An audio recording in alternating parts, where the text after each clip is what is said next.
Hi, fam. Happy Friday. I'm surprised so many of you showed up at short notice. Oh, wow. Ooh. I'm so pleased.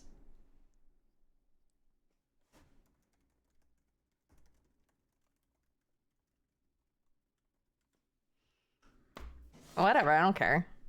Talk away. I watch with amusement from, you know, this place over here.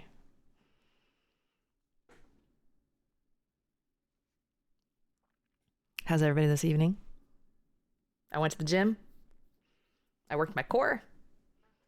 I forgot to move my stream deck near to me. Hold on. Here we go.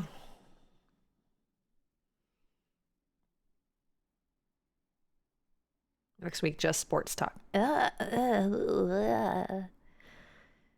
You can't stay? Okay. Oh, well, thank you for coming in and saying hello and, attending Gremlin services. You are a diligent, pious gremlin. Oh my God, I did not notice a single one, Matt. What does that say about me? I mean, I think it very clearly says that I am oblivious to sports things. Pious gremlins. Ooh, oh well. Oh, shit. There's Japanese in this. 何も話してくれないんですね. You won't tell me anything. What?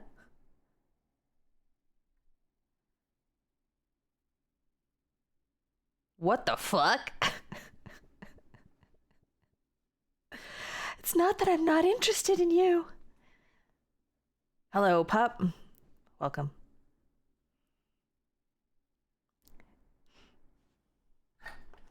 Hi. What happened to my chat? Chat? Hello? Oh, there it is. Okay. Oh, that's weird.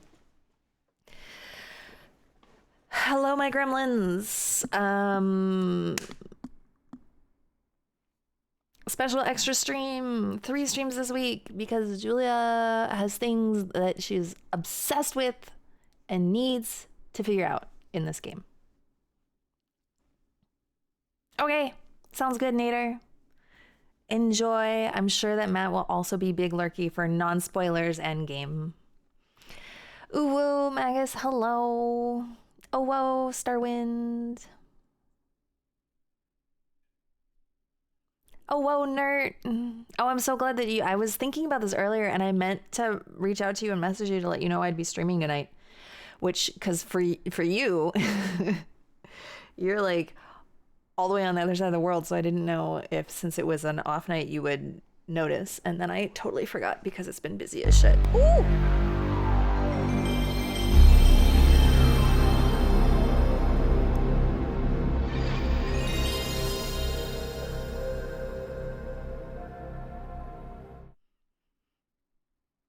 Useful _ title cheered. X201. Oh, well. The best part of doing Why am this I now, so I much don't tonight? have to warn you about loud noises. Tongue. Tongue. Thank you. I do love my toucan shirt. Squid. The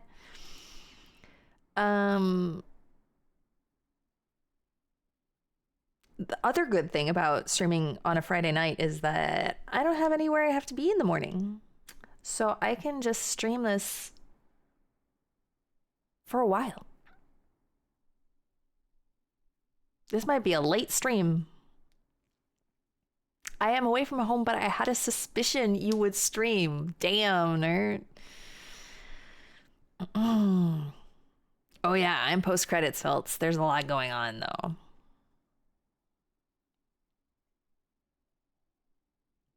$36 hours is a little...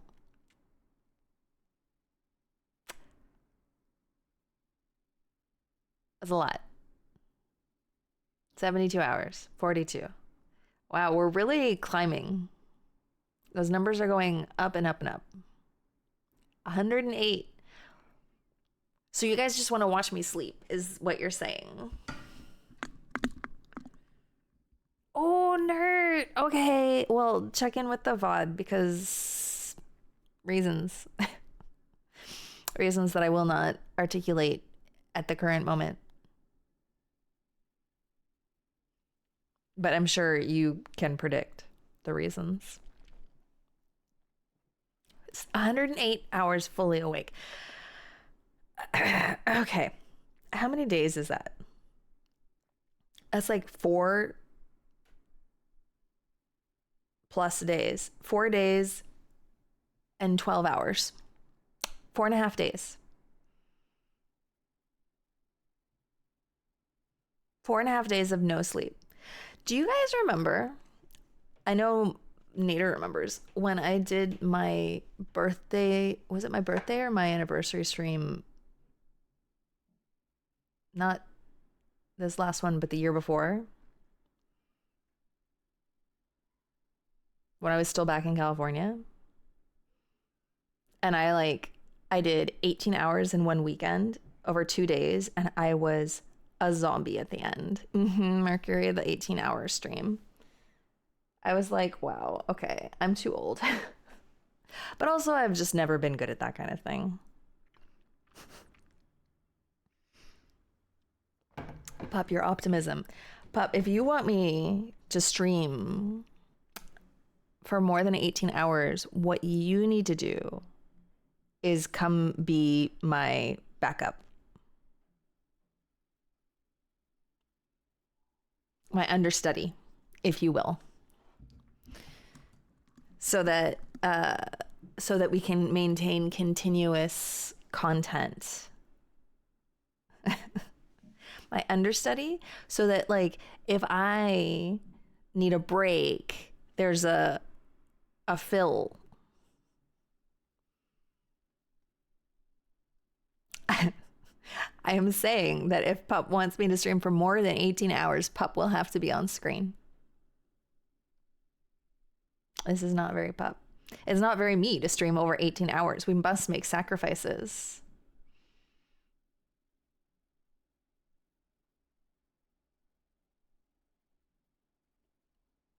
Honestly, if I just put my chair on stream for like 3 hours, you guys would be so bored. You'd be like, now what?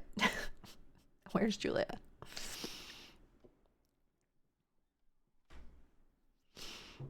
Okay. Hi, McMahon. On a uni assignment, I did 48 hours straight, quick sleep, 41 hours in a computer lab. My friends talked to me and I was clearly delirious. I can't see 4 days. Yeah. There's no fucking way. That is potentially possible for some younger humans, but even as a young Julia, I could not even pull a single all-nighter. It's just not possible. We would just spam chair for 2.5 of those hours. That would actually be hilarious. Okay, here you guys go. Here's some chair content for you. Enjoy it. Bye.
Should I come back?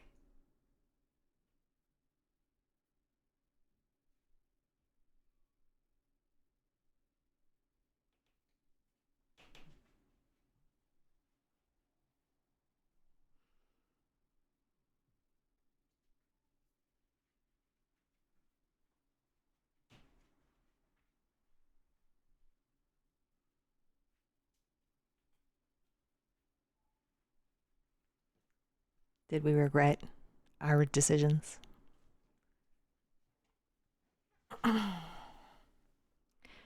Did regret go through your head?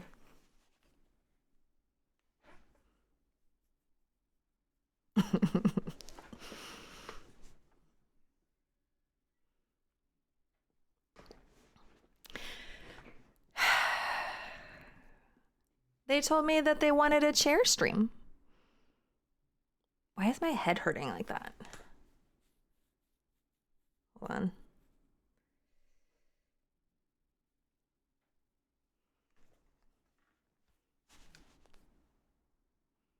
They said they wanted a chair stream.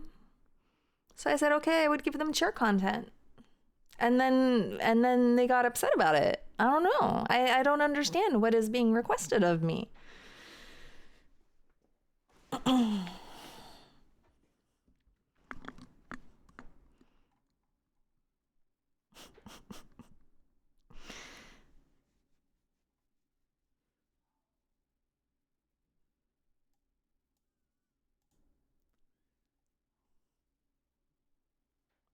Squid, I'm so glad to hear it. You understood. Oh my god, honestly, the back of my head is feeling really weird. Why though? Ow.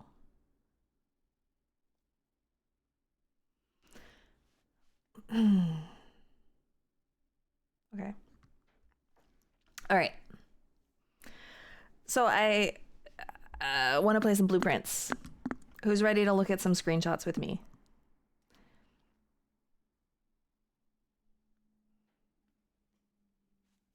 Yeah, Hiltz. Credits. A lot of people were like, you've completed the tutorial, and they were right. So Hiltz, I'm just going to say the word you want, that is a great word, Q, but the word you want in this, the spelling you want for Q in this situation is C-U-E. Which is the cue to come on stage or leave or whatever.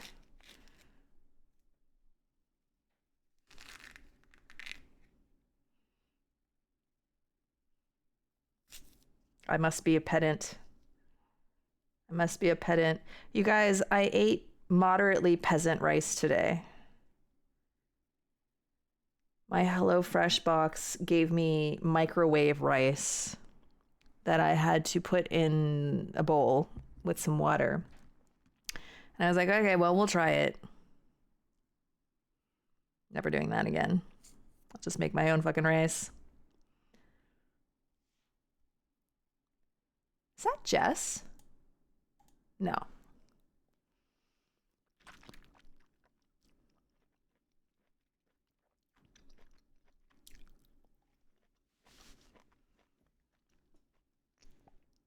You made crispy rice with dinner. Maybe I'll use the leftover rice from today to make crispy rice tomorrow.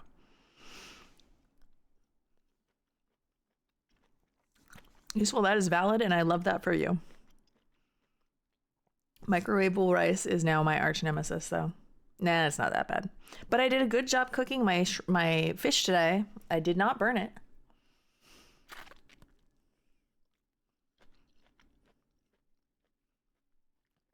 Bye, Helt. Bye, Matt. Time for you to go. I'm about to pull up my screenshots. Oh.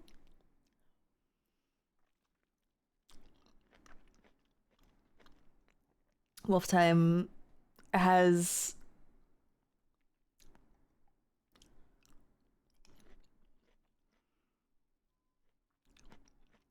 holy shit, you guys.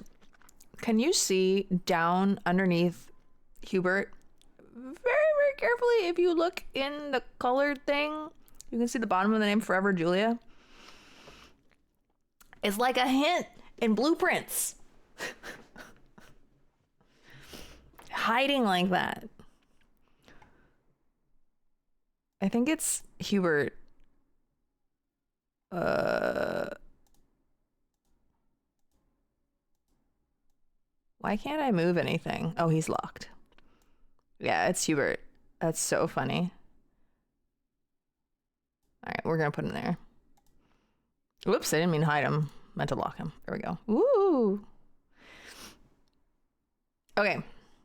Starwind, you're also avoiding the game too, right? Like, you haven't played it yet? Because I have noticed that you are definitely around at the beginning of streams and then you vanish. Which, valid.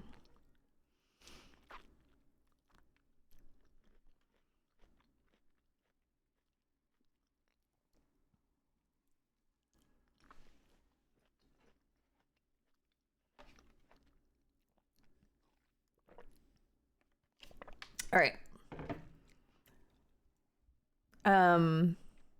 Actually, I'm not going to look at the screenshots just yet. I'm just going to start the game.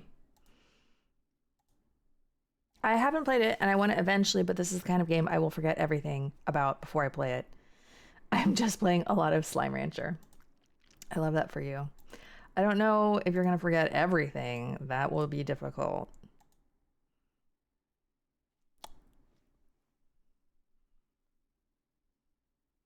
Magnifying glass. I'm thinking about getting a haircut, you guys. I think it's time. I think it's time to get a haircut. Like a real cut. From long to like medium length. Yeah, serious cut. Not just a trim. Like this, I'm just feeling so, everything feels bedraggled these days. Part of this is because it's still wet from my shower earlier, but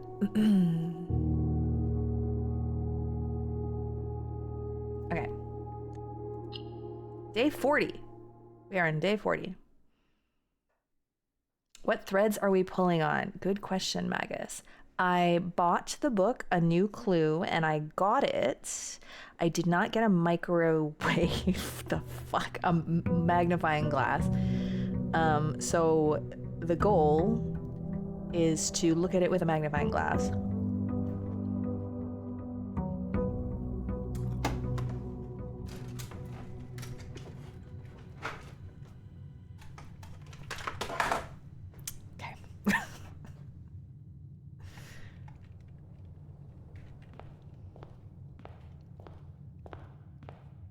Is that what it would sound like, you think, useful?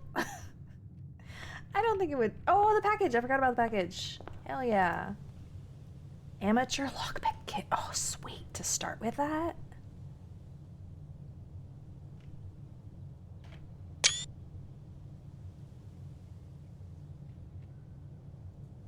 And 2 keys.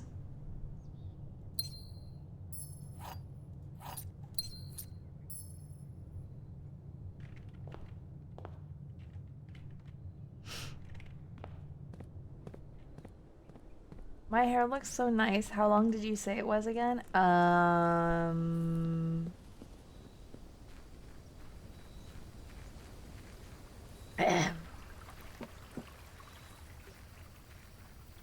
Has Matt figured out how to get the microchip yet? Do we know?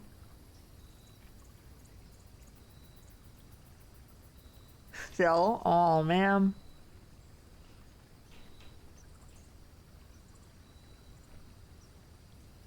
See, I was talking about this with Sunny earlier about how, like, there are things that I'll check in with you guys about that I have done, or that you'll tell me that Matt has not done yet, and I'll be like, really?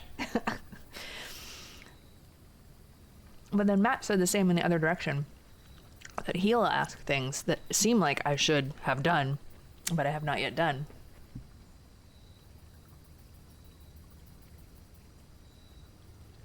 You know, when he figures out how to find it, he's gonna be like, okay, I think it's a Schoolhouse Run.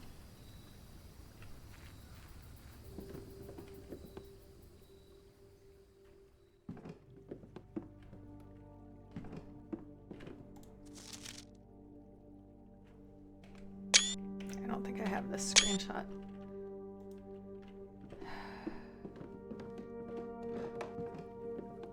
You will immediately understand why you got it so soon.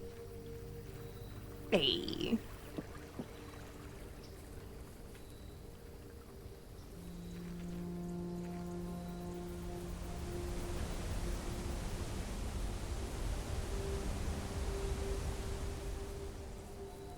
because I observe. Okay, I'm starting with 4 keys and 4 gems. I want to get a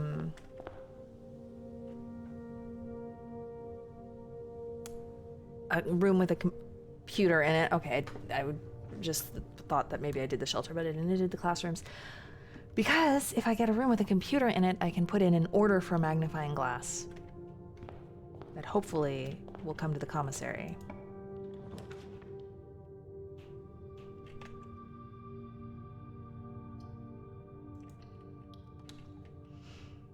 Starting with a library before even a nook.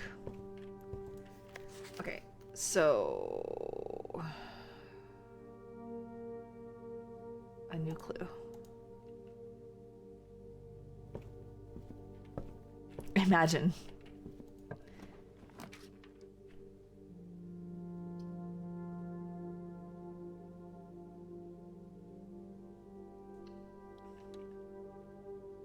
Is today the day?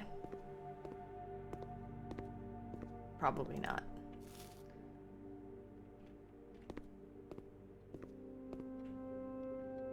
Grade 1.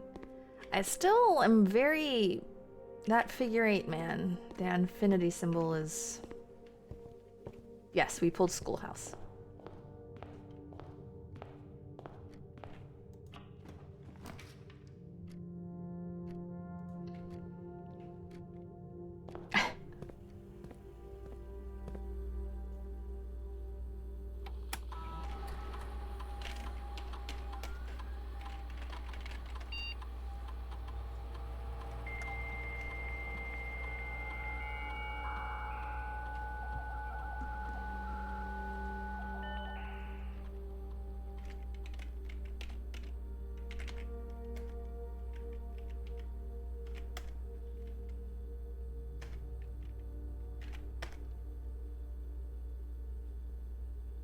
One to 2 days.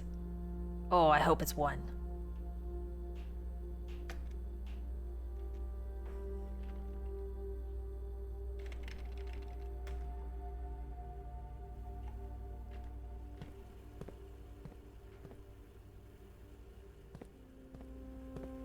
Mimi! Hi, babe.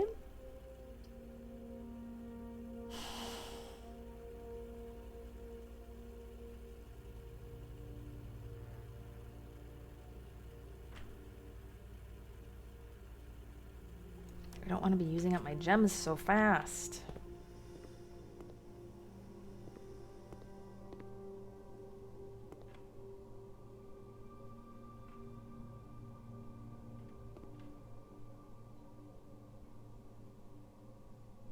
Lab, L-A-B.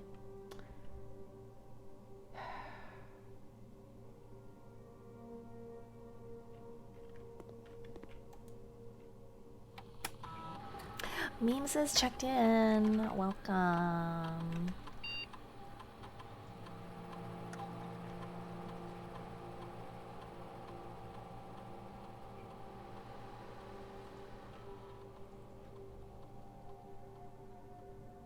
Three aquariums.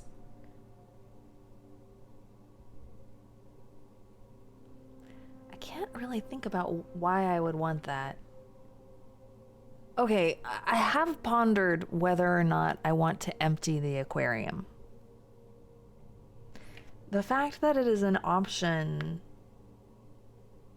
is provocative. But there is a part of me that is distressed by the idea of killing the fish. Exactly, Mercury.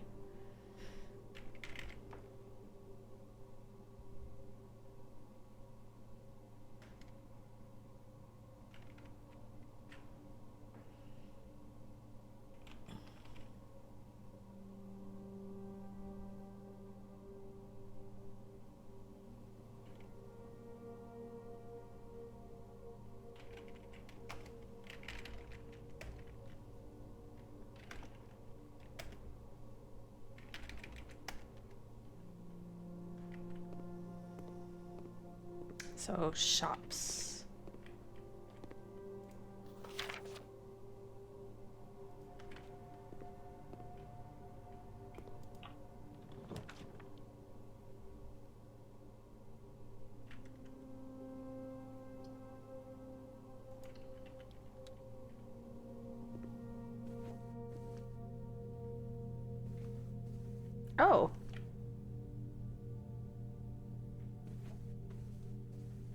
Oh.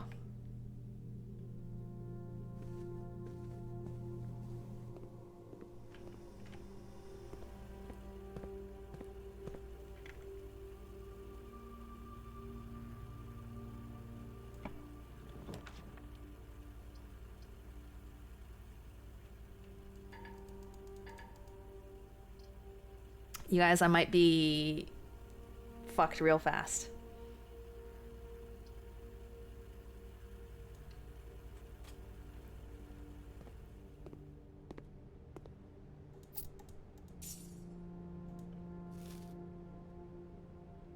This might be my first terrible, terrible run. Yep.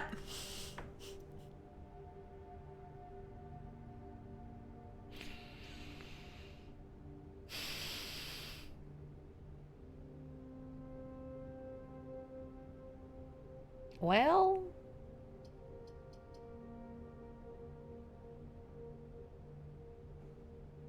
our first 2-rank run. Rough.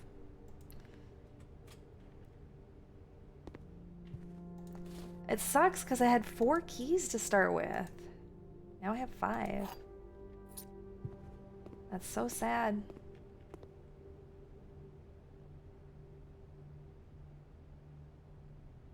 So sad. And the lockpick set? Oh.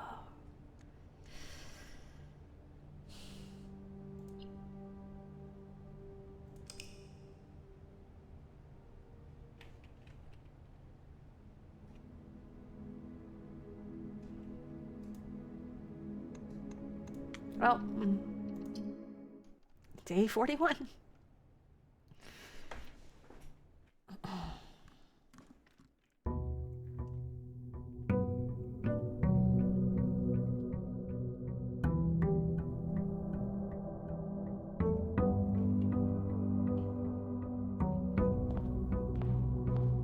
Our mail order gone to waste.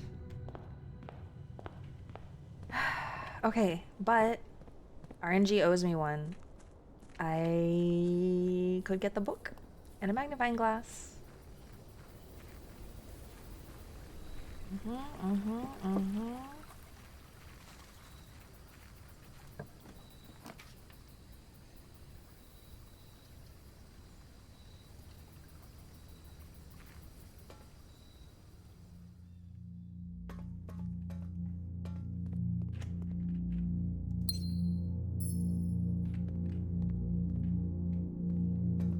Okay.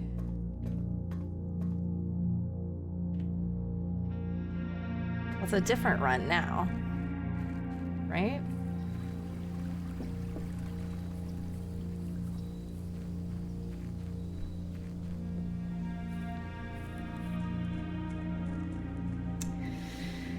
I had 4 keys.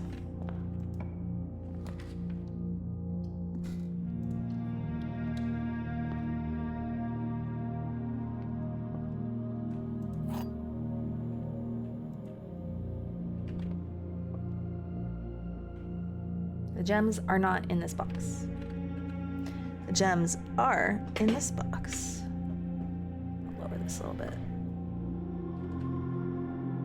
The white box is true.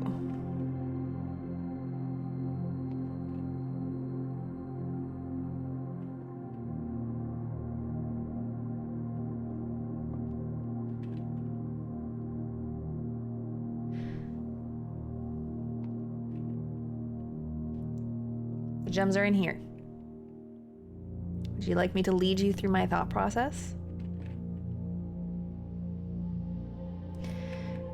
If this is true, if this black box is true, that means that the black box and the white box are the true boxes, and the blue box must be fake, right? Because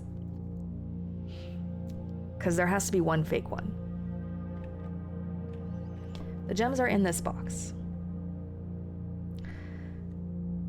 So, if this is true and the gems are in this box, then these two are true. But the gems are not in this box. If the gems are in the white box, that means that this is also true. 3 of them cannot be true, which means This must be a lie. The white box is a lie. The gems are not in this box. The gems are also not in this box. So the gems must be in this box.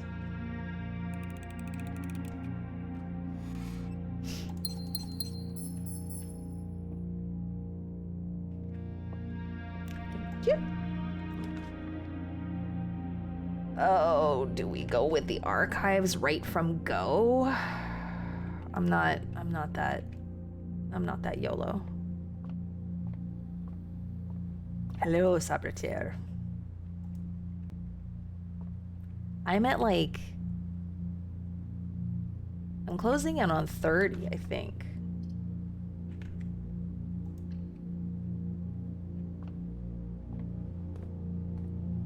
Please have a magnifying glass. Yes.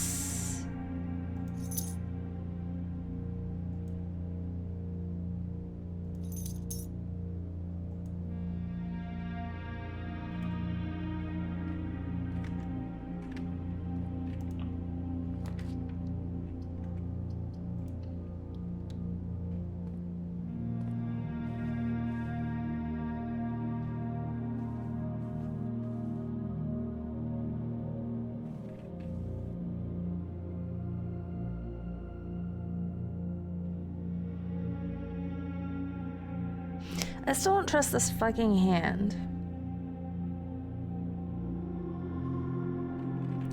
The places where it shows up in this house are 1, in the office where it points at a hidden safe.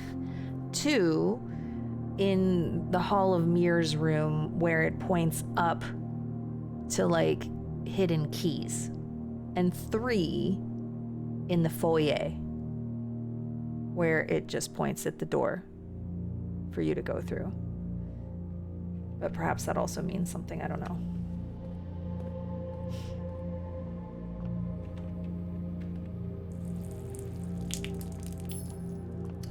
I can't think of any other spots, but that doesn't mean they don't exist.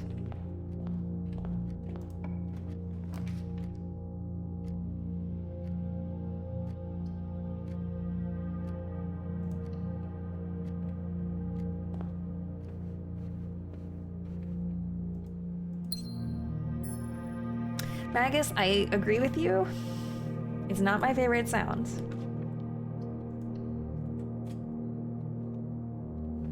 All right, you guys, it's time.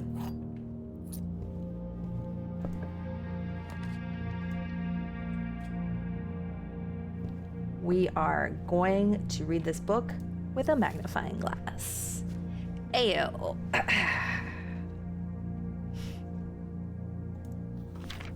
You ready, Mercury? You have been waiting for this. You've been waiting for this. Okay.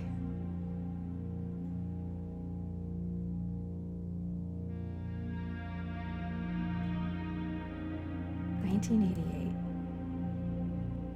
I do just imagine Simon is just limply pouring it on the ground and not the plants. Yeah. Oh, we did strings, because he hasn't played since stream last night, and I was told that he did not get it. We went to the gym together after work today, and he is watching sports right now.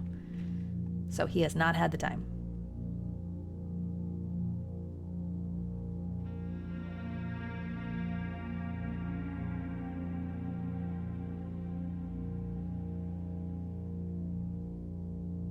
Okay, I was hoping something here would resolve.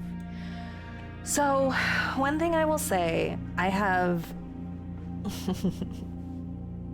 I have thought and looked at the screenshots that I could see of this. I'm gonna say what I see in this book before we look at all the things closely. 1, see how it has a route 8 here? There is a sign on every page. This one says depart. This one is underneath me, but it says keep left. This one says to Tanner Fork. This one is on the wall, this right turn. This one says dead end up here. I don't know if that one counts or not. This one says record, but I think it's record each stop. And then right here it says on the way. And that's the end. Record each stop on the way is what I believe it is wanting you to do. And that last page, I just realized, is the same as what's on the first page. So the Route 8 is gone.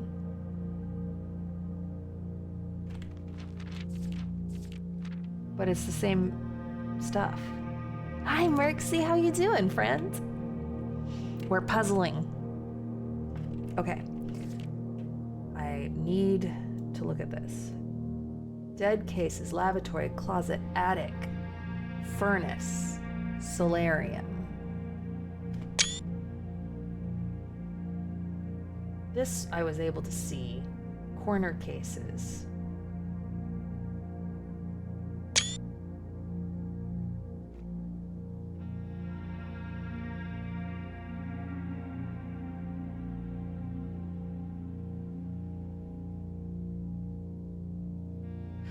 This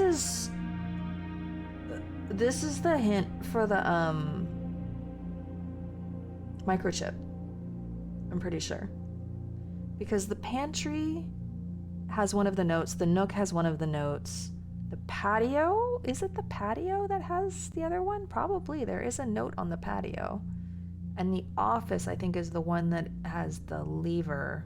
No, the note about the lever where it says the west lever is broken. So I think this is... So then, what's this? Lavatory, closet, attic, furnace, solarium. Those are dead ends. Okay, now what's over here? You guys... Oh, you can see it. Suspect list. Who are these people? Who are they?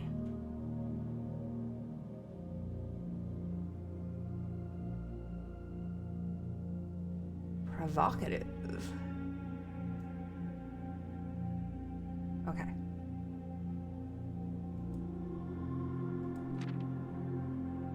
Keep left. I don't think there's anything on here to zoom in on, but you know,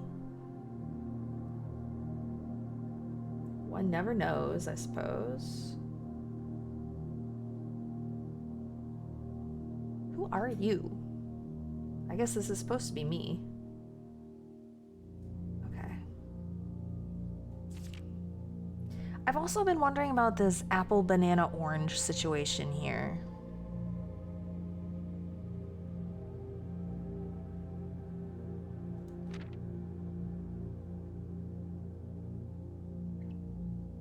Yeah, the fruit. Okay.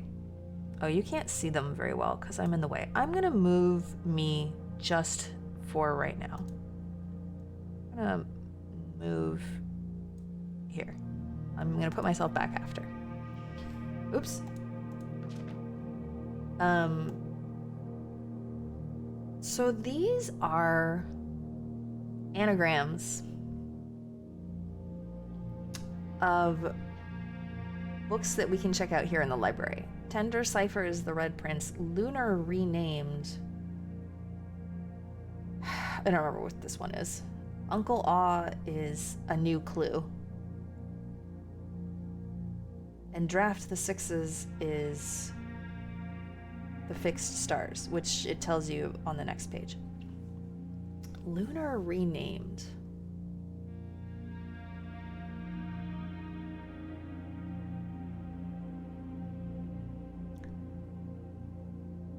What other books are there? I don't remember my normal book options. Red... It's not Reddington. I'll have to check that. I got what I wanted useful. The magnifying glass, I was going to call it a microphone, and the book that I wanted to investigate. Okay. This is quite evocative. Right?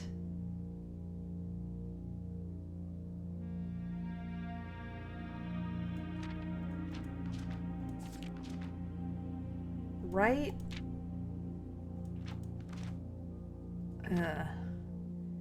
Yeah, I don't know. M words are in my brain.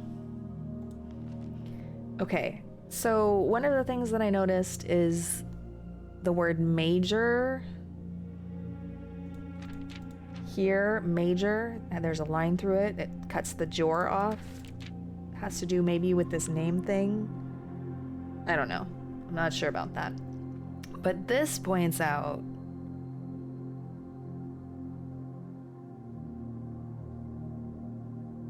the anagram thing. I don't know if there's a reason we're pointing at these particular letters. Maybe. But, so I want to find the, what's it fucking called? The secret passageway and write down the names of the covers in there and try to unscramble them. Okay. Can I see something here? No.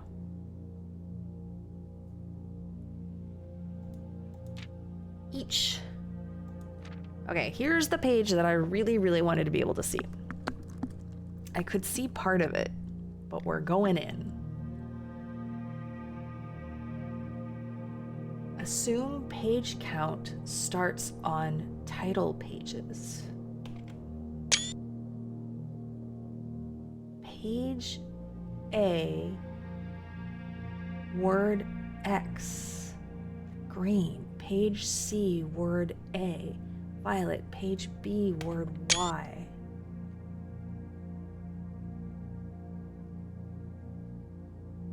Assume page count starts on title pages.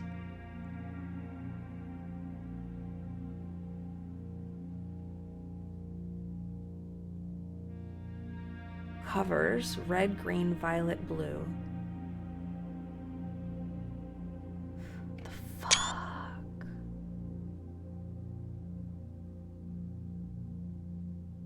Violet, page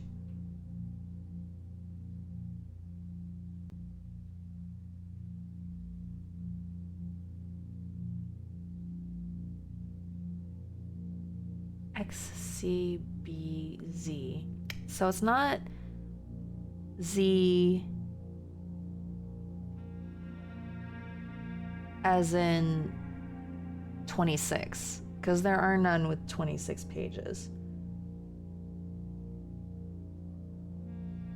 The way. XYZABC. THEWAY.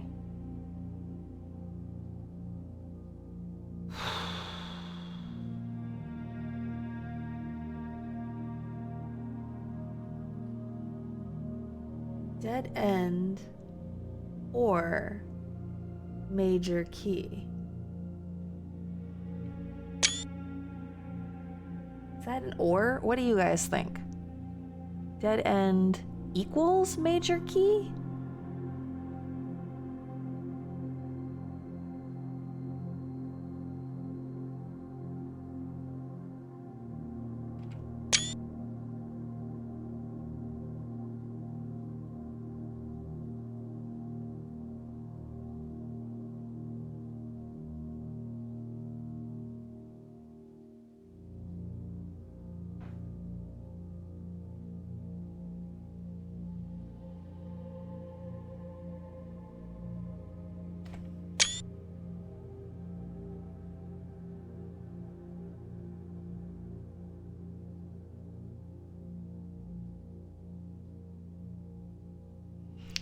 Dead end.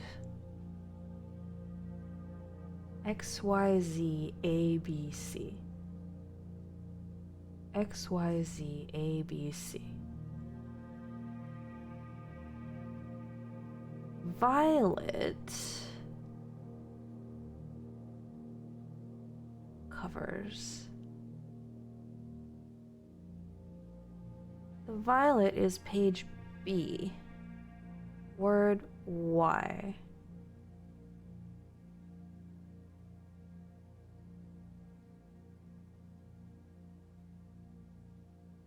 XYZ. I don't understand. I don't. Oops, I'm covering up. Hi, Fleur. Is this also a clue? Who knows? Probably not, but let's keep a note of it anyway. Let's keep note. Hello. The suspect is major. The suspect is minor.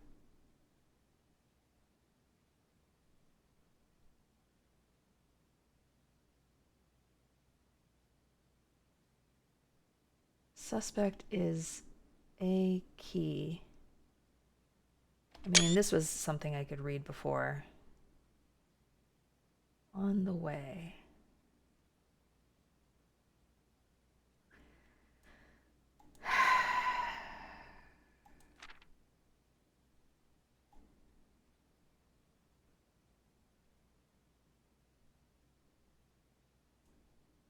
Okay, I'm going to move me back now. Oops, not that. There we go. Okay.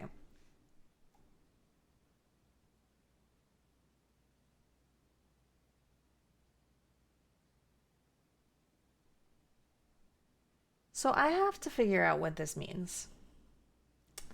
I wonder if this is the way to the other microchip.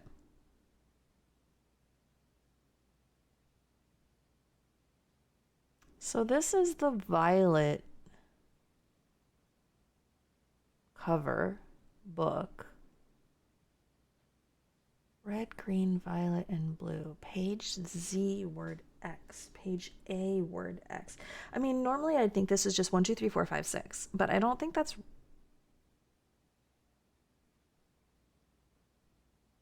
Maybe it is. Page A. It's page 4?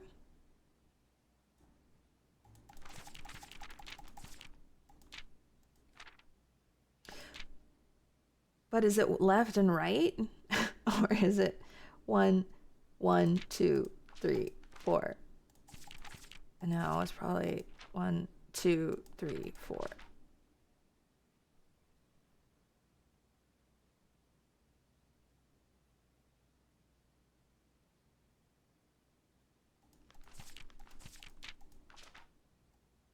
But is that so? But then I guess the way isn't like because it's 6 letters. It's so the way is XYZ ABC.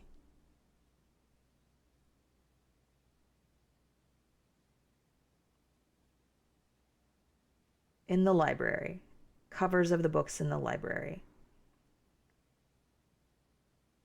Okay, so XYZ ABC. So in this book, we're looking at page B, word Y, and Y would be B would be page 5, and Y would be word 2.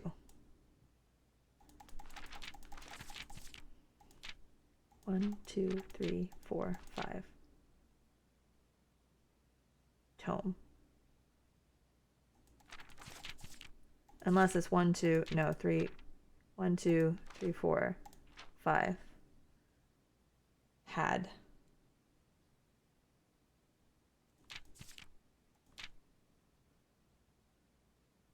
I don't know. So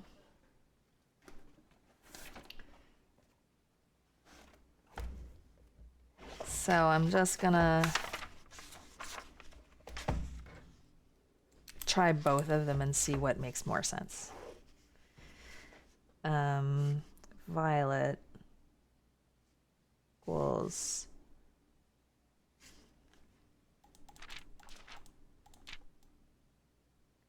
I'm gonna write this down, even though I took a screenshot. I guess I have the screenshot, it's fine. Page B, word Y.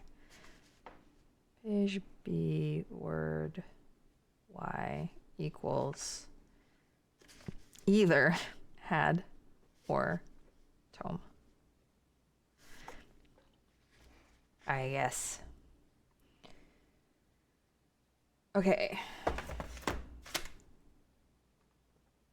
So the Reddington one is probably the red cover. Green? Which one's green? Maybe blue is the fixed stars. If I get the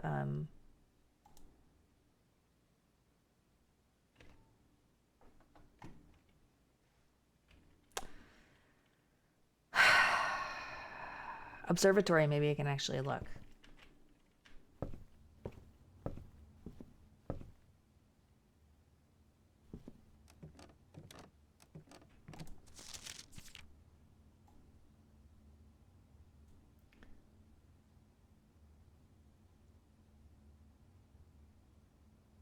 I don't understand what this 39 minutes is.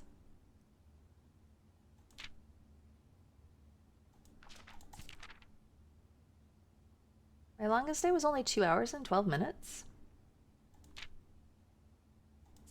Oh, I have 30 stars.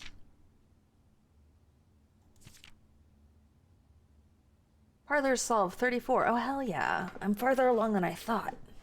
I'm close to that trophy, y'all.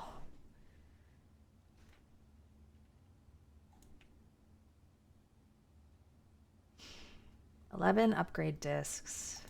Okay.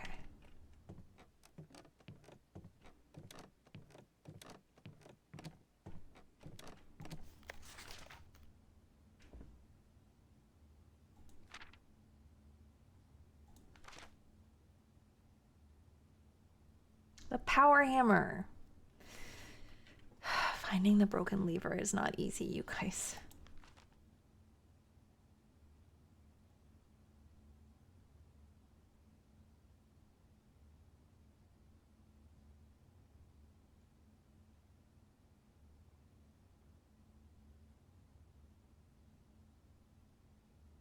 So Matt's never looked at this either, huh?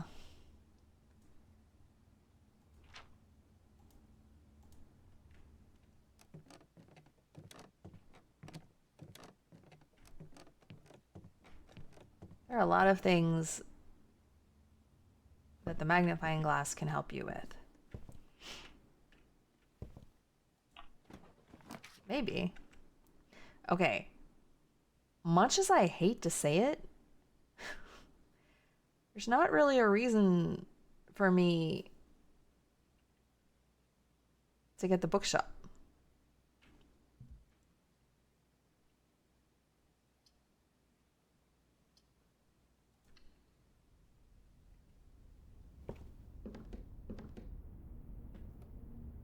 Oh, really?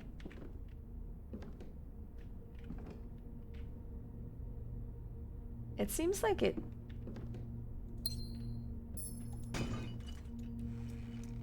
Money! I need Gathering Swarm, man.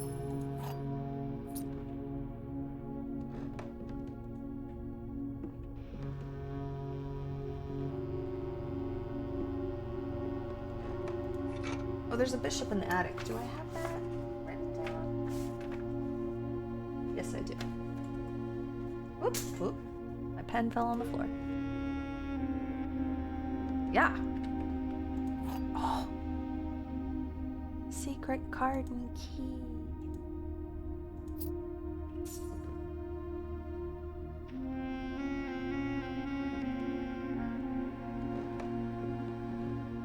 And another key that I walked right by.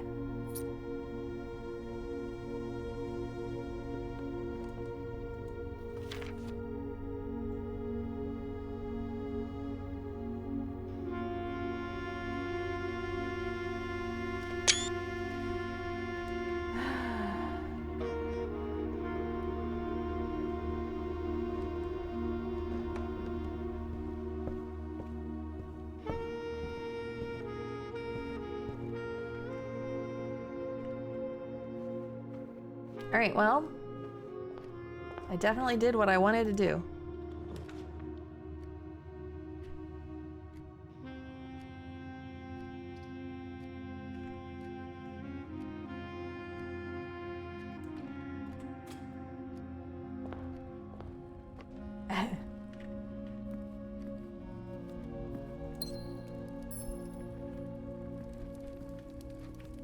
I'm still mad about these arrows that I have been staring at forever.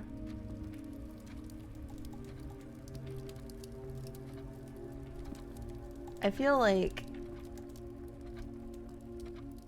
the den is hiding something from me, and like that's just so sad for me with the relationship that we have. Both useful?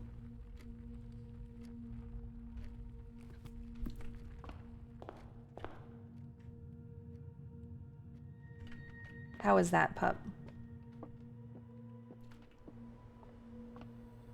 Deception and betrayal.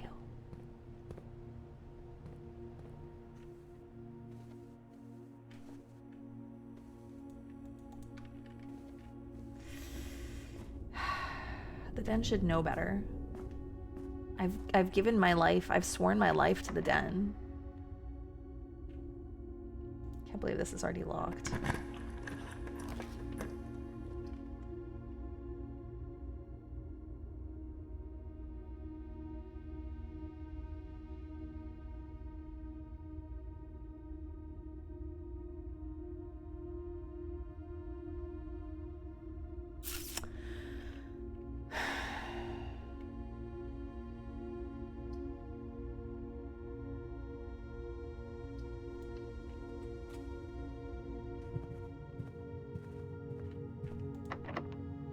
Really?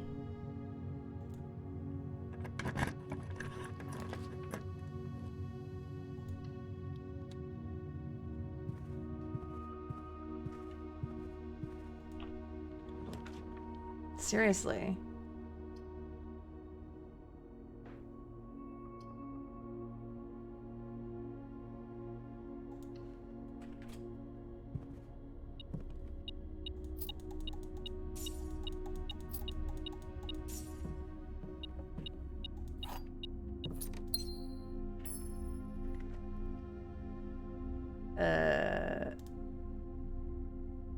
Where are my screenshots?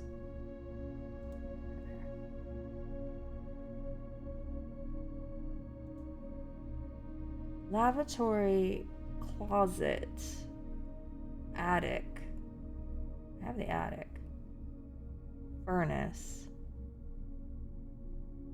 Solarium. Yeah, I like that too.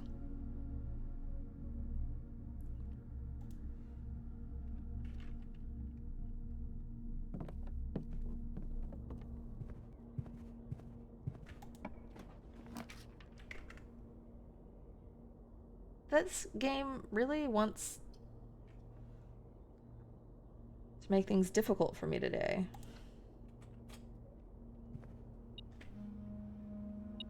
Car keys. Couldn't give me a vault key? Really likes giving me the car keys and not the vault keys.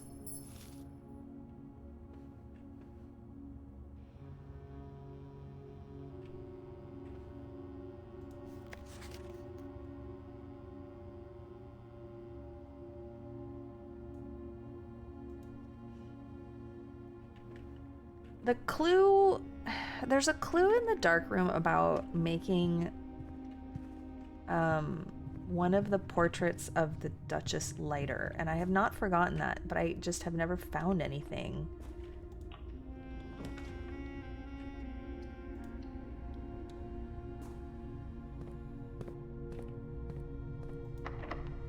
Really?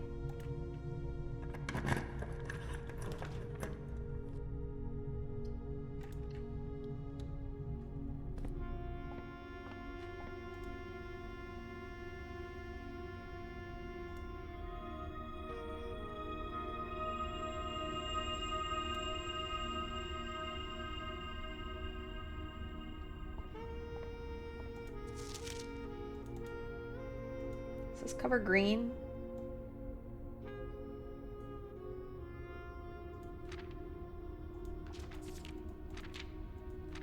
Can't tell.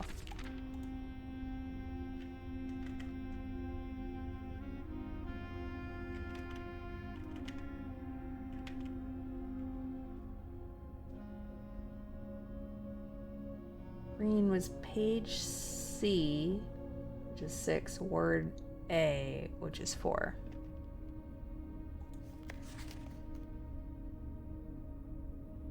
Two, 3, 4, 5, 6.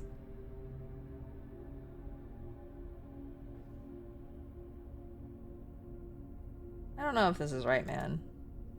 Well, I want to just do it in the library. Really?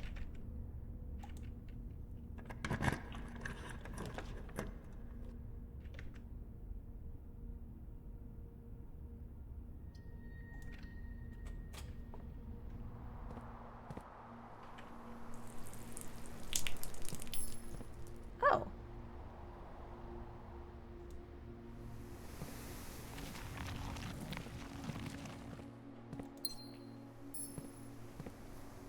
Are you kidding me? I've never had cause to go on the back, I guess.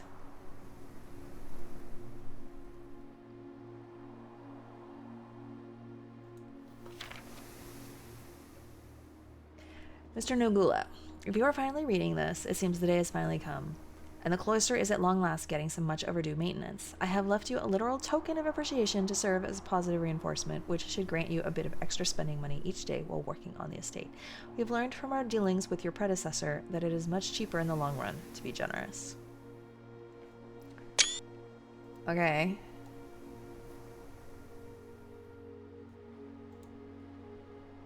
Also, here, this ties in with that puzzle in the Downy area. Okay, I'm gonna write this down. It's gonna get its own page. So it was Castle, right? Castle. And this has an X at the end.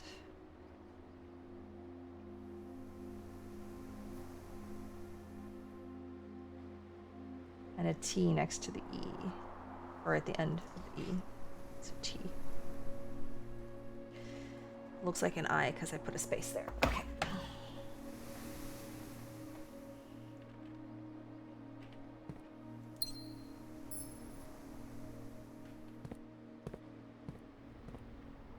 Okay, how many of these are locked? Not that one. Oh, garage. Well,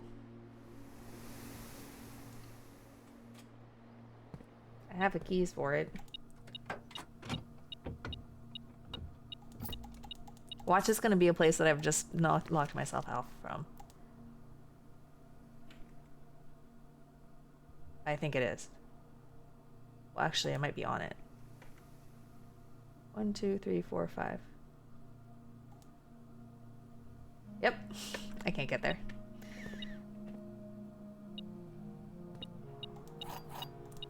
Keys, though.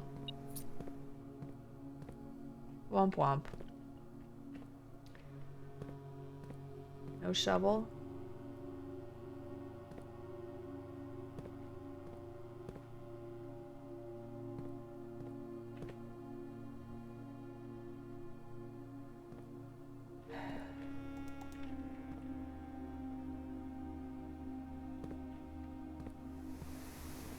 The thing that gets my goat, oh my god, is that, like, certainly I have access, to some safes that I just don't even know I have access to, and I cannot figure out how to make that work. The Halls of Holly, Green Thumb, the key to the bedroom, Red Rover, Gold Sink. Okay, let's write this down.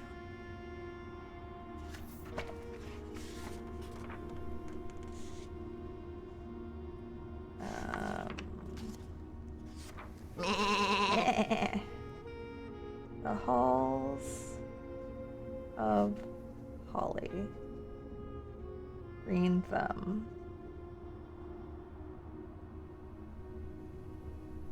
the key to the bedroom,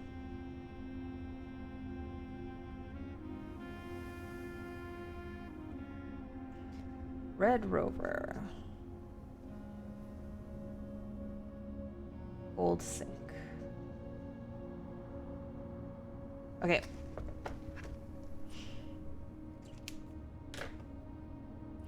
Here's the thing though. I am terrible at deciphering anagrams, so I'm gonna use an anagram thing. I think that's okay.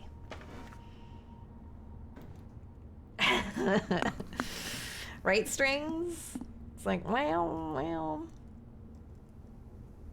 Decipher. Unagram. What the fuck is an uanagram? Okay.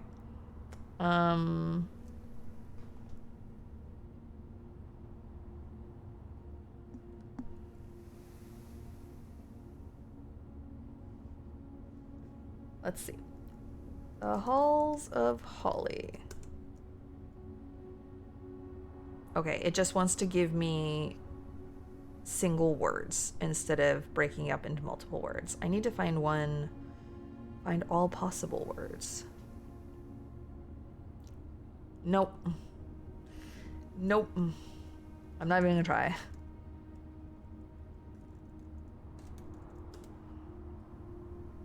Oh, it's still doing it. Okay, nope, that one won't work.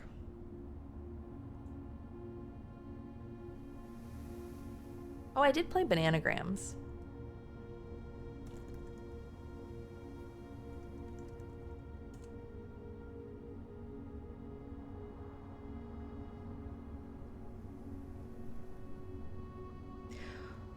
Wow, it really does not want to do one that like breaks it into multiple words.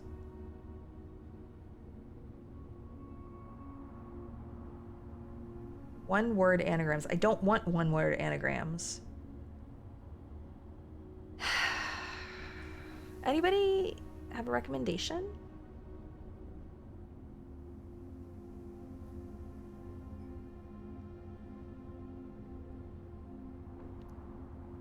An anagram detangler?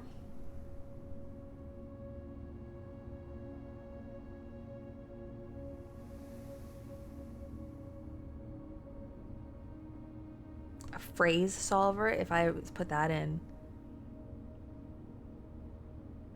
It drops letters if it can't make a word out of all of them.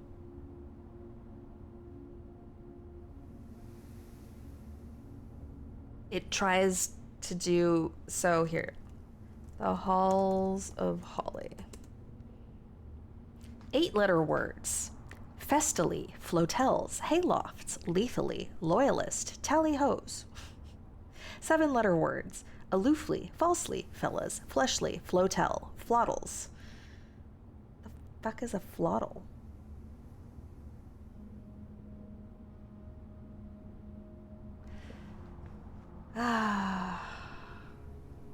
But I used one and it did the Red Prince.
I found one that would do multiple words, but it's not giving me anything that makes sense.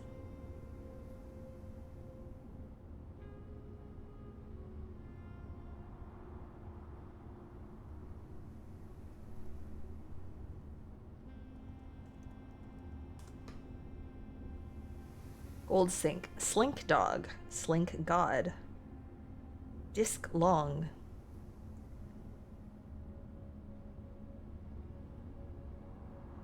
Long skid. Gold skin. Slog kind.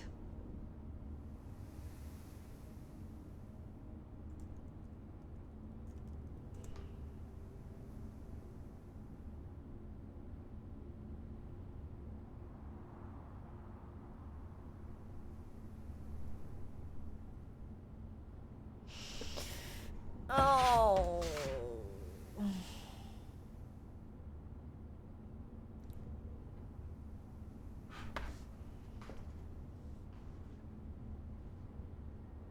They've got to mean something.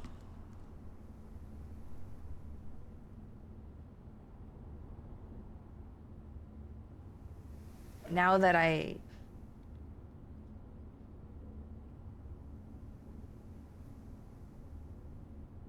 have that clue, it makes me want to figure this out.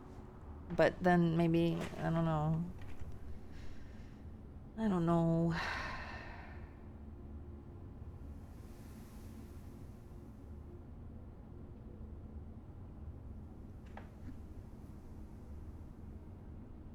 Weren't you trying to anagram the titles from the illustration?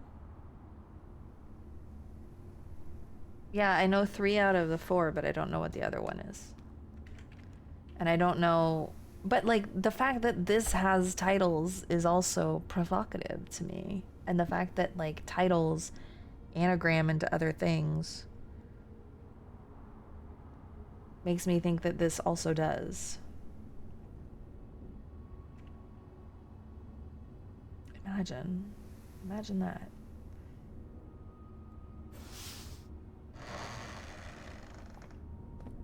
It's gonna be locked. Oh, it's not. Cool.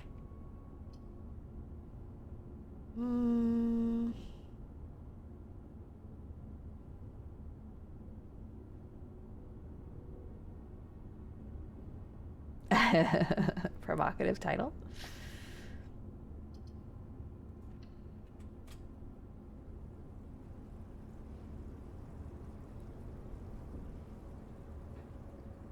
What's my blessing? Each time you draft a shop room, gain a die. Gain 5 gold each time you roll a die. Oh. Forgot about that.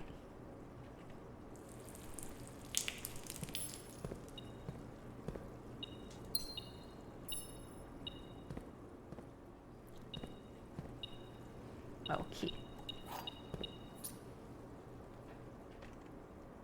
What did I do to get all these blooming gems in the green rooms?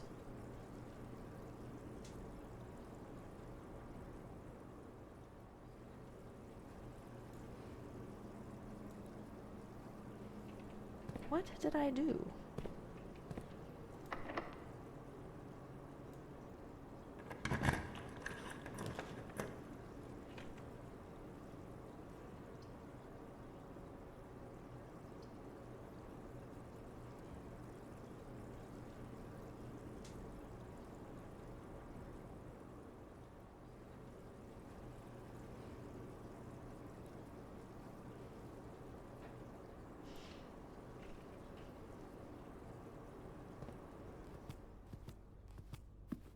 Oh, Squid, thank you for reminding me about the constellations. Okay, office. Yeah. So this note,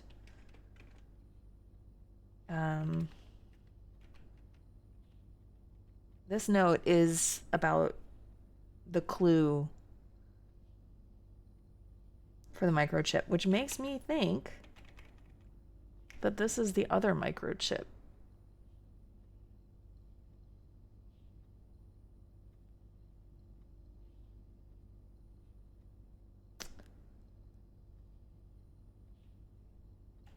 We shall see.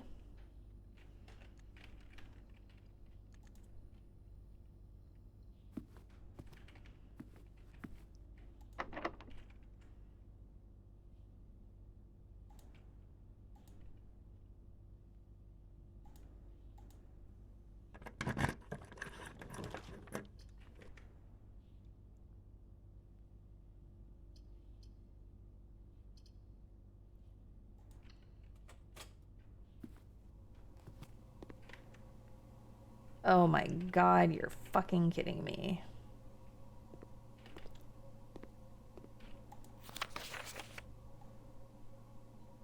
Cooler is unaffected.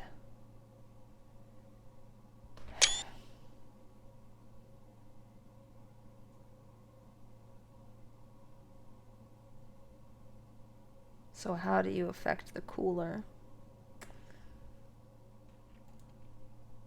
I mean, I remember reading that before. I just didn't remember quite what it said.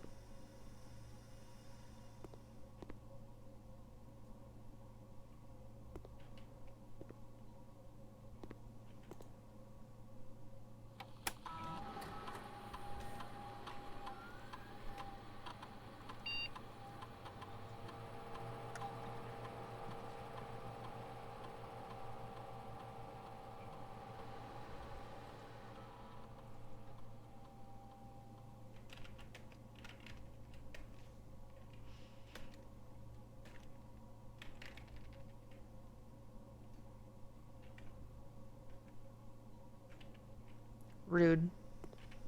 It's a hate crime, truly.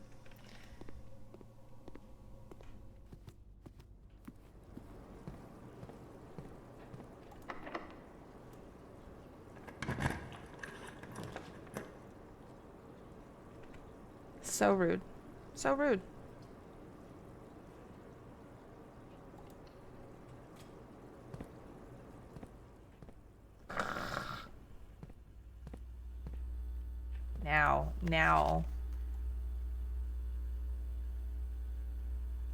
Now I can see it.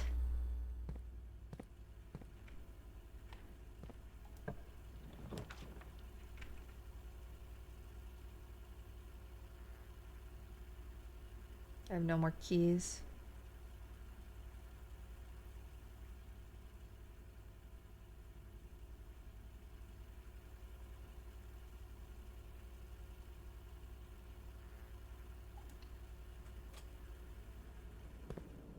Okay, so the solarium is mentioned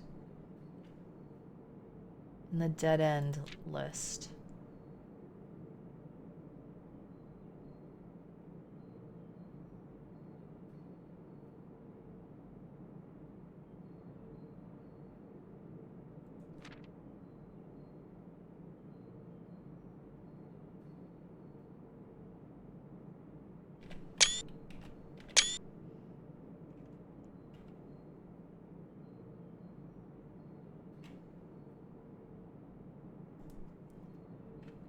But why? But why?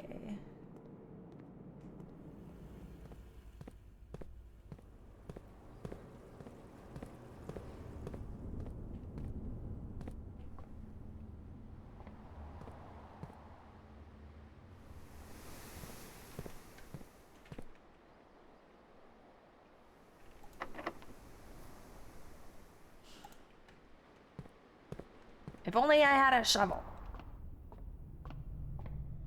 Oh my god. Fucked. Oh, I'm not fucked.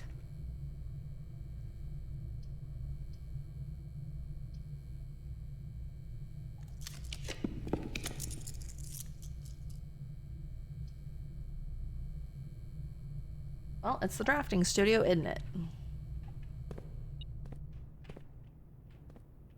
Is there a key? Or is it a coin?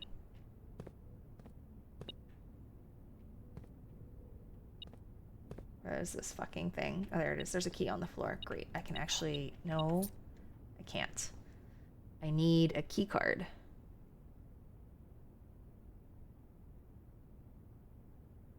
Yeah. I'm fucked. That's okay. We've got a new permanent floor plan. Vestibule. Whenever you enter a vestibule, 3 of the doors in this room unlock and the 4th one becomes locked.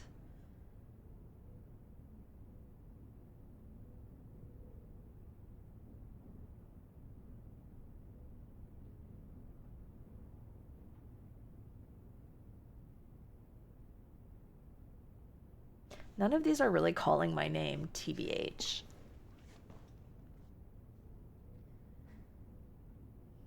Dormitory.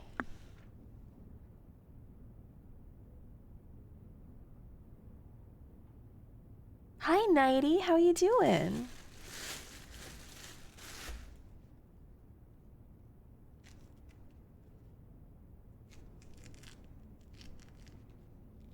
You've been watching King's playthrough, right? I'm very curious. I think he's always kind of like just a little bit ahead of me.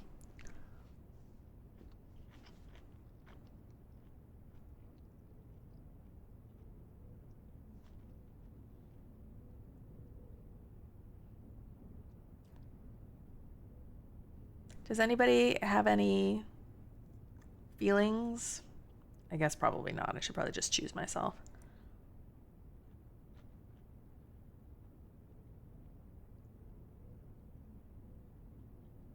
I'm still missing some rooms, Nighty.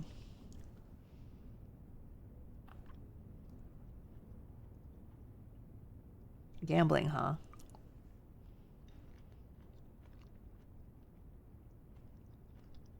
I don't know, man. I guess casino. Actually, 2.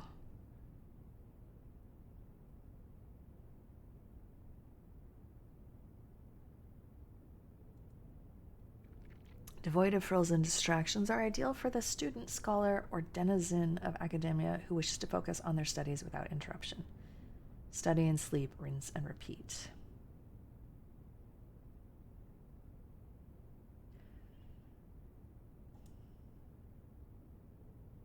We'll go with the casino this time.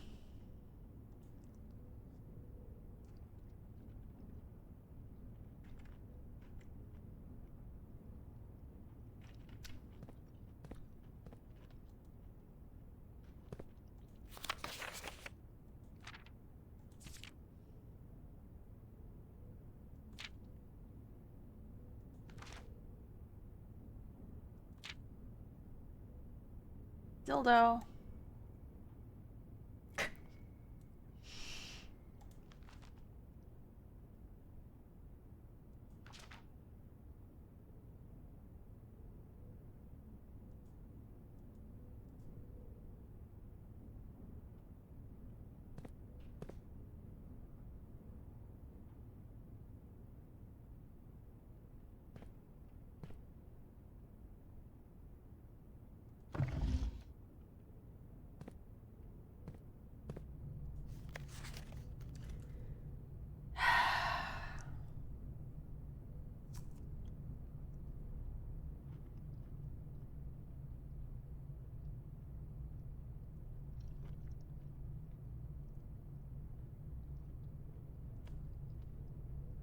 Where's the safe?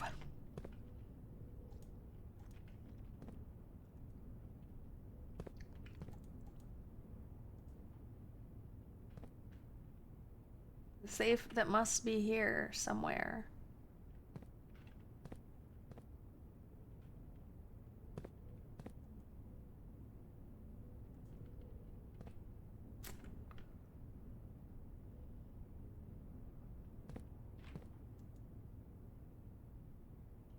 I feel like it must.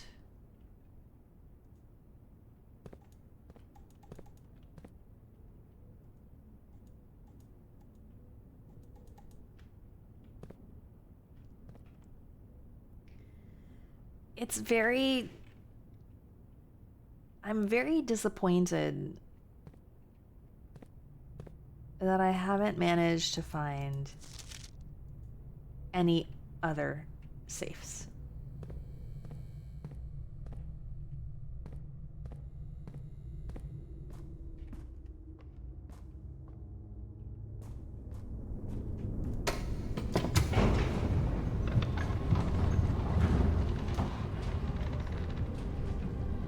Very disappointed.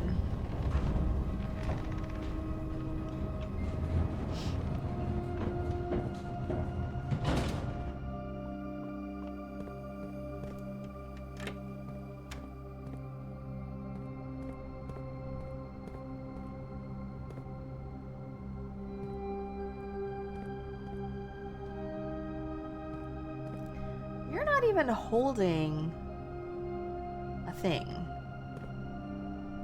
What would you have held if you were holding a thing?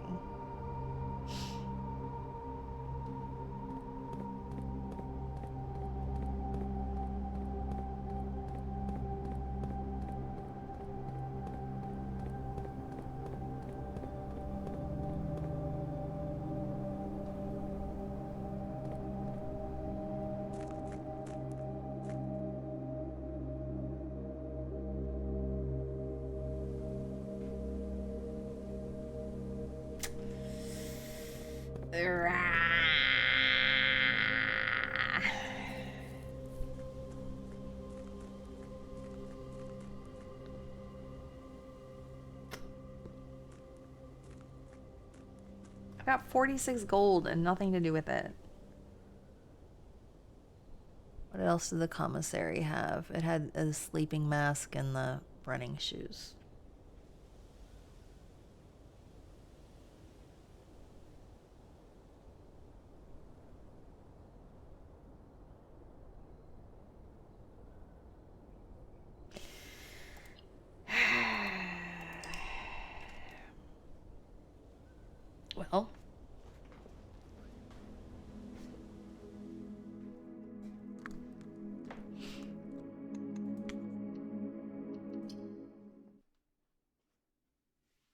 Well, we continue.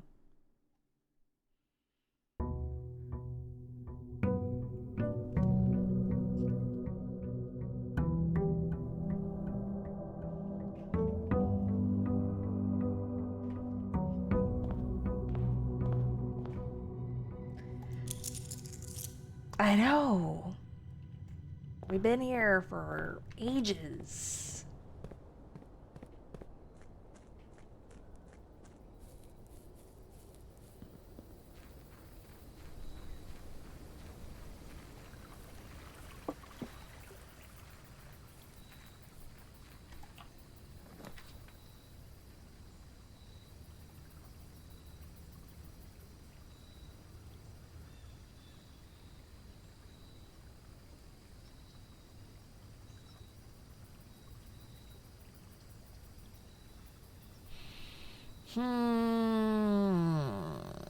Root cellar. I don't do root cellar very often. Wow. Sure, there's a lot of dig spots. So now I gotta find a shovel.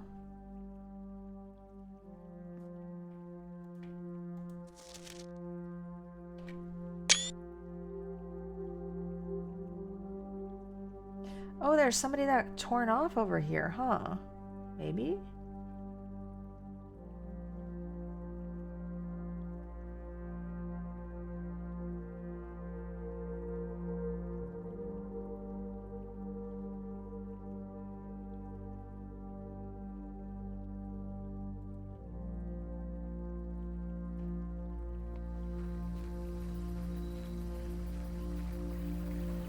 Maga's 200 days? Wow. I think that it's great that a game can captivate you enough to want to play through that many days. I don't think there's anything wrong with it.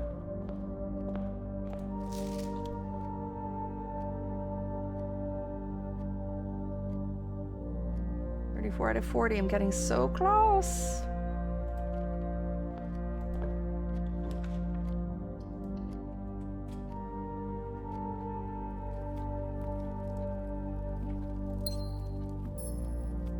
All right.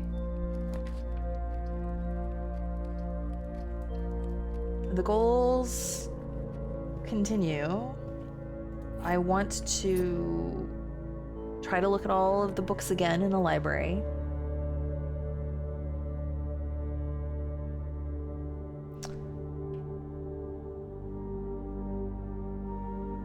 And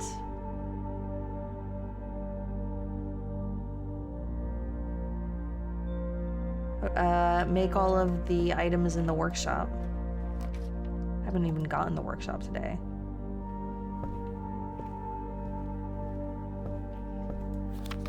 Okay, the Sightseer's Guide to Reddington. I'm pretty sure is a red book. Swimbird is blue.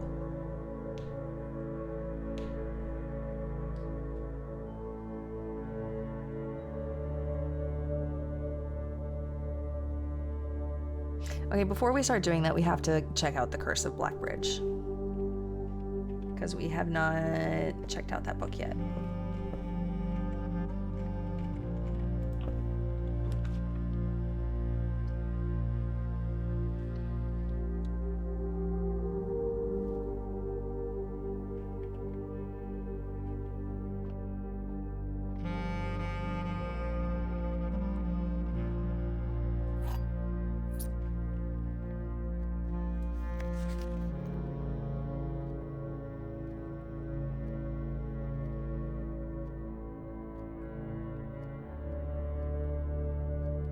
I don't understand this.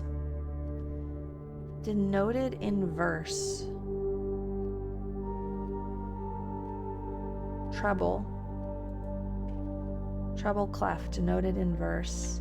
Hi, Trav. Oh, key card. Okay, so the key card counts as a major key.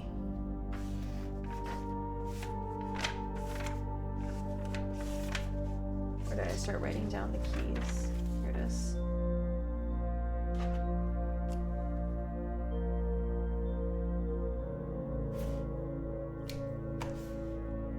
How are you doing, Trav?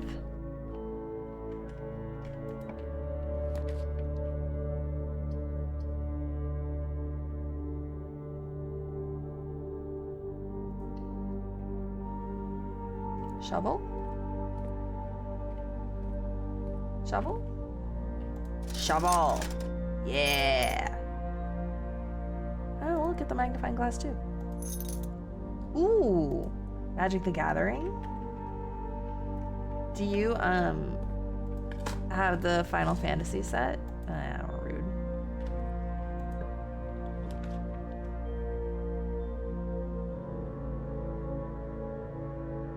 The puzzling be puzzling. I have unearthed many clues.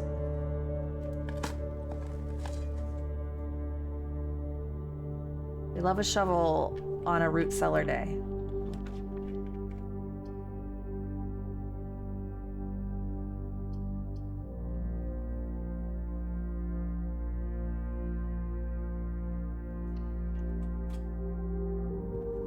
Oh, are they expensive? I don't actually know what the prices are like.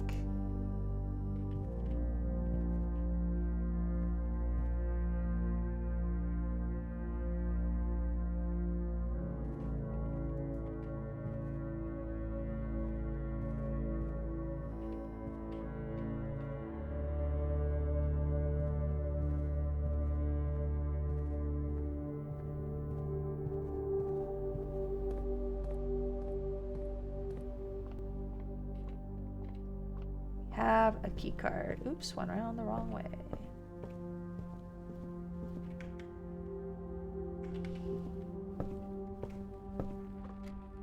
Probably should have bought some gems while I was at it. Let me do that.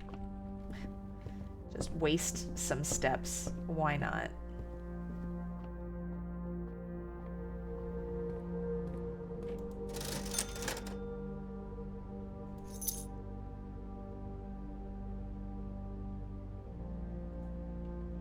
Come back if I need, probably. Unless I run out of steps.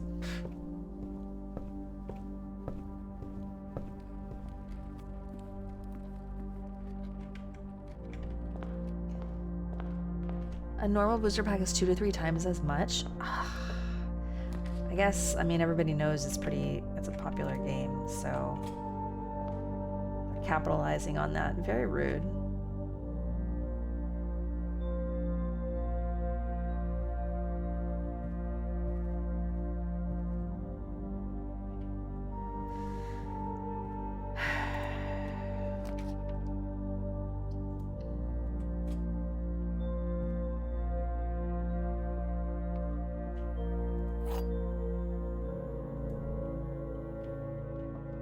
Okay. The gems are in the black box. The gems are in the white box. Only one box displays a true statement.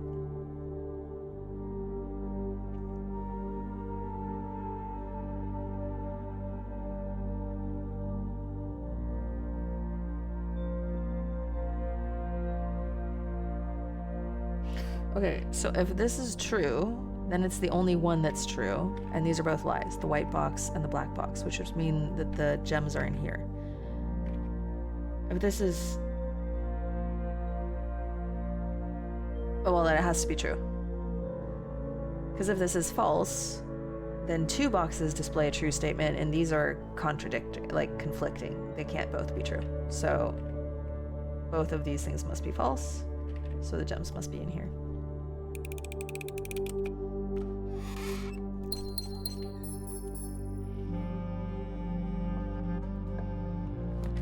Thank you, thank you.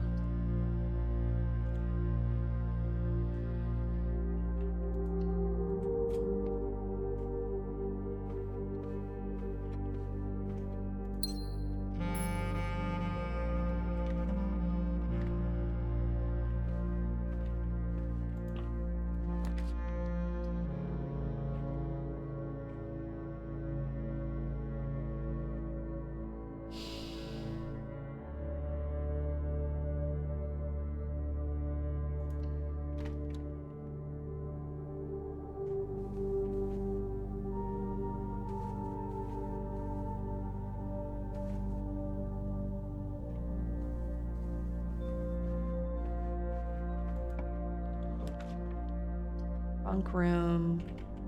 I have 1 shop. Pantry, East Wing Hall. We'll do this. Secret passage. Spare green room. We'll do that.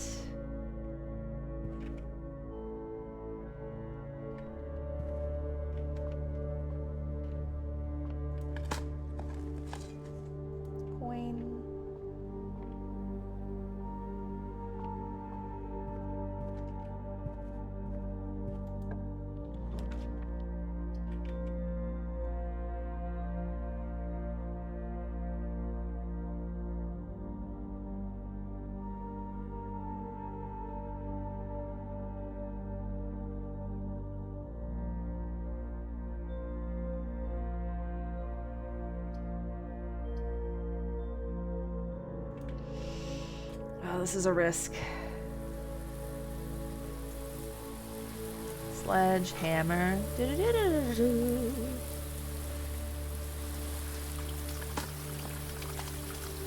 Rock. Pebbles. Boulder dash.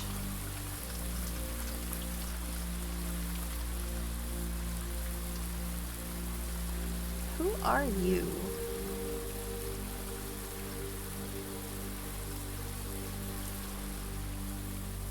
It's not an angel that I know.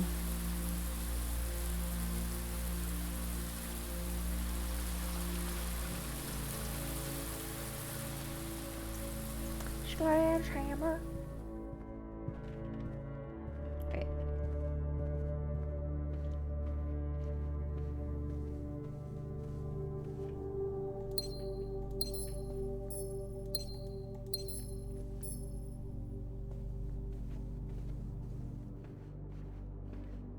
Okay, please give me one that turns to the right. Please give me one that turns to the right. Ah! Yes! Fuck. Yeah. Oh, pantry would work too.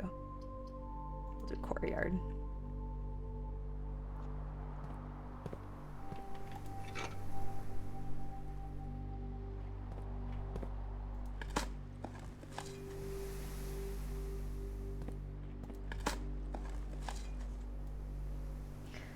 Okay, for all that I have more dig spots, sure haven't really been helpful.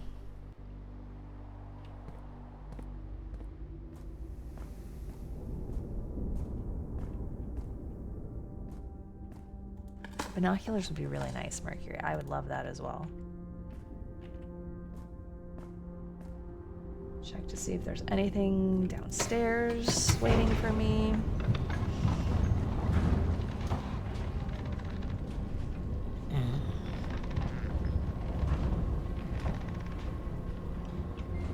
Nope, does not look like it. Whoop.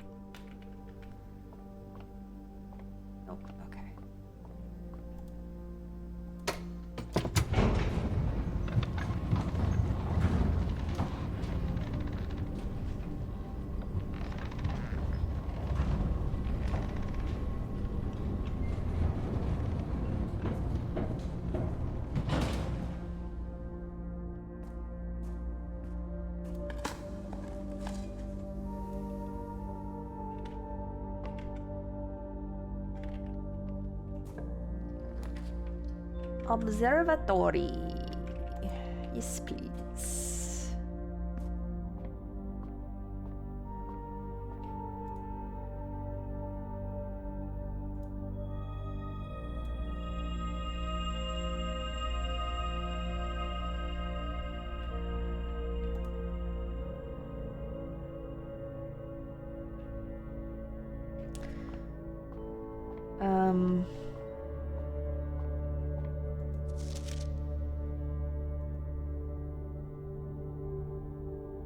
The title page is page 1.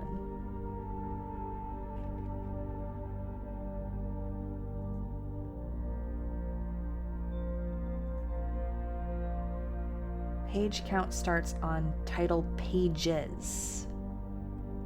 Okay. So I think that is...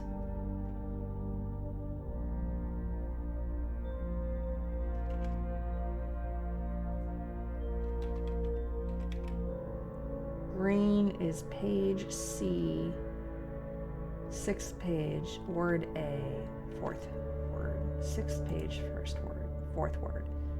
2, 3, 4, 5, 6. 1, 2, 3, 4.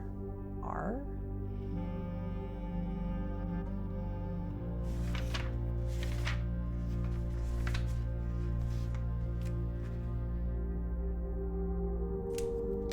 I don't know how helpful that is. Might be wrong.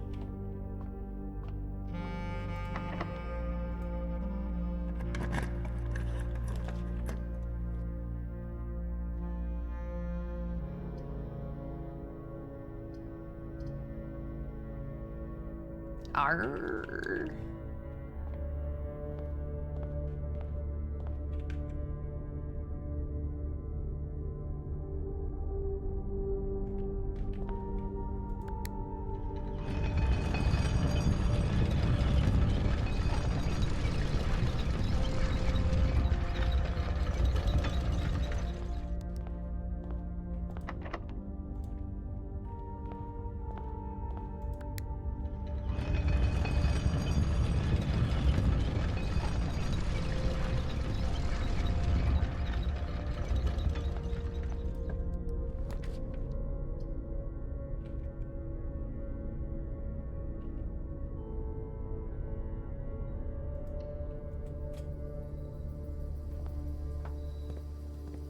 Banana.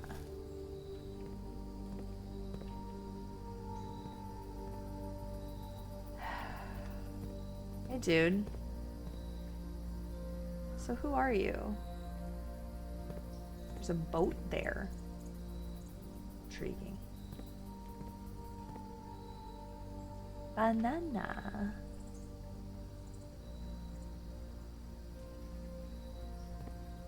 It's been a while since I've seen the pump room, hasn't it?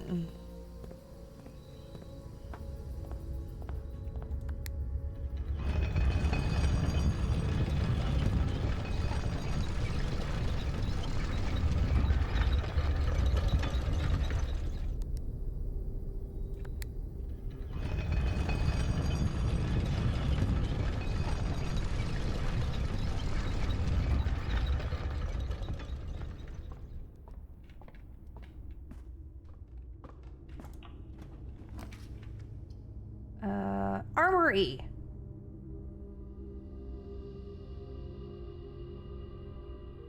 Weapons and armor for sale. How useful. Useful _ title cheered. X100. Much like the banana, it is time for me to split. Good night, Julia and chat. Hope all you cuties have a great night and weekend ahead. Virtual hug. Good night, useful. Have a good sleep.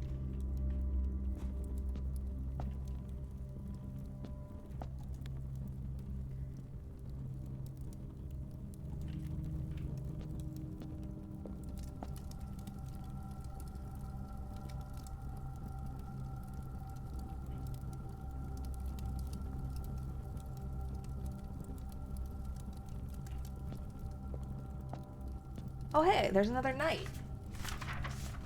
That makes sense. Armory.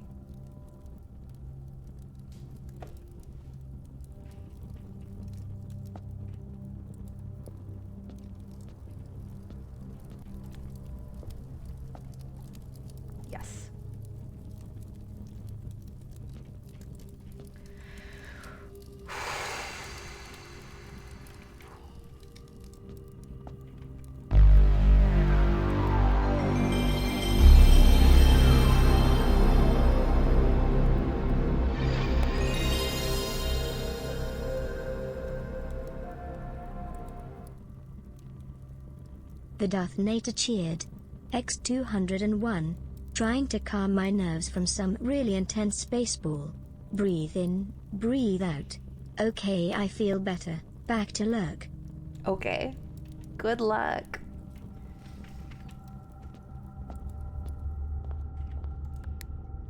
Go Tigers!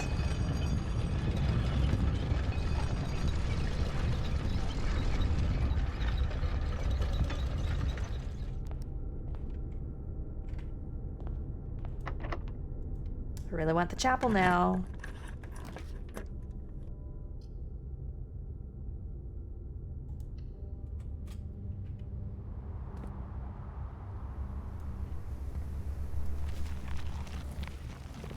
Oh, Nader.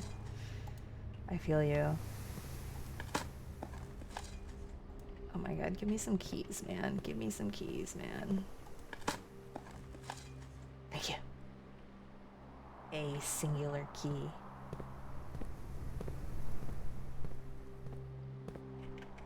This is nice, actually, because I have the key card. Pool.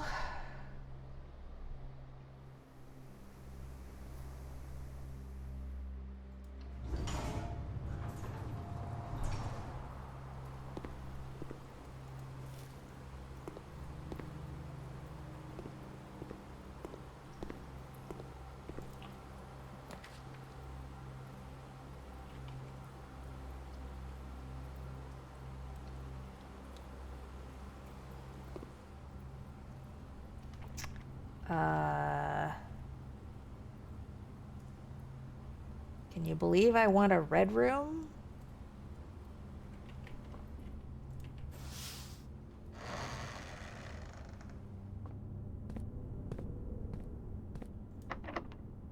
Of course it is.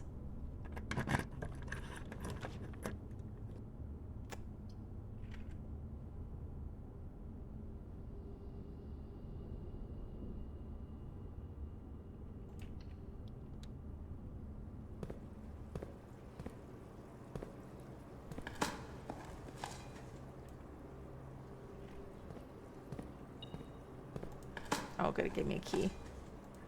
For the love of God.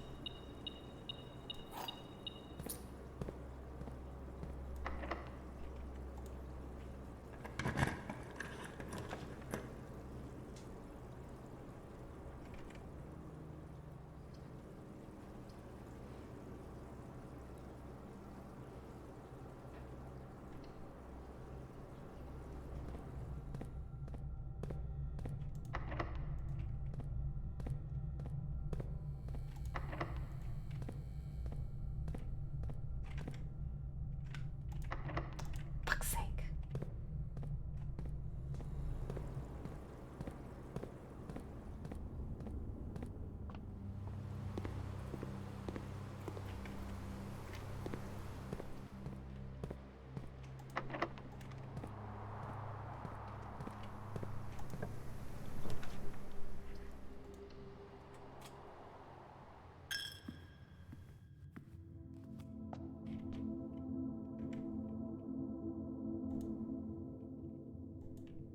No.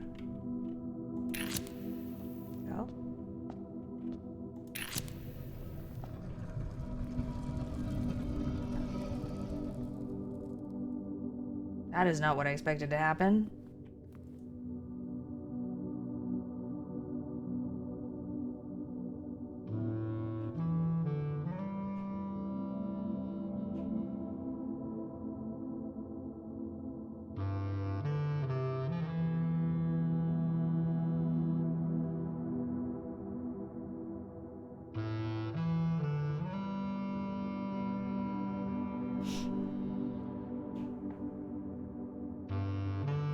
But what would I use it for right now? I don't have anything to buy.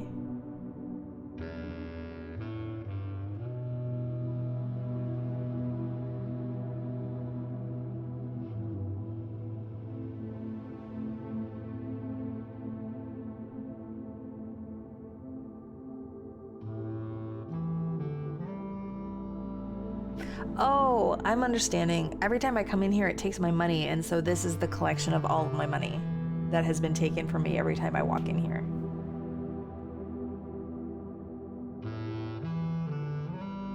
Okay, I'm not gonna open it because I don't have... Yeah.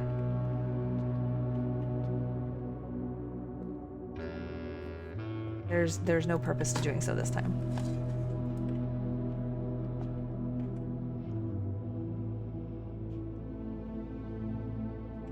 I have one key.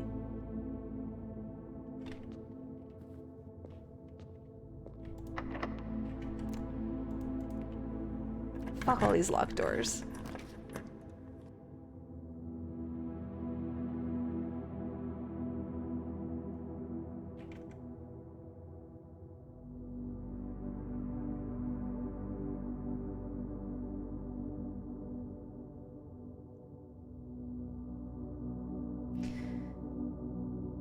I'm not gonna do it because I don't want to lose my torch because I need to go outside and use it. So I'm gonna take a key.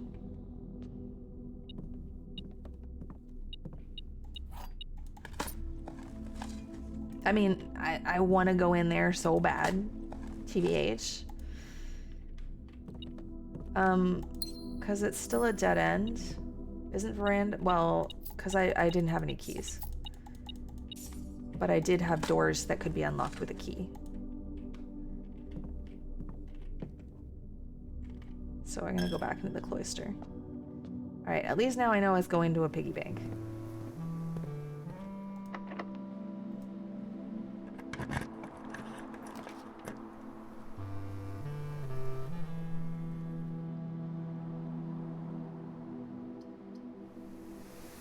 Well.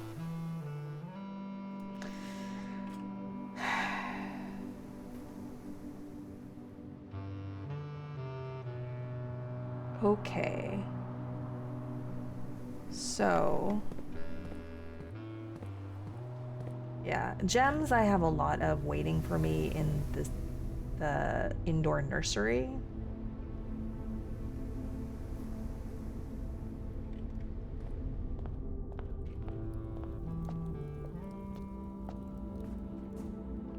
And there might be a lot of keys out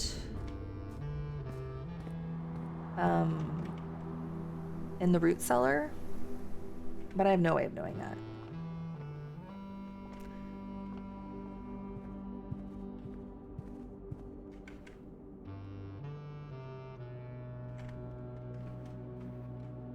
I'm not gonna go for the gems. I don't need them right now. I need to go use this outside, hopefully, question mark.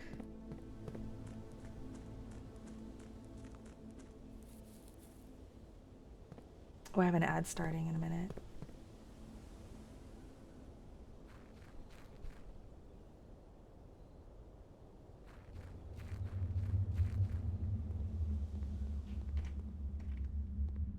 It's so dark.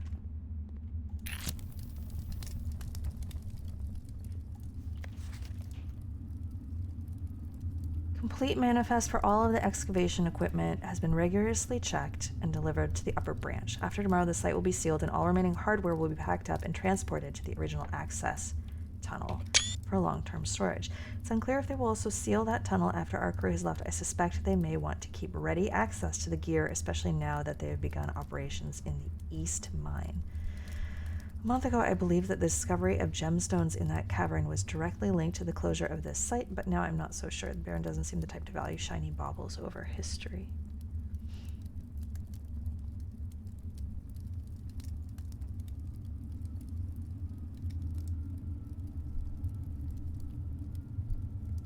I don't know if this is like the secret, the shortcut tunnel, or if this is a different tunnel entirely. Oh, hey! This is the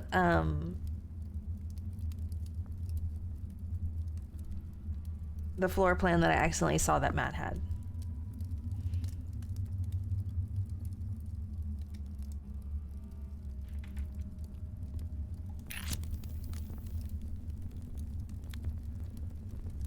He's had it for a long time. He got the armory a long time ago then, huh?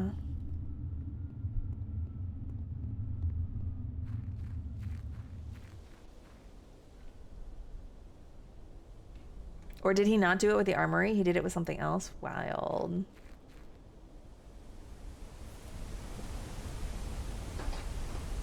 I know you didn't.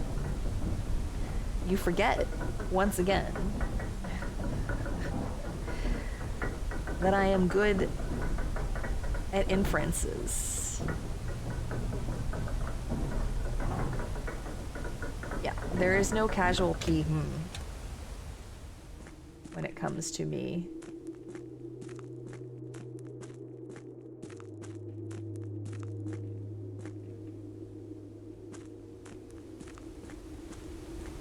You are not always p-huming as much as you think when I am streaming. You might want to do it more.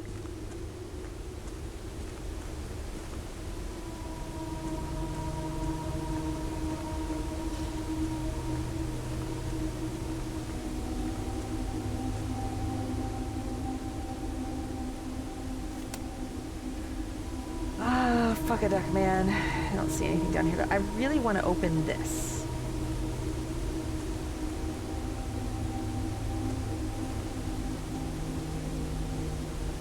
It looks like an antechamber door, which implies to me that there's a lever somewhere.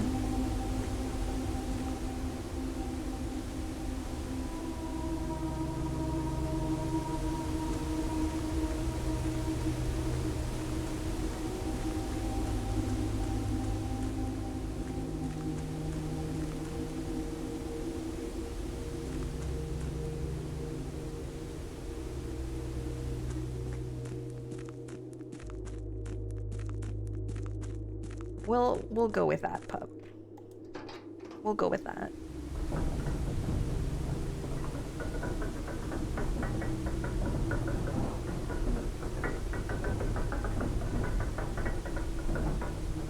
I wonder what our dad thinks of all this. I've been gone for over a month. I've already inherited the estate, and he's just like, yeah, that tracks.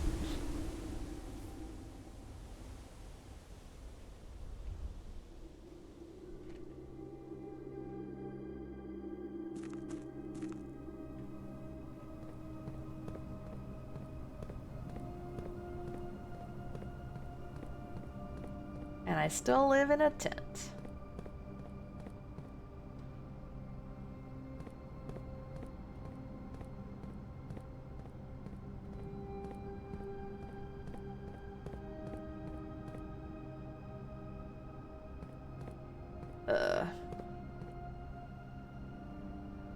The fuck? Where did you come from? How long have you been here? Oh, that's just the back way. Oh my god. It's not normally closed, so I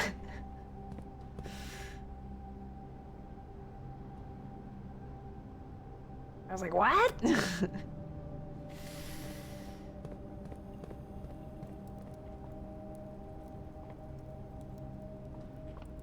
You know, I guess I could have probably gone out this way and it would have used fewer steps. Now that I have... Hello? Oh, there it is. Now I have that doorway. I'm about to run out of steps.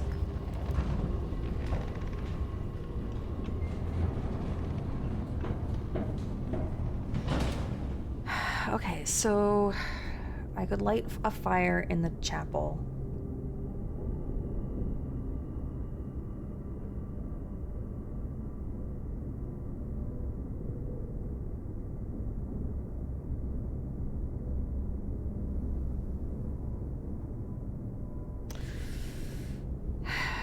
I want the tomb. Can't even get to see how many gems are in the indoor nursery. 1, 2, 3. Yeah, as soon as I get into the drawing room, I'll run out.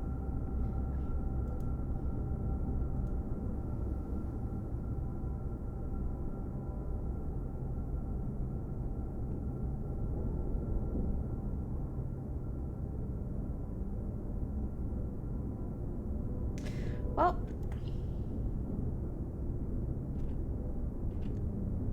Call it a day.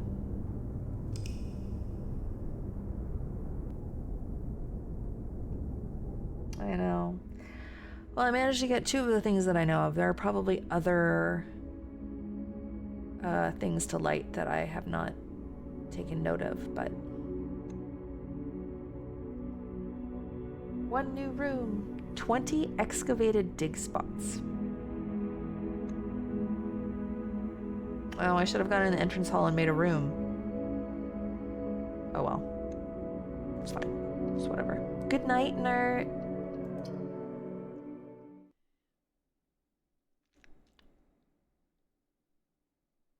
Okay. Learning from the library time. Bum bum.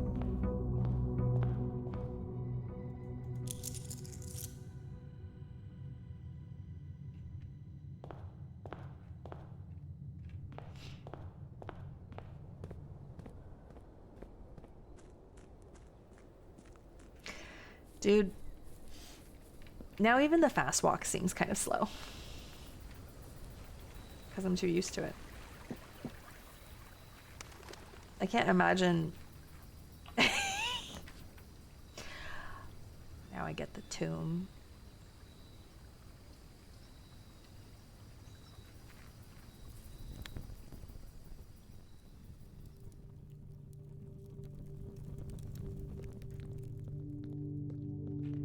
The 8th angel.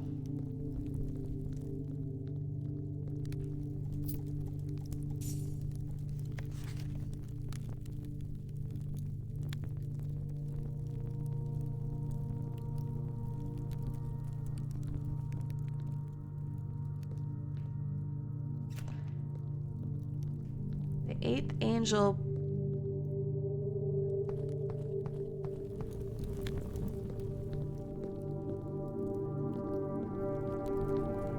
points the way.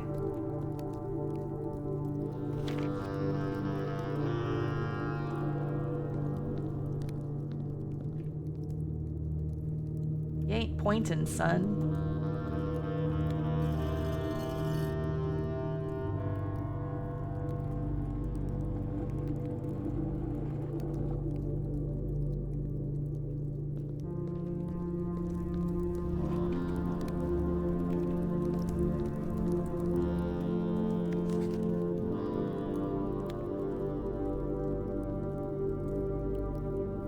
Yeah, I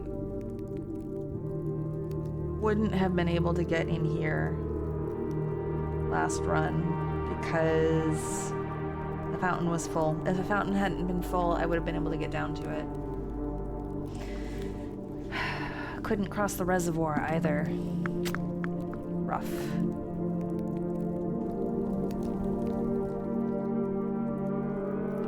Alright, even if I go that way,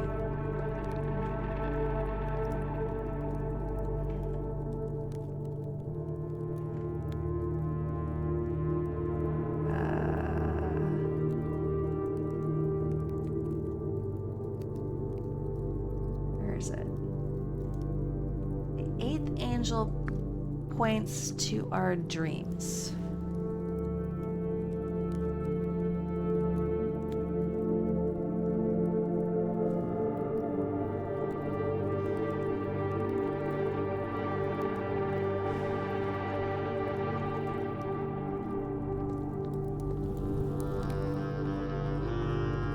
I think the 8th angel is Draxus.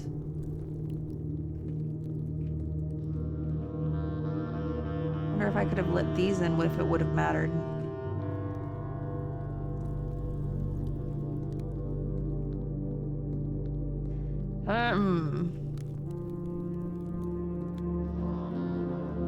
Oh look, red ones. Oh look.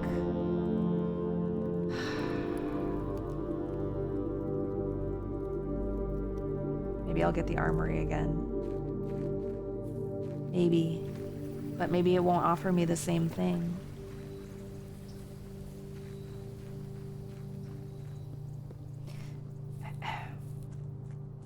I figure there must be like a workshop contraption that I haven't made yet. I know Matt has made all of them. No dark room, please, not today. Parlor.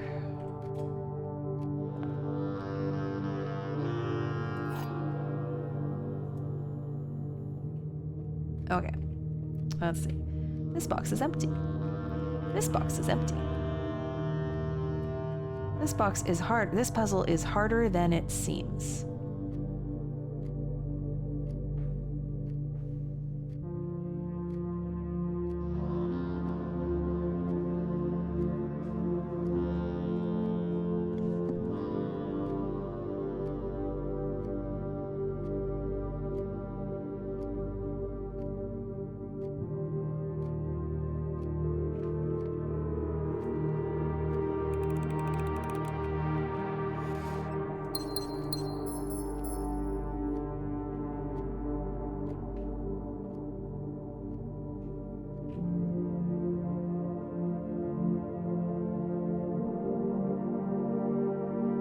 Am I? Matt says he's missed a bunch.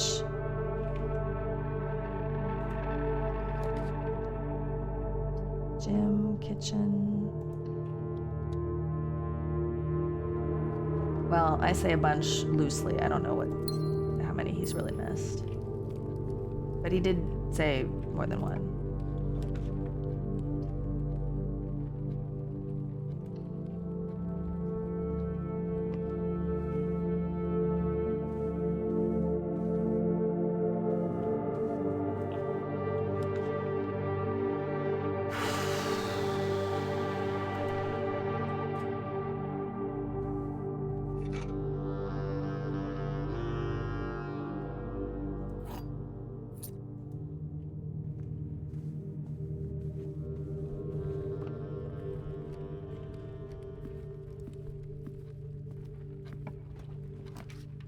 Well, how kind, how generous to come immediately.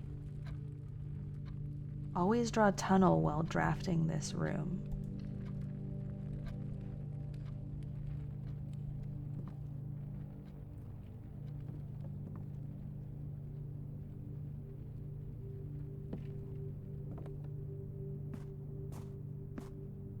Really? There's nothing like...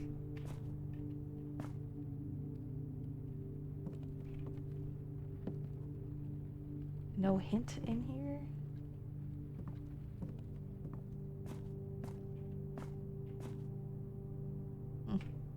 Simply tunnel.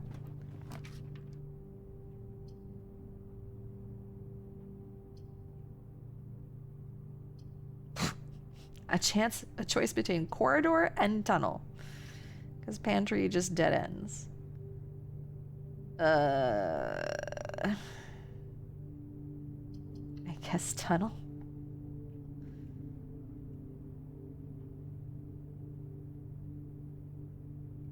We're gonna go back though.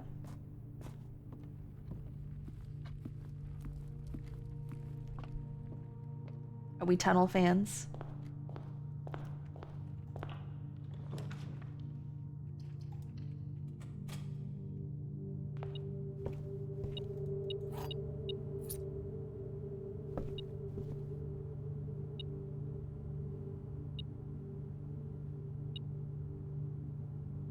Where is it? Oh my God, there's a key hidden right there.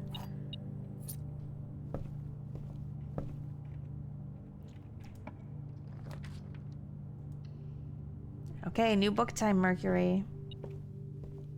Coin on the floor time, Mercury. The Curse of Black Bridge. Forward. The legend of Black Bridge is one that's well known to the people of the Grand Realm, for versions of this tale have been passed down from generation to generation. With each new telling, the story has changed, becoming over the years more colorful, more verbose, and, as one might expect, increasingly horrifying. However, with so many renditions and unique personal touches, the task of confining and binding this tale to text seemed an ambitious and impossible challenge. Over the course of my research, I have heard dozens of variations of the legend, And while the details would often change, I was surprised how much of the story's heart remained the same. Yet the more I listened, the clearer it became that there could never be a definitive version of this tale capable of capturing all the wonder and myth of Black Bridge. In the end, I chose to write down what felt most authentic, the story my grandmother told me as a boy long ago. Part 1. The Berry Picker from Orris. Many years ago, before peace had become a familiar word, there lived a group of rogues so wayward that the locals deemed it appropriate to call their number the Unholy Hounds. They were feral outlaws composed of society's worst in a time when society was at its worst, and for each crime that fearful travelers credited to the group, a dozen more lay unclaimed, each worse than the last. For the gentry, however, who often value their coffers more than their companions, no crime could measure more wicked than the group's primary enterprise, high road robbery. One such member of this so-called band of rogues was a boy of 13 years, Jesper, who had not been lucky in life, having lost 2 brothers to war and parents to famine. In the years of hunger that followed, Jesper lived in a gutter behind a churchyard, relying on the nourishment of scurrying bugs and weeds harvested from the cracks of the alleyways to sustain his pitiful existence. It is not surprising that a child aiming to escape such hardships would take any easy road out. An easy and well-traveled road paved with temptations, leading out of the city and into the gentry lands, where loose purse strings entwine with the strands of salvation and glisten equally with the hope of opportunity. It was this road that eventually led Jesper to the end of his youth, a hidden cave at the bottom of Black Bridge Canyon. It was here that he met his surrogate family and saviors, the notorious gang of godless outlaws known as the Unholy Hounds. I dislike October reads. Did I take a picture of this?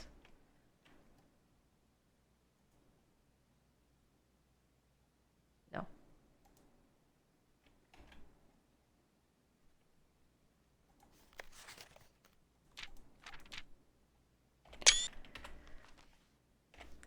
Despite the hardened circumstances that had led him to this vocation of banditry, Jesper was surprisingly tender-hearted and was often teased by the group for being too kind for such an ignoble life. For this reason, Jesper was assigned the innocent role of berry picker. It was not just innocence that set berry pickings apart from the gang's more wicked undertakings, for it was the only duty performed without the safety of night's concealment. Jesper, no stranger to solitude, did not protest that he alone worked while others slept soundly, tucked away in the cave at the bottom of Black Bridge Canyon. On one such occasion, Jesper decided to get an early start. He left the cave, berry basket in hand, and set out to the woods before the morning sun had even brushed against the tallest treetops. It was colder in the mornings, but the headway dawn afforded meant Jesper could reach the furthermost berry patches without worry of being chastised for tarrying upon his return. It took over 3 hours on foot to reach his destination, Dam, and along the way Jesper had passed by many a familiar bush, all priorly pillaged and so bereft of berries that one would have to dedicate several moments in earnest examination before finding a single one. That's a lot of alliteration. Jesper was patient, but even patience has its limits. He was confident that even accounting for the time lost in this long stretch of travel, his efforts would be well worth the pains. Surveying the patches in this new grove surprised even Jesper. The red dots suspended among the leaves seemed as numerous as stars in the skies. Upon seeing such a bounteous sight, he clutched his berry basket tightly and nearly toppled over out of joy. Once he had regained his senses, Jesper quickly made a decision. He would not reveal the location of this newfound treasure. Instead, he would earn the respect of his confederates, who, upon seeing his yield, might attribute this success to hard work. Smiling at his plan, Jesper set off to fill his basket and was making steady strides in this task when the sound of thundering hooves interrupted him. A carriage is approaching. The thought of it made Jesper freeze. Had he been so enchanted by his discovery he had neglected to observe his surroundings? How could a roadway be so close? He ducked down and crept toward the impending sound, hiding behind one of the larger bushes nearby. It was only a moment before the sound's source revealed itself. Within 50 paces of where Jesper hid, an elegant carriage with golden trim came soaring around a corner of trees, led by 2 beautiful white horses and conveyed by a stern-looking driver seated atop the vehicle, flaunting the most sophisticated regalia Jesper had ever seen. It was not just any carriage, it was a royal carriage. Even without having ever witnessed such a sight before, Jesper was certain. The sight had so transfixed Jesper he stood awestruck, unable to tear away as the carriage approached. The little concealment the bush provided was soon proven unequal to the driver's lofty perch, and upon spotting the boy, he pulled the reins with such effect that the noble steed slid to a sudden halt with precise control. How long is this? Damn! Okay, I don't think I can read this all out loud. The fuck?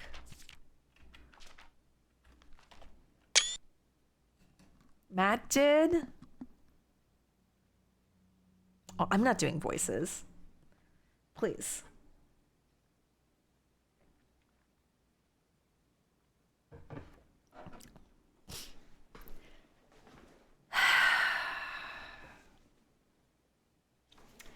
You, boy, get out from behind that bush, he shouted with a rigidity that betrayed a modest amount of fear. You startled me half to death, coming round the bend of my own drive, and seeing such an unfamiliar face in a place where there ought not be any face. Jesper quickly contemplated running.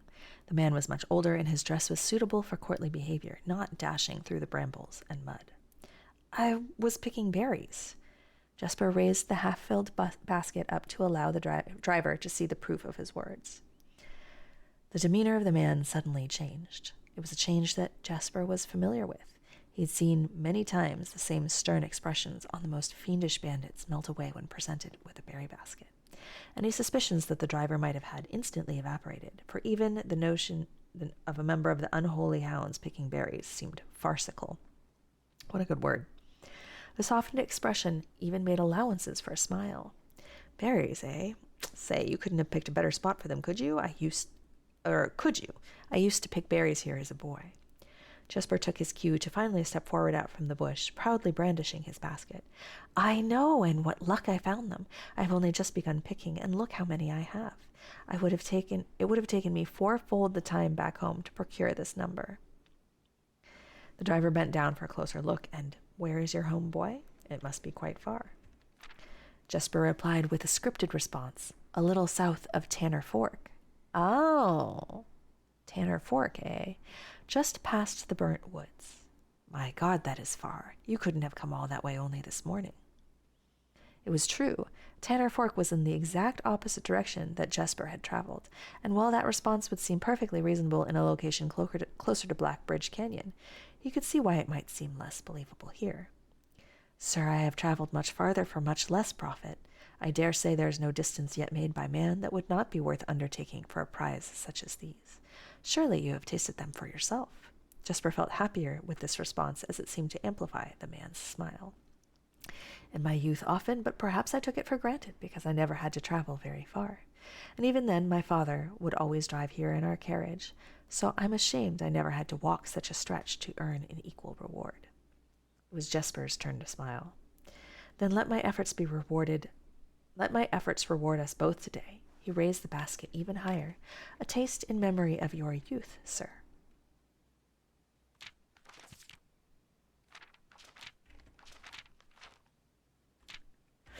The driver chuckled and removed one glove, bending over the seat to reach down to the basket.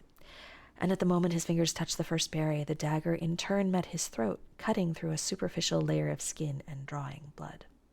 Jesper caught the man's startled eyes. And for that taste I will have your purse, sir, in memory of my youth. The driver's arm had gone stiff, his chin raised and trembling, more frightened than he had ever been before. Whether unable or incapable of speaking, he did not respond to the boy.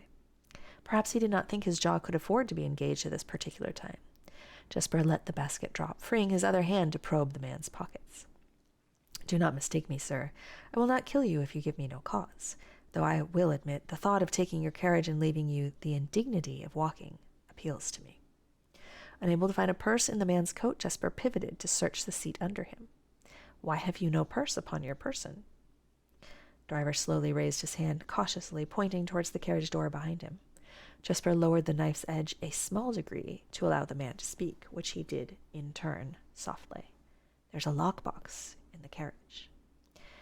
"Well, come down then, and grant me the courtesy of sparing your life and binding your hands, a concession, I assure you, of my tender heart, for it would be much easier to slit your throat." The man started to comply, slowly lowering himself from the driver's seat of the carriage. Once down, Jesper guided him away from the carriage to a nearby tree, where he instructed him to get on his knees and put his hands behind his back. Excusing his inexperience, the man indulged Jesper while he figured out how to adequately bind him. The smile and kindness Jesper had seen on this man's face, now nothing more than a distant memory. In their place, cold, dark eyes, displaying no emotion. "I wonder, should I grant you the same clemency you are showing me?" Jesper stopped, surprised by the question, but ignored it, secured the final bindings, and then hastily returned to the carriage. With one hand on the door's handle, he turned back to the man. "If there is no lockbox, there will be no clemency." That should have been a comma. Inside, the carriage was surprisingly dusty and unswept, a stark contrast to the elegant and polished golden facade of the exterior. It had apparently been many years since a passenger had enjoyed passage in this vehicle. This all but confirmed what Jesper had suspected. The driver of this carriage was not a liveried servant in the employ of some greater master. Any curiosity that this observation might have further produced was quickly abandoned upon seeing what rested under the carriage's back seat. A large wooden lockbox. Despite its hefty appearance, the box was surprisingly easy to handle. Within a few minutes, Jesper had dislodged it from its hold and carried it out onto the sunlight. Inspecting the box carefully, 2 observations were made. Totemic symbols found carved on all 4 sides of the box hinted that the box was very old and likely not created by Orindian hands. It reminded him of artifacts from the old world and was presumably crafted in one of the ancient realms. I stopped taking pictures. When did I stop taking pictures? I forgot to take pictures.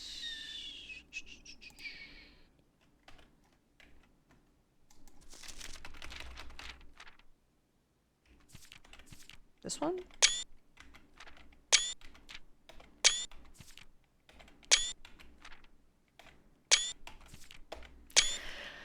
Secondly, the box was secured by a rusted yet robust padlock and would not open easily without a key. Jesper looked over to see the driver quietly observing from his indentured position. "Do you perhaps have a key you can provide me to open this box?" Without emotion, the driver replied, "There is no key to that box." Jesper stood up. Easy enough, then. He headed over to a nearby rock of sizable dimensions and lifted the stone up, carrying it back to the box. If there was ever a time when that lock had been resistant to brute force, it wasn't recent. With one hit, the stone had completely shattered the rusted lock. He bent back down and opened the lid. Inside was an effigy, a crude figure chiseled from stone. Without too much deliberation, Jesper bent down and picked it up, somewhat surprised how heavy it seemed given how light the box had felt. Having expected to find something more akin to gold or gems, he looked questioningly to the man, hoping to find an explanation. The driver's smile had once again returned. "You are cursed, boy, for deadly is the stone. You have opened that which should never have been opened, and you are cursed." Jesper carried the effigy over to the man and shoved it in front of his face. "What is it?" "That's one." Feeling his disappointment rising to anger now, Jesper tightened his grip on the effigy. "One what, you miserable adjutor? And in God's name, why have you no purse upon your person?" The man did not seem intimidated. "One pace." He paused for effect. 12 more, and you will be dead." He only had a second to flinch before the effigy struck him in the head and put an end to his cryptic ramblings. If there was ever a time when the man had been resistant to brute force, it wasn't recent. Jesper looked down at the sculpted stone figure. Was it cursed? Was he cursed? He had, of course, heard stories of curses, and had never doubted their validity in the past, but now he was standing face to face with the possibility of being cursed, and his mind pleaded with him to be skeptical. My lips are getting chapped. It's a good line.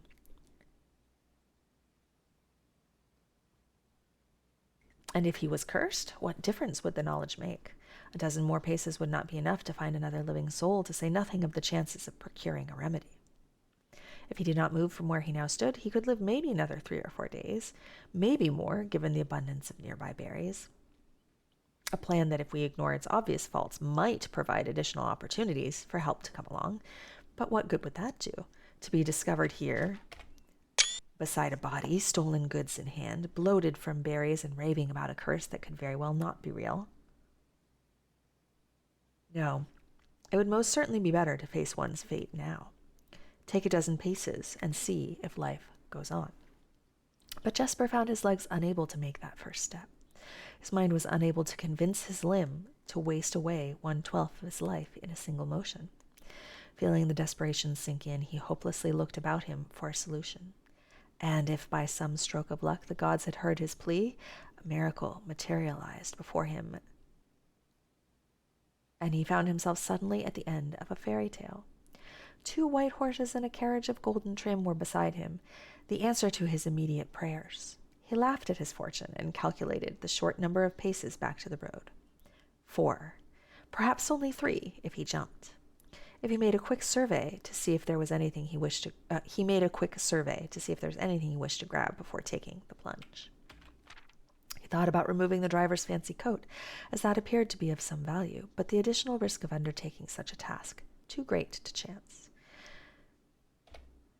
And so, after a profound breath, he took his 2nd, 3rd, and 4th steps, though they were quite large. Seated now behind the horses, he reached for the reins and suddenly realized he was still gripping the effigy. If the curse was real, then it would most certainly be better left here. If, on the other hand, the story is fictitious, there might be some appraisal that could be made of the figure. It was, after all, found within a lockbox, whose typical function oft secures objects of value. Having witnessed firsthand the horrors of destitution, Jesper found his mind equally reluctant to allow his hand to let go.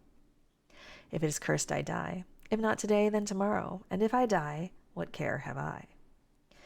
And with that statement said aloud to the horses, seemingly, Jesper took up the reins with confidence. Part 2. Below the Black Bridge. Oops.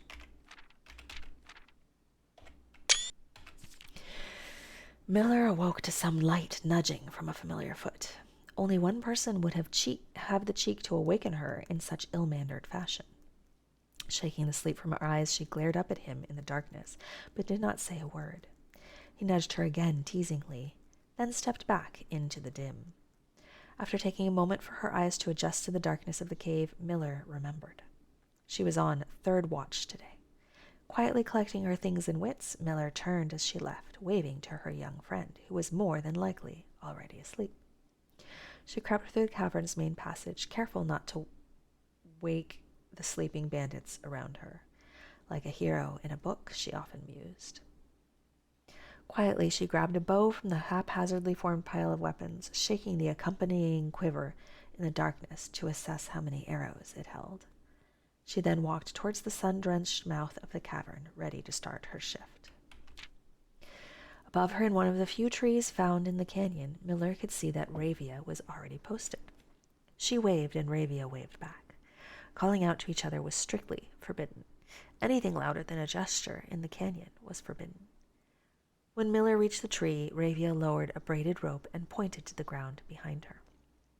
Miller turned, following the finger, and found a pail of water resting beside a nearby log. She turned back to Ravia, nodded, and secured the pail to the rope. The pail went up first, and in turn, Miller followed. Ravia reached across to grab the water. Miller leaned back to give her space. There was not much room for maneuvering in this tree post, a necessary concession for the concealment the outpost demanded. Ravia tilted the pail up to her mouth dramatically, illustrating how thirsty she had been. Miller laughed silently as water poured out, splashing onto Ravia's face. It was a bit too daring and noisy of a joke, and had the others been around, they would have certainly been scolded for the unwarranted sound. But Miller appreciated the efforts Ravia took to verbalize the silence of the morning. They had been on 3rd watch together for over a month, and during that speechless time their friendship had grown into something special. Affection was unsurprisingly scarce among the unholy hounds. Had she felt camaraderie before, of course, or she had, but intimacy never. From their elevated vantage, the girls could see the concealed entrance of the cavern as well as a clear view of the bridge that was spanned across the canyon. Black Bridge was the link between the Gentry lands and the northern mountains, the overpass that connected Oris and Reddington. To the city-faring travelers of the realm, the bridge was an unavoidable crossing. In the day, the task was to ensure that travelers passed by without stopping. At night, the task was to ensure that they do. Like most of her band, Miller preferred the night. The biting glare of the sun might be tolerable to farmhands and bricklayers, but to a cavern-housed bandit it was a source of constant annoyance. In the day there was no shroud to conceal her expressions, nor to hide her thoughts. She felt exposed. これは本だよ。昔話. Ravia touched her elbow and pointed up. Miller, striving to suppress a budding smile, subtly shook her head in response. There were many signs that the unholy hounds used in lieu of words, but the two of them hadn't developed an extended vocabulary. Gestures quietly forged in the shared solitude of their month among the branches. She watched as Ravia shifted, placing her palms flat on the floorboards beneath them. Miller knew what she was trying to say, but shook her head a second time. It was often more fun to pretend not to understand. Ravia rolled her eyes and turned away, looking back to the canyon. Squinting through the leaves, the two girls held still, watching and listening. It was not long until Miller, too, heard the sounds of approach. Ravia held up two bent fingers, and a few moments later, two men emerged from the bridge's southern end. They were dressed in a familiar uniform. Long gray coats with black facings, white waistcoats, and black tricorn hats. They belonged to the local patrol, the Blackguard. Though not an everyday occurrence, their presence at Black Bridge wasn't an unusual sight. It typically indicated that an important traveler's impending passage... I don't know why I keep adding words in. It typically indicated an important traveler's impending passage across the bridge, information that the girls would promptly relay to their leaders as soon as the coast was clear. But this report, while exciting, was rarely acted upon. In Miller's 5 years in the Unholy Hounds, she had never once seen a carriage taken in open daylight when the Blackguard was nearby. The men had nearly reached the bridge's north end when Miller heard the horses. Faintly at first, but growing louder with each passing moment. Ravia's eyes met Miller's, the same concern mirrored in each other's expression. This did not sound like the typical carriage, cautiously approaching the bridge to cross. Instead of the familiar crunch of the high road's gravel, they heard the harsh clattering of hoofbeats against stone.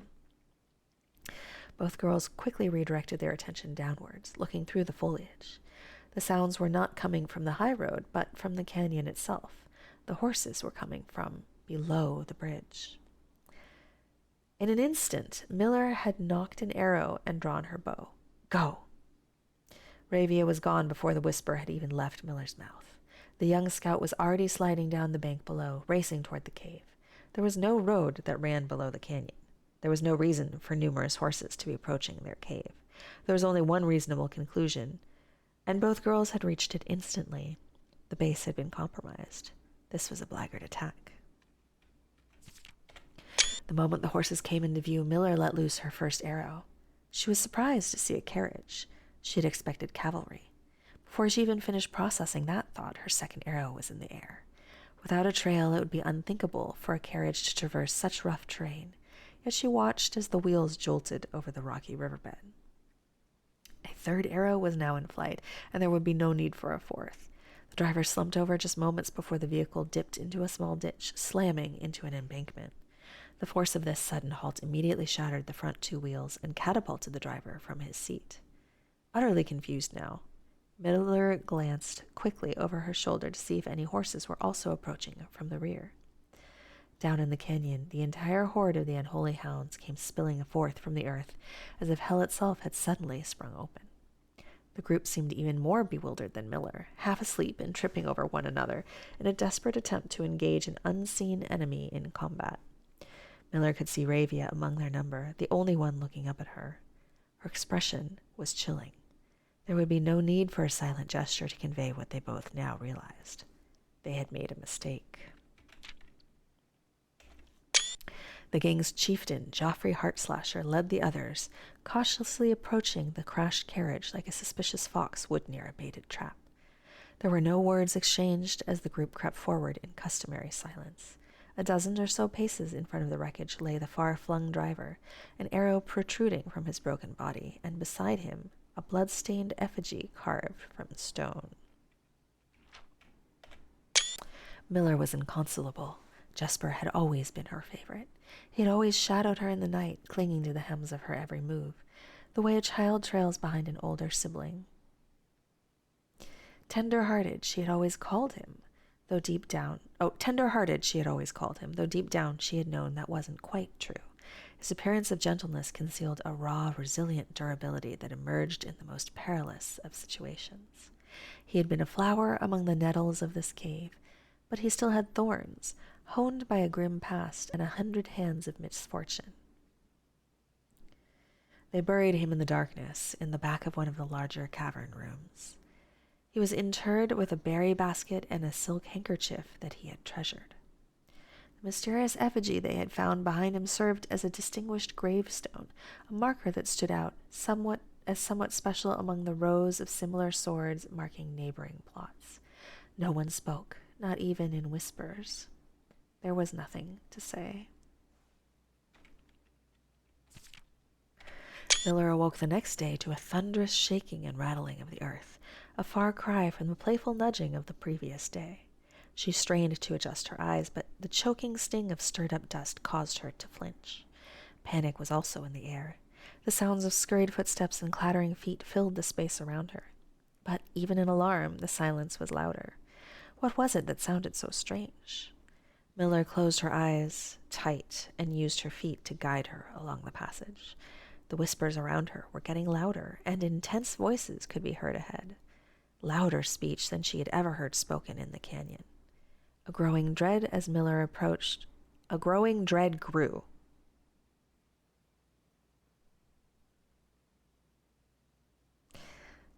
I don't like those word choices. A growing dread. It was growing and then it grew. Approached the mouth of the cave. Her eyes now opened wide despite the dust. Shouldn't it be day? Miller felt a hand in the darkness pulling at her. It was Ravia.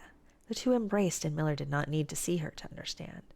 Ravia placed 2 bent fingers against Miller's cheek, and with that touch against her face, Miller felt the same sinking feeling from the previous day. 2 bent fingers confirmed what Miller had suspected. The girls had forgotten to relay one critical piece of information to the others.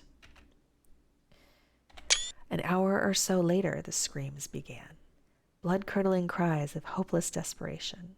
Captain Fodrick Lee of the Blackguard looked down from the ridge of the canyon at the collapsed entrance of the cave. Ah, he grinned. Now they speak.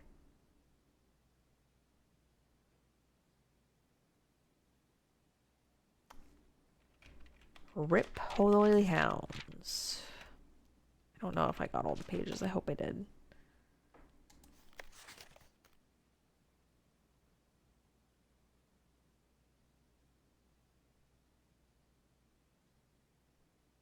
Huh. Huh. Huh. Huh. Huh.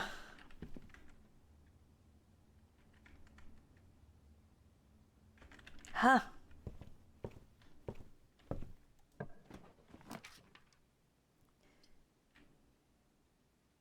Huh. He literally picked that before a new clue.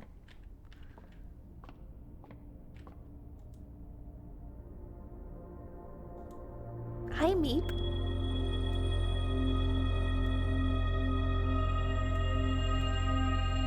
Look at all these stars I have. He literally did it because he knew you took a new clue. So he wanted something different than what I got.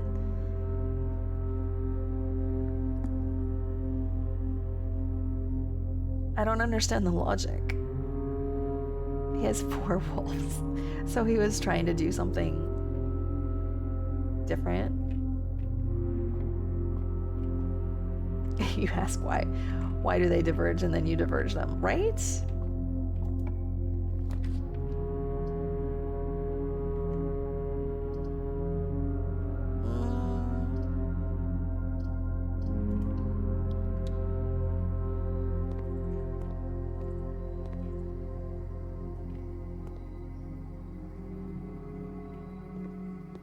Change the music real fast. Sorry, pup.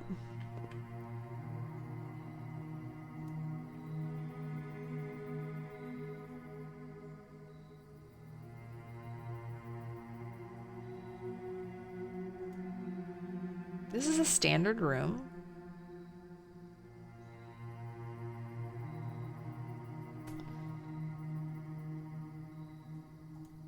This is an unusual room.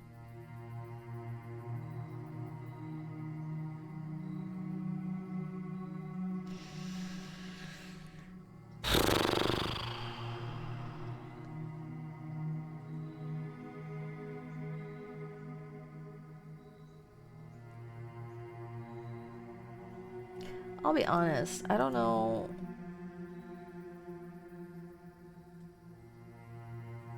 I don't know what my goal is with room rarity.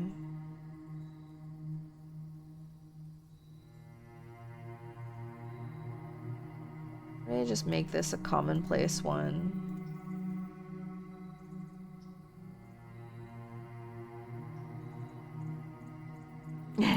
Cyber.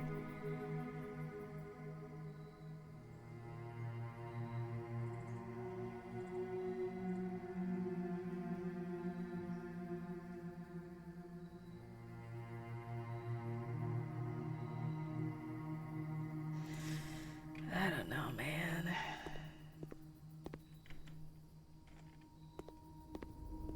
Okay, I got a bunch of money in the tomb now. I wonder if I'll get the showcase today. We shall see.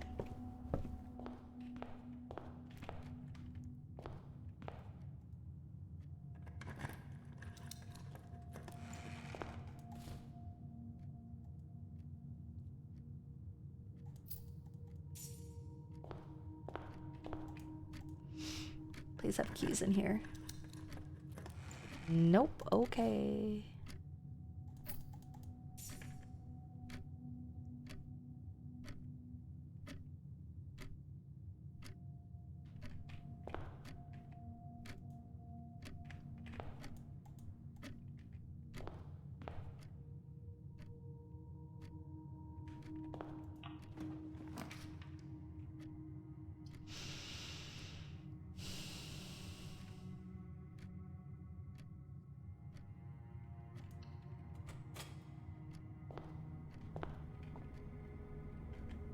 What do I want?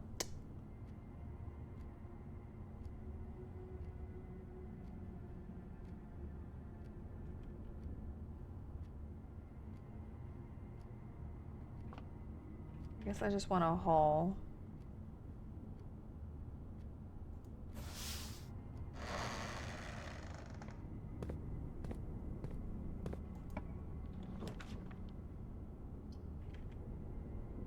I mean,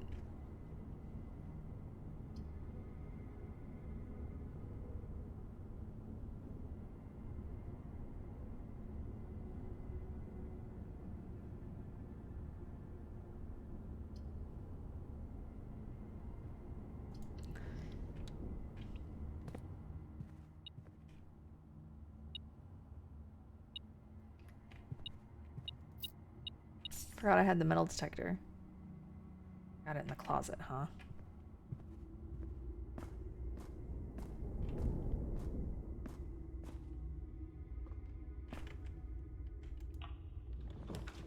Rotunda.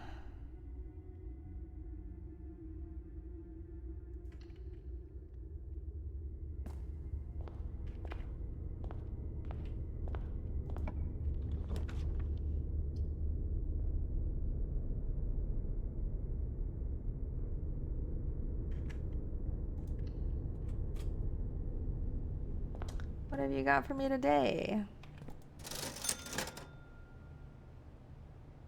Why, sure. Why, sure. Why not?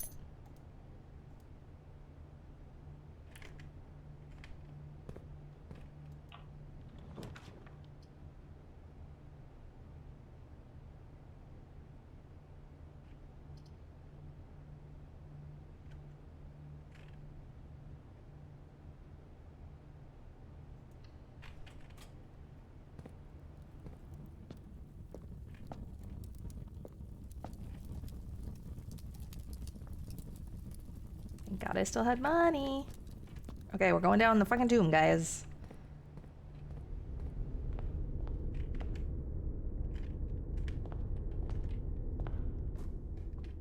No reason not to do that. Like, watch me run out of steps if I didn't do this. I might as well just fucking go.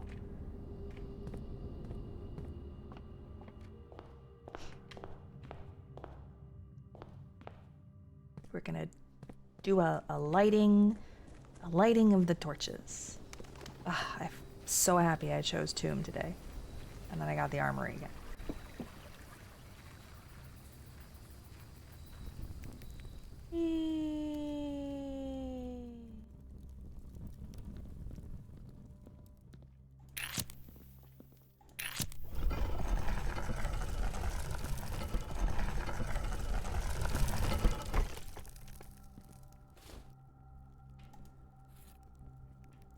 Okay.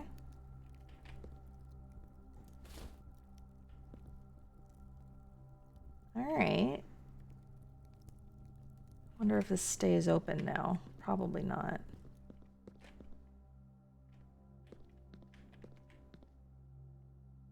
Are there any other ones down here? Gonna look around before I go downstairs.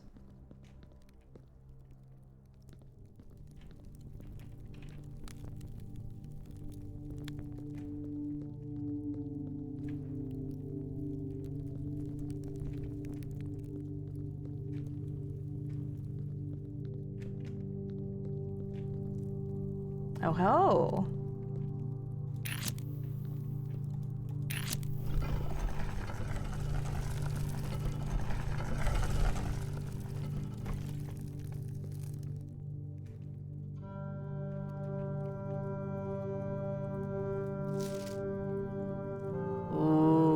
What?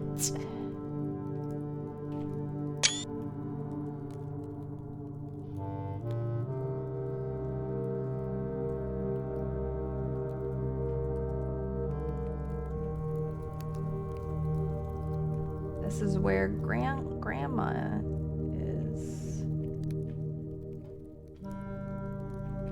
Okay.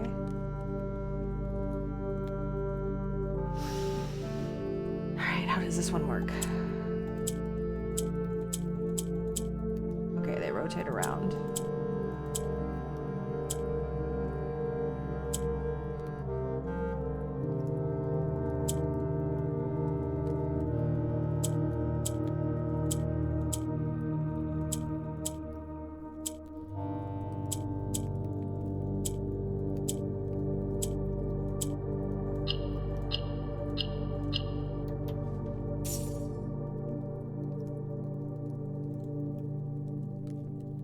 That one was way easier than the one I did in Nuance.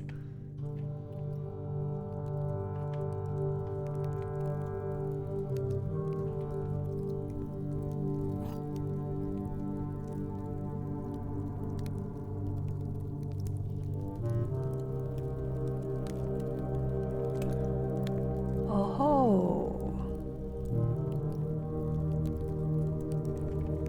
Well, let's see.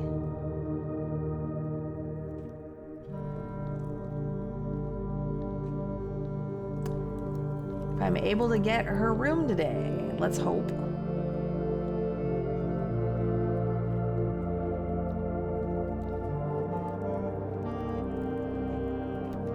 Okay, I'm gonna write down diary key as another major key. I have 1, 2, 3, 4, 5, 6, 7 written down right now.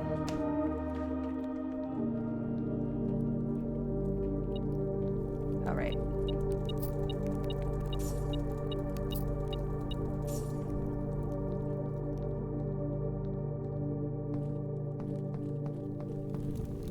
We pray. No, this is not what I wanted. Is there anything in here that I could light?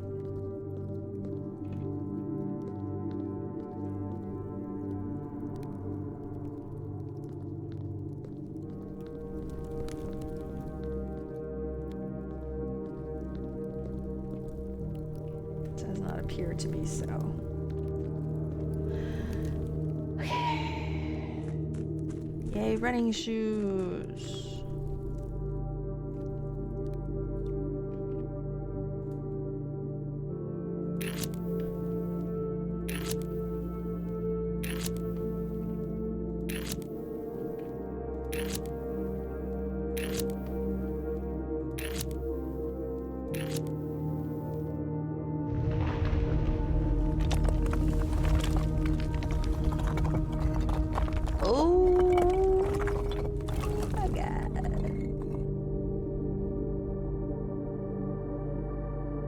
Also, how nice it is, isn't it, that it gives us the Orinda.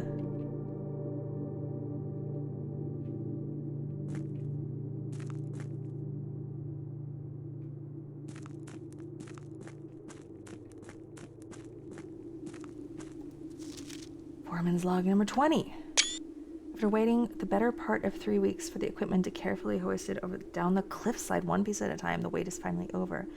Today we begin our formal foray into the mountains and begin excavation of the first tunnel, the first of many. To prevent future delays, Thomas Sinclair has generously volunteered to install a freight lift to facilitate both personnel transport. However, after seeing his ornate designs, one can't help but feel the Baron's delicate taste might be better suited for the ballroom crowd. Regardless of the particulars, I'm sure my crew won't object to riding down to the tunnels in fashionable style.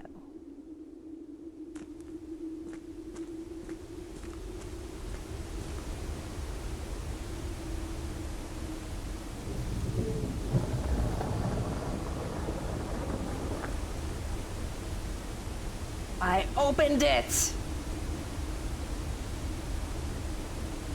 Okay. But it didn't go.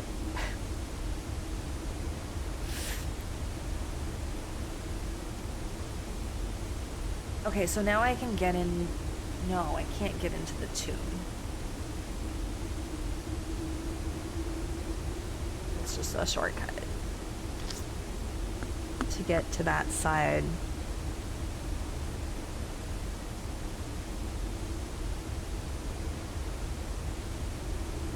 What does this do for me? I don't know. I guess we'll find out.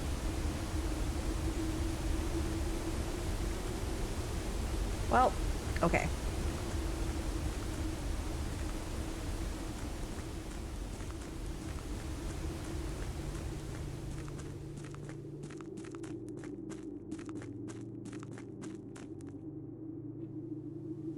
Oh, you're fucking kidding me. Welp.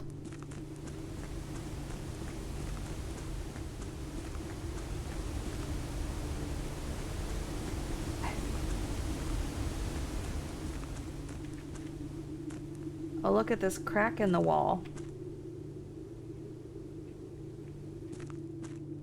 I wonder if that's actually a crack in the wall or if that's just...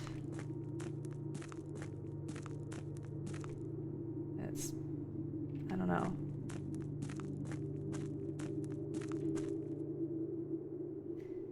Damn it.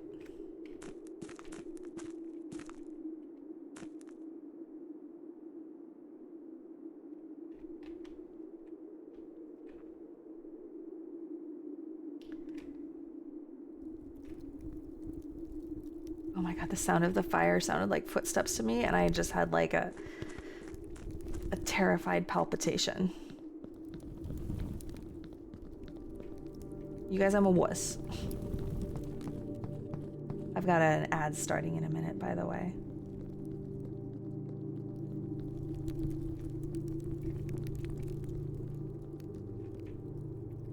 I am a fucking baby, y'all. I am so easily terrified by things. And this game does not try to not be creepy. You know what I mean? This game is like, hey, what if we played creepy music like all the time?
and a telescope.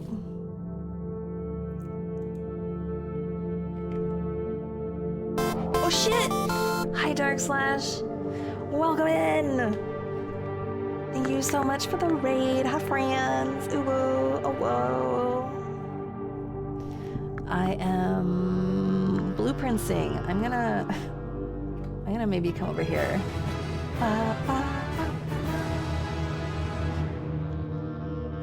Hi, friends. Hi, friendo.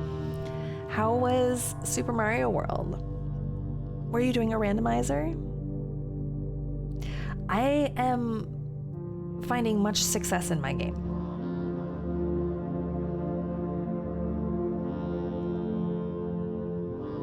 I'm very happy. I hope that you had a good time. Oh, it's I'm in the middle of ads. I hope people are okay. Playing what nachos and fried Oreos? What does that mean? It's a ROM hack. Oh, I haven't heard of that. So when are you gonna play Blueprints, Dark Slash? Because I know that's on the list of games that you have to give to your viewers. Soon. Okay, sounds good. I am going to say thank you so very, very, very much for the raid.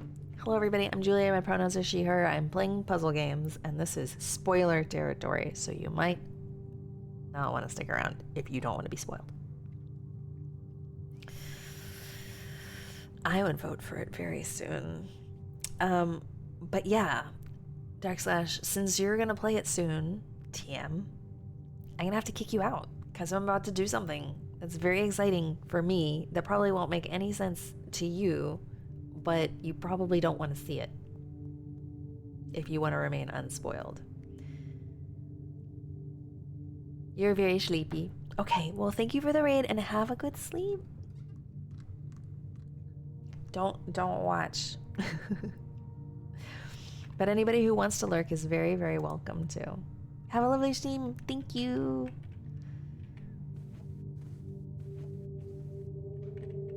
We're gonna unlock the diary. Her ladyship's diary. Yes. My dear diary.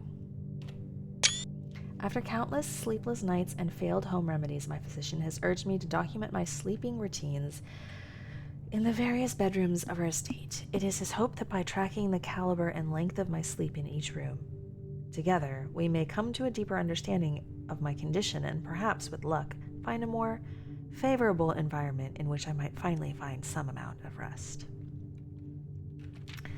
My dear diary, to begin, I thought it best to start with my own room, despite already knowing how unsuitable it has been for my sleep of late. Perhaps it is all the old memories that linger here, as it is impossible not to think of home among so many mementos of my youth. Nonetheless, I find comfort in gazing at the stars before dozing off.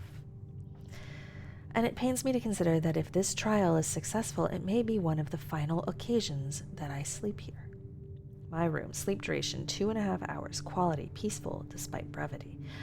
Observable effects, I awoke the following morning with 10 less steps, but also observed an additional star in the sky.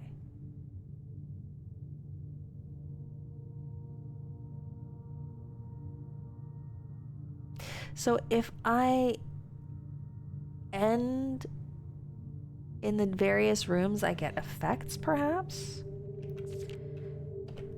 Dearest Diary, last night I retired to the guest room, as I have yet to gain the courage to ask anyone to surrender their room to me, even for a night. This bedroom is a cozy space, normally reserved for guests staying the weekend. However, I found, despite having a choice between 2 beds, that neither proved to be very comfortable. I must speak with Herbert about this, as our guests deserve, at the very least, as much comfort in their stay as we have. Guest bedroom, sleep duration 4 hours, quality very fragmented, observable effects nothing special. My dear diary. It was strange to sleep in the childhood room of my late husband. The room was just as I had imagined it from the stories he told me of growing up with an older brother. Herbert informed me that the room has remained untouched, almost identical to when they both occupied it. To avoid any accidents, I slept in the bottom bunk, as climbing ladders is not as easy as it used to be. Despite my exhaustion, my thoughts of Simon kept me up through most of the night. Bunk room. Sleep duration, twice the usual. Quality, 2 times as restless. Observable effects. The next morning I went to the family tomb to visit his grave and was surprised to find a flower already laid.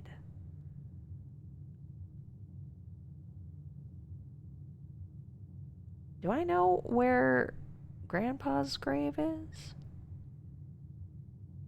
Interesting.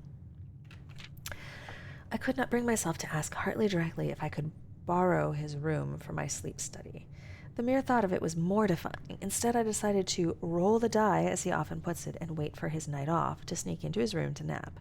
The experience of sleeping in a servant's room was thrilling, but the fear of getting caught was overwhelming. Every little noise startled me, and I couldn't manage to sleep for more than a few moments, fearing Hartley would return at any time.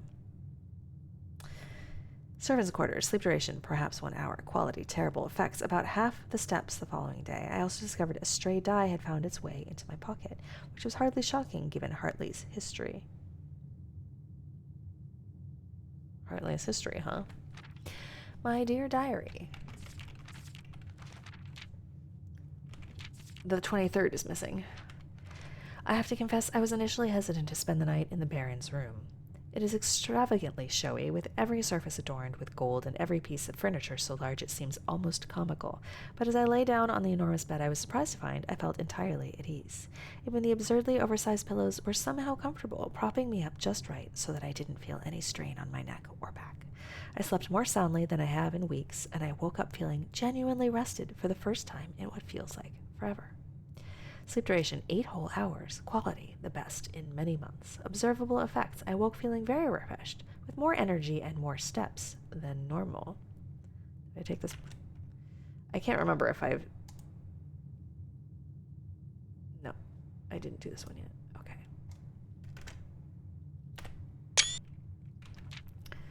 As fate would have it, just as I had begun to make progress in my quest of slumber, a most joyous event has interrupted my progress.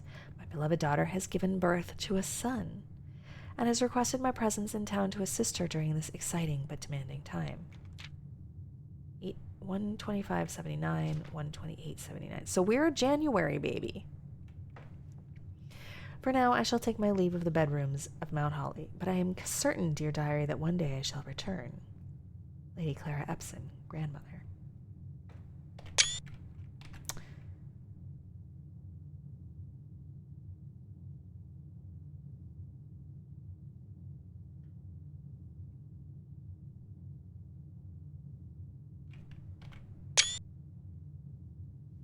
That's the outdoor room.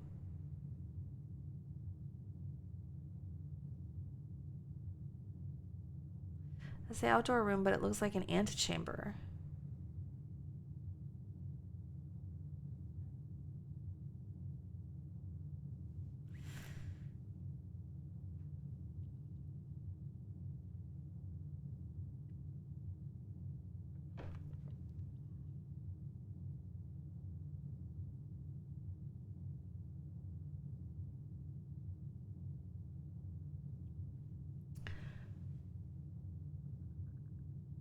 Curious.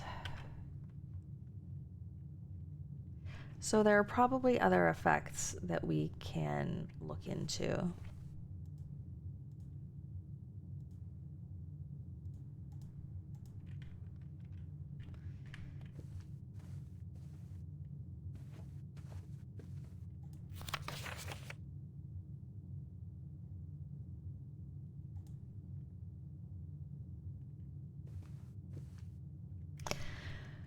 Okay.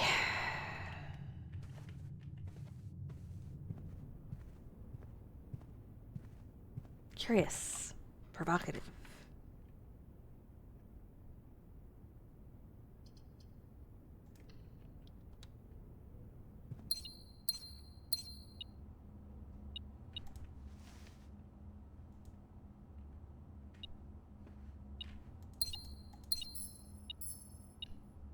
Where is whatever I am beeping about?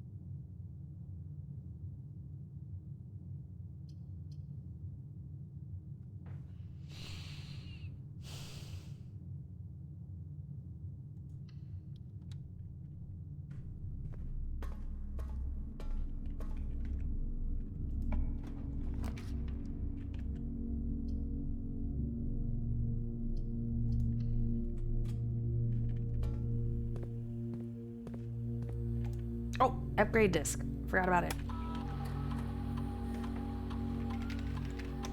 We use upgrade disc.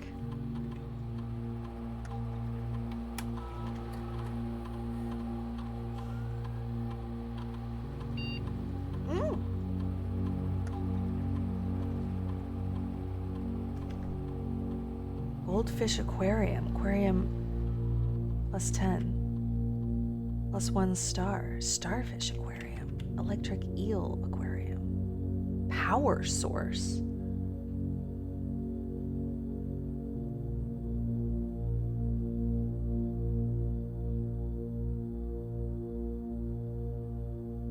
Power source.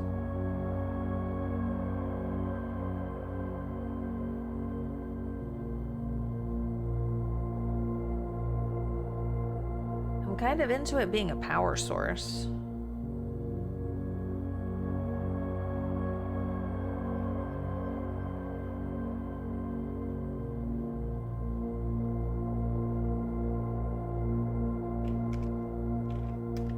Why not? So that I don't just have the boiler room.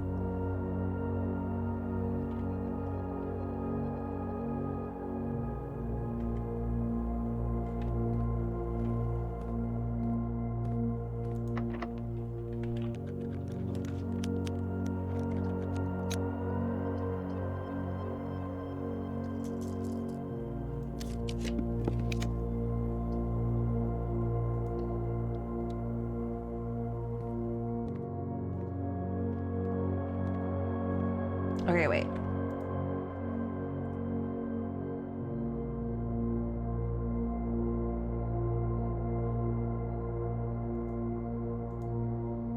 Let's look at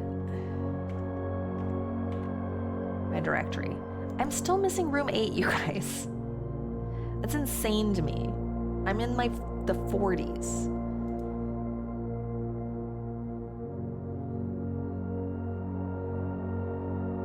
I don't know how many found floor plans there actually are.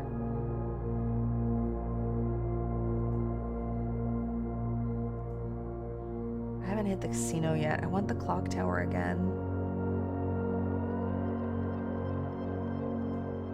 Ugh, I need to find more floor plans somehow.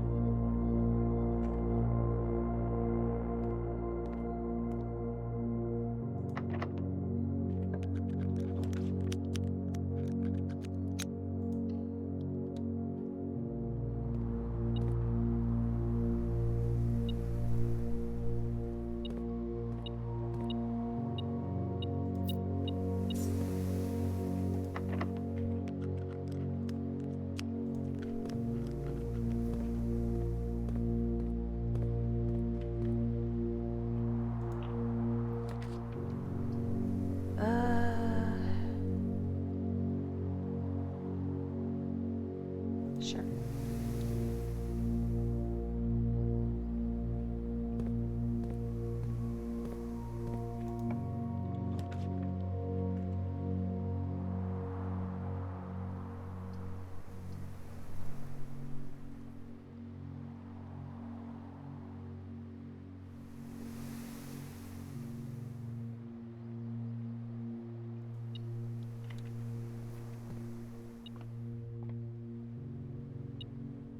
We love a key on the floor.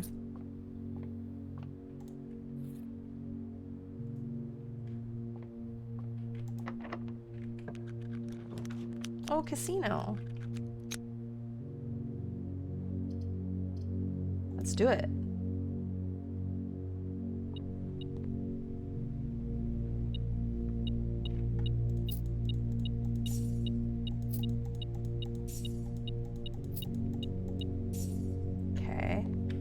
Slots.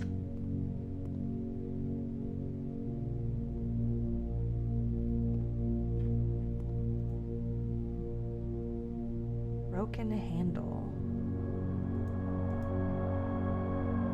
Well, I sure know where to find a broken handle, don't I? Sometimes, not usually.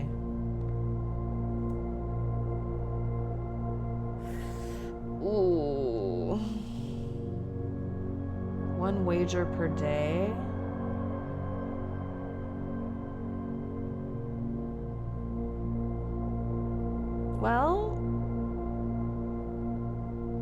let's do it. Why not? Aw, bummer. I wanted keys.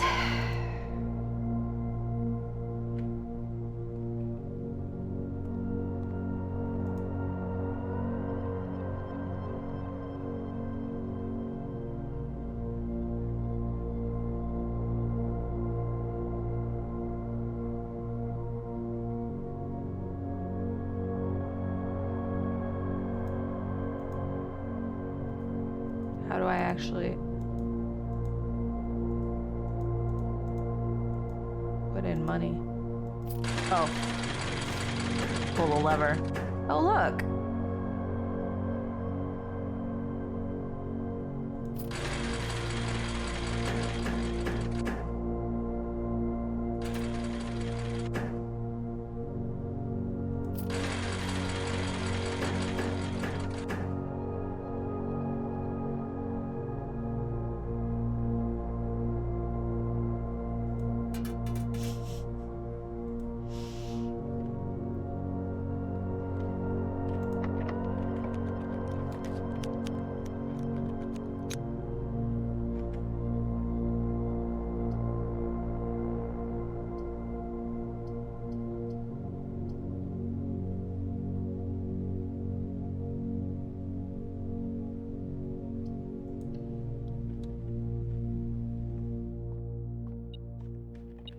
One key? Are you kidding me? We're using this. We're going right the fuck now.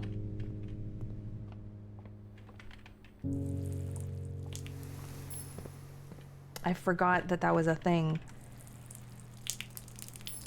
That there's one if you draft quite late, quote unquote.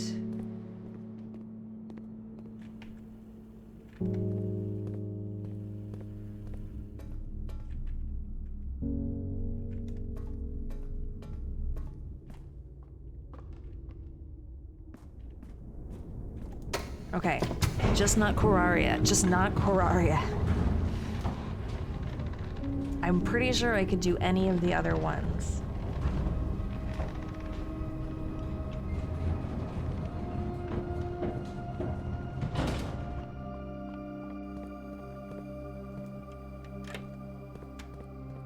Running shoes OP. Running shoes OP.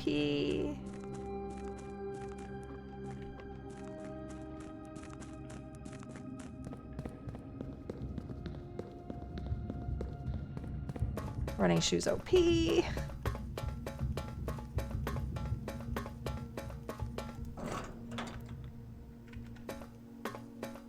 Dude, I've gotten some shit on this run. For sure.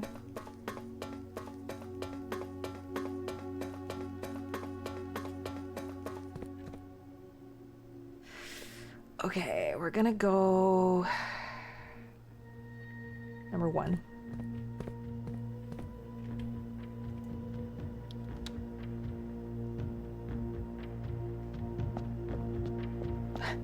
Yeah. All right. I know what to do with you.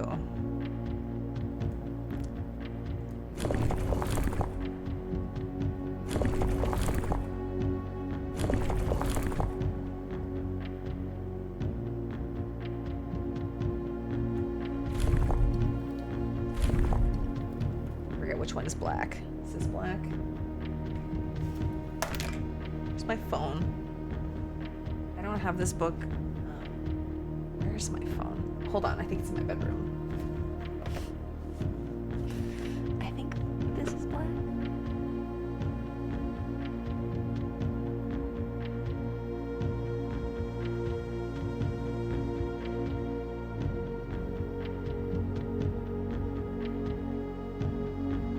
My hair's still wet. I've been streaming for 3 hours and my hair is still like...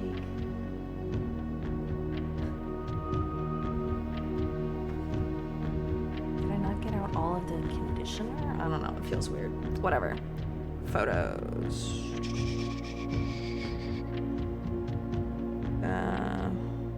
Yeah, okay, this is black. I was correct. And then...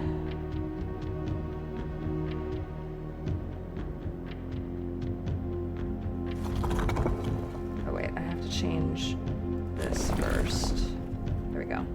Let's go back to black.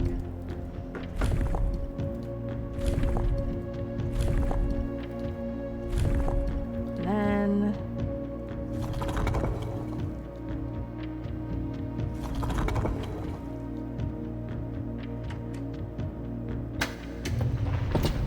First try.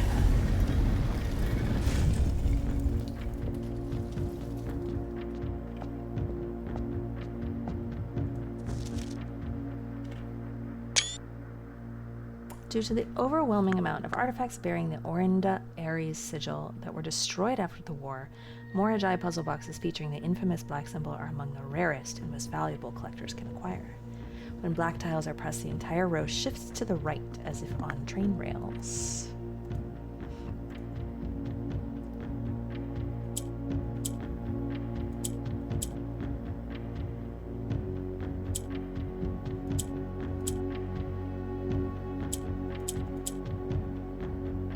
Okay.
Wait. I'm so close.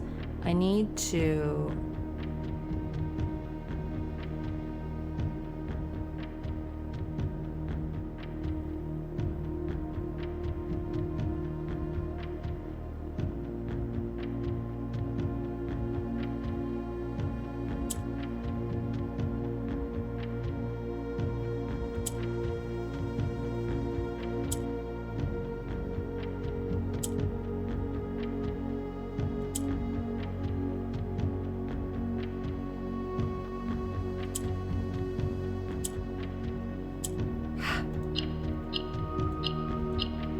Got it.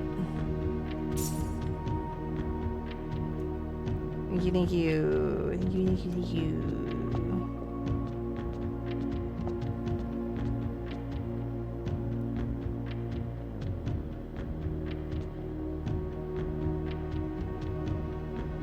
These are the figures that are on that map.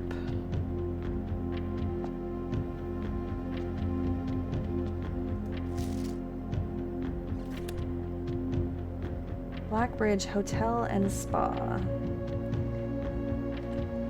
8 realms in 8 months. The objective was simple enough, but in what order? What route? And where to start? Questions like these are the ones I tend to ignore, as planning has never been my strong suit. Well then, in the true spirit of adventure, I have departed, forsaking both map and plan, and as it happens, the road has taken me south. It seems fitting to begin the journey by visiting a fragment of the Old Kingdom, a landmark as black in realm as it is in name, and a story I feel closely connected to. 8 realms.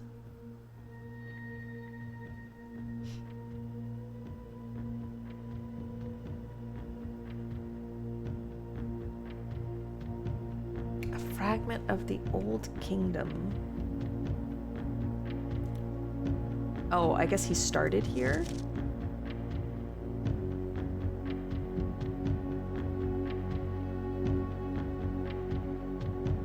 Oh look, it's Blackbridge.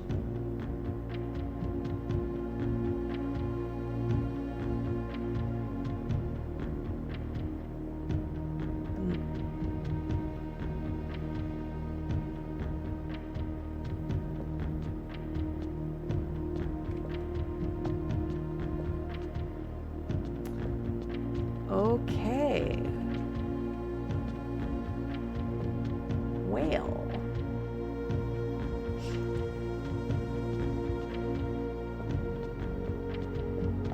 He acquired. 3 down.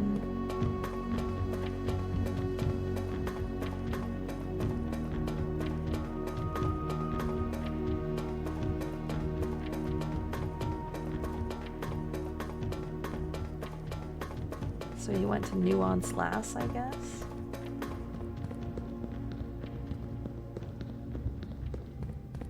Oop.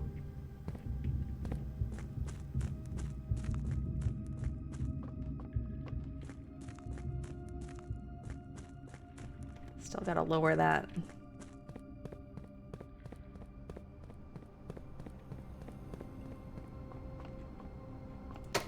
This is a good run.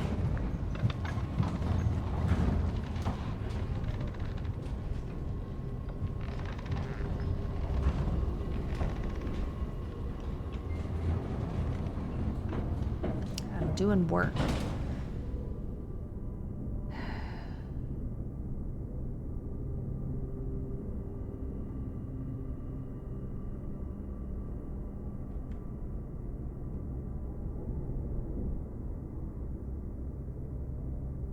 Probably should have picked up all the gems in the nursery. I can still go do it. The music room too. God, I have all of these. No, I'm gonna go to the observatory. See what I get.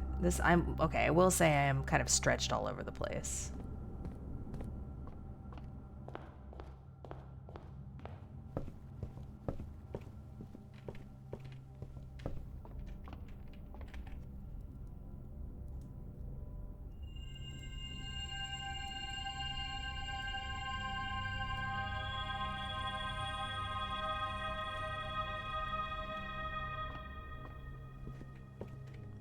Probably used up too many steps to do that. Oh! Car keys. I thought that the major key that I found was the vault key, but it was not.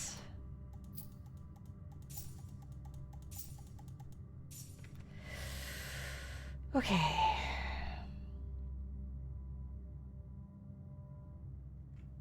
Well, I can still do some drafting.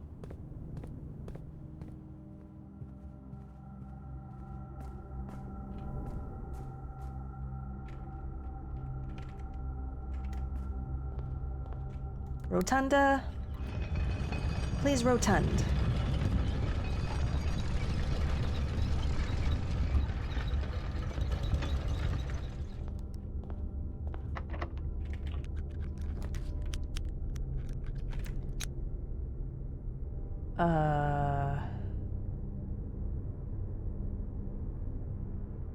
It's not great.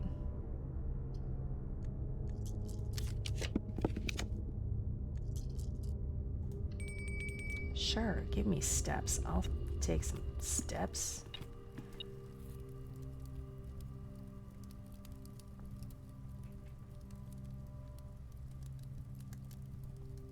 I do not have a boiler room. Too bad, so sad. Did Pup go AFK?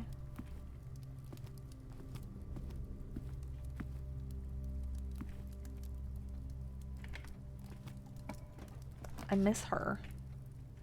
I miss her.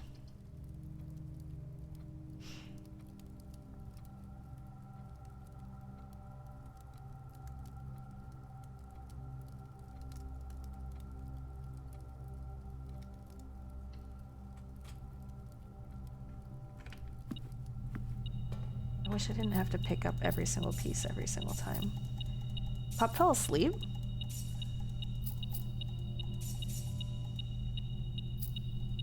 Okay, yeah, absolutely, Nader. So, in this game, we've basically discovered that, like, oh god, there is so much. How do I sum up?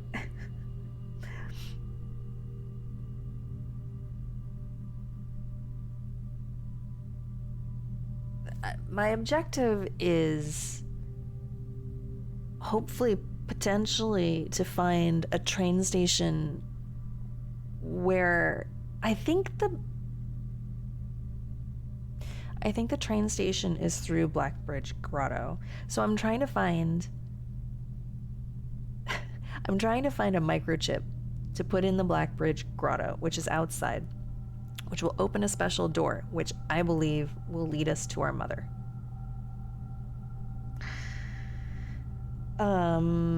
In the meantime, I'm trying to craft sigils and find certain keys, and so this vault, for example, there's a key that floats around that I haven't been able to get that will get me into one of the lockboxes, which will get me another special key, which I can go down below the house and use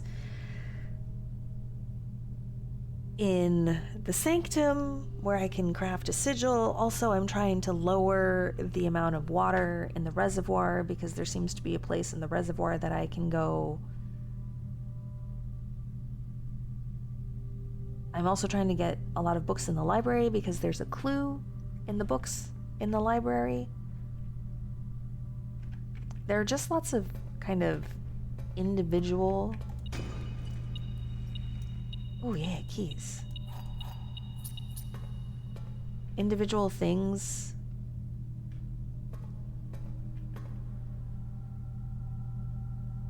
To try.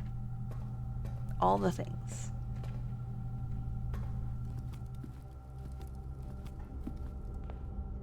And I want to try all of them.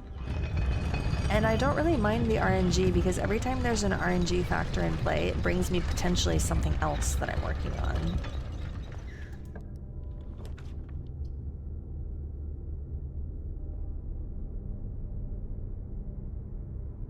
Laundry room? Do I want to make myself a million jillion keys? I have 80 gold. But no, if I get the showroom... If I get the showroom...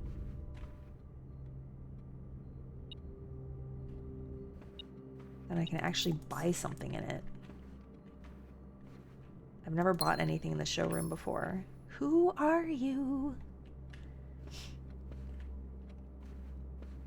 It's like every mystery unlocks another provocative mystery.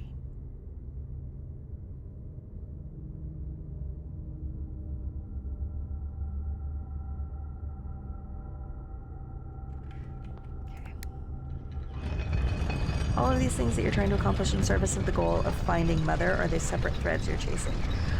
I think they're all for finding Mom, but I'm not 100% sure. This is all open to interpretation.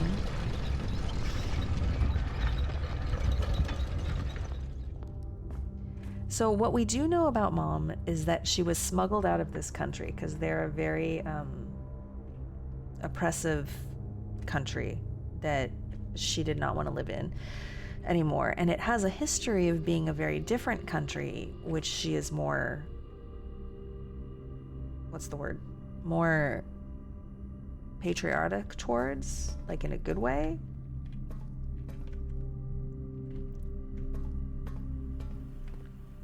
Let's see what I have missed so far.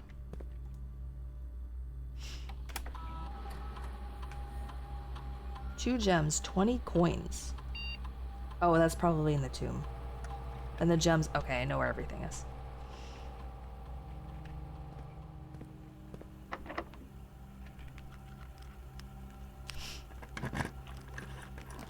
It's very much an onion.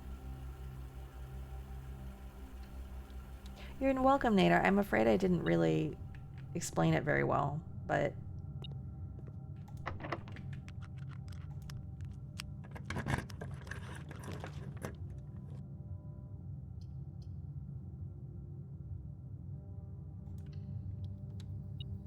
okay, that's good. Yeah, it's like as you're trying to find room 46, you discover that there's just like a lot more going on under the surface and that your mother has gone missing. And the more you kind of scratch into the different things that are hidden, the more you find out about why she went missing and how she went missing. And there was a letter that we found that said, if all goes well, you and Simon, my character is named Simon, will be reunited in 2 years, but it's been 6 years since her disappearance, so something went wrong.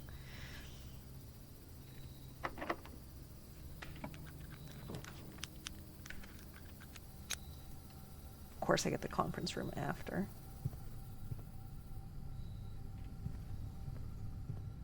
But what went wrong? We don't know that.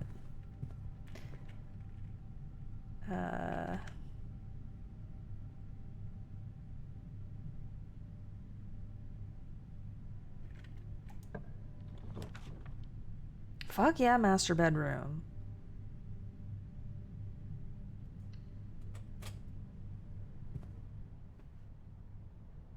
Plus 37. Plus steps for each room in your house.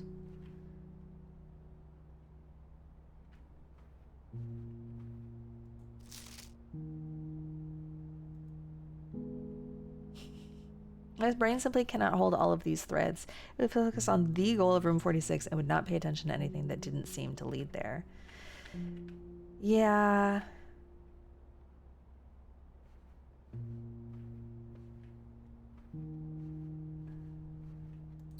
Casual gem hanging out.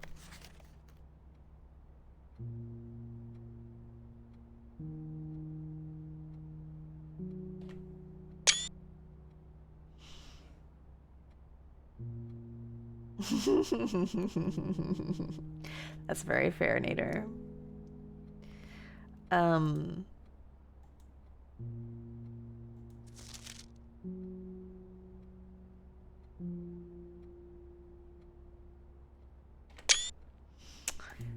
There is not a king in this room.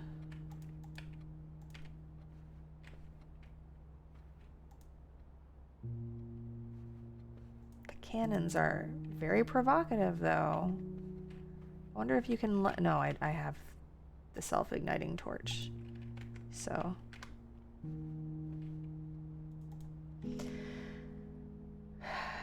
So. Oh, I have 69 steps. Nice.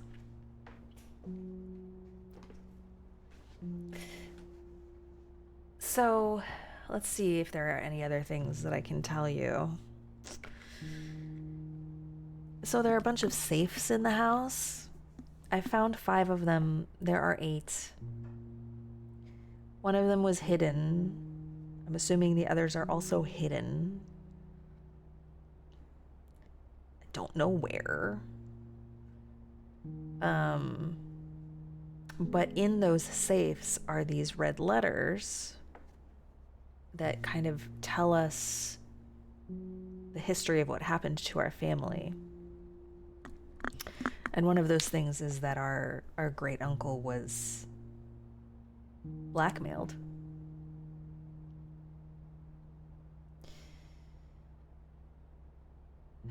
People like our mother was an activist, something of a revolutionary, and she snuck into a museum and robbed it of a crown.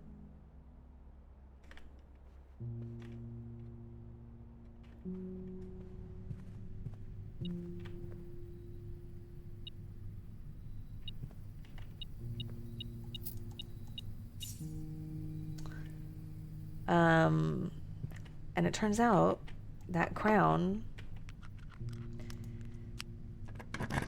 is in room 46.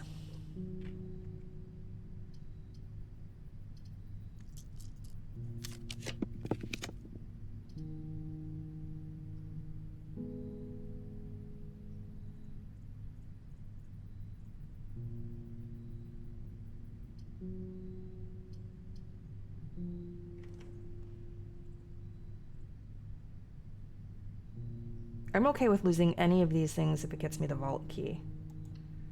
Let's find out. You've lost your metal detector. That's okay. What are you? Stopwatch? Oh, no, neither of these are the key that I wanted. So sad.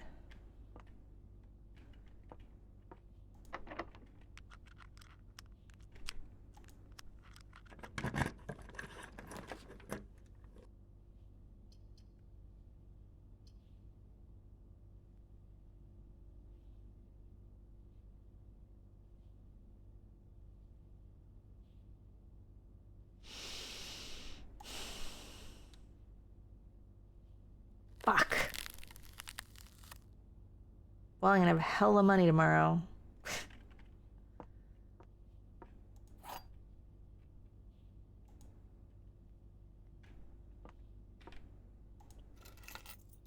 For the next 1 minute, you will not lose steps when entering rooms. Oh. Really? What? Ugh.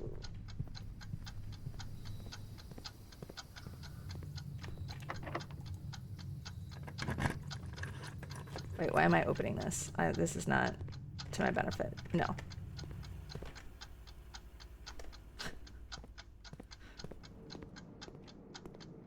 Ah!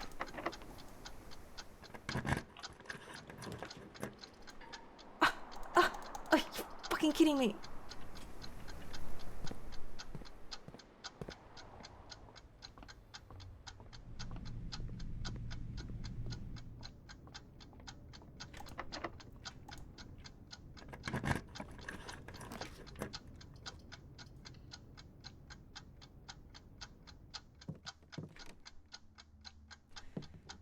All right, well.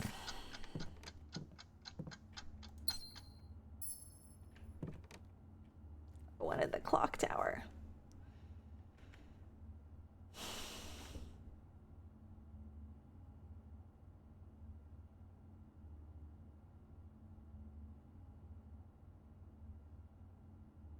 Yeah, that was rude. But I'm gonna have a hell of a lot of money tomorrow.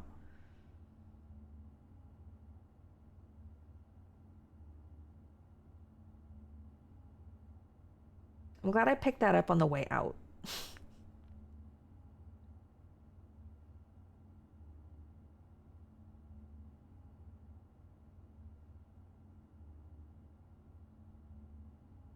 No vault key.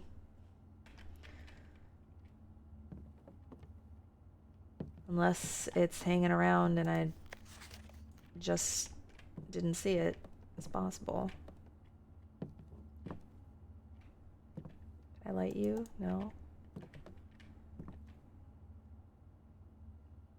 Hey, Red. Welcome in.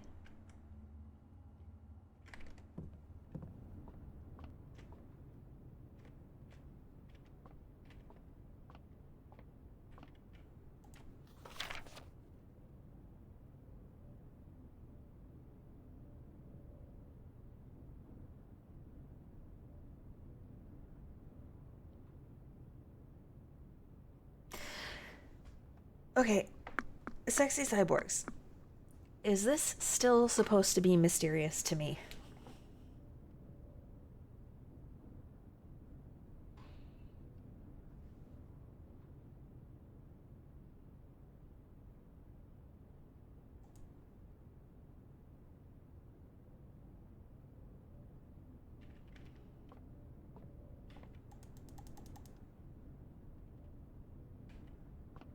Yes. Okay, great. Makes me feel better. Thank you.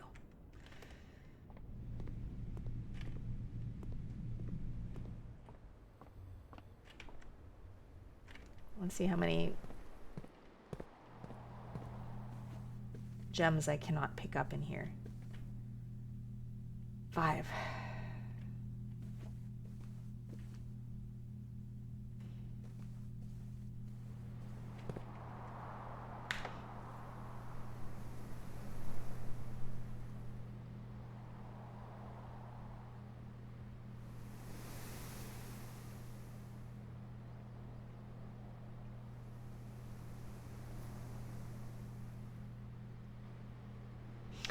Can't pick up any of that fucking money. There's like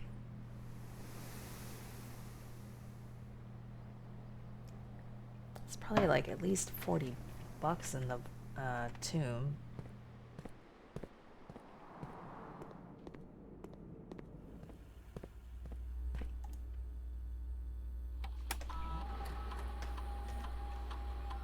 $51 coins. 2 keys somewhere. Oh, that's probably in the Great Hall.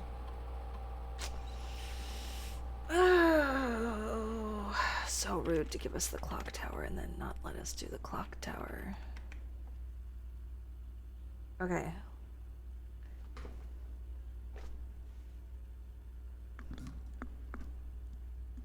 Call it a day. Can't make any more rooms. Hold on, I'm gonna get a crepe.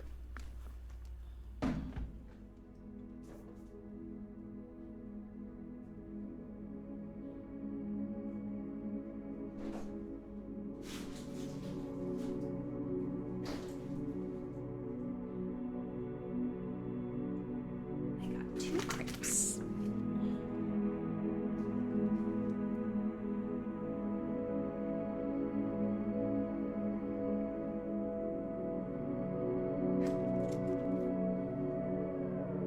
Mount Holly Garden Shopping Center. I do make garden shopping centers quite frequently, don't I?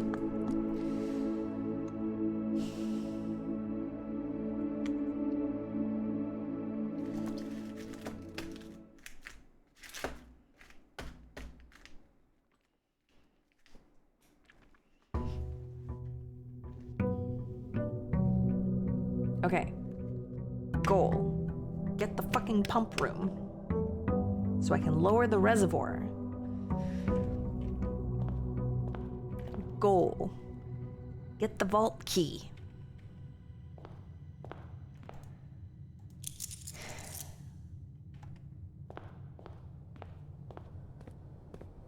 I wish I knew how to completely defrost the freezer, though.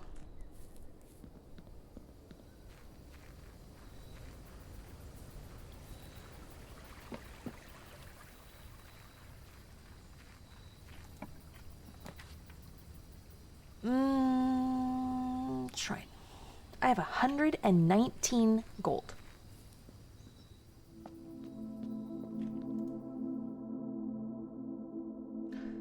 Let's try 4. Oh.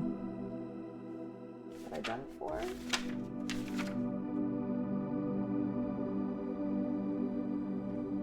Okay, well.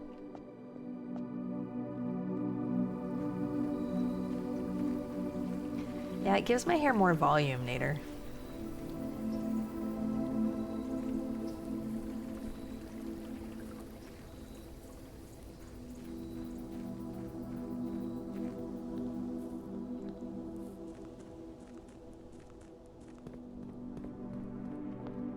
Okie dokie.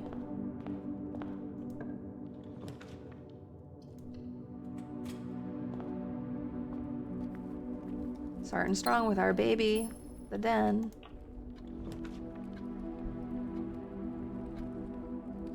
Oh, you know what I should have done? I should have gone in one of the bedrooms and called it a day there. God damn it. After all that I learned, I didn't even do it.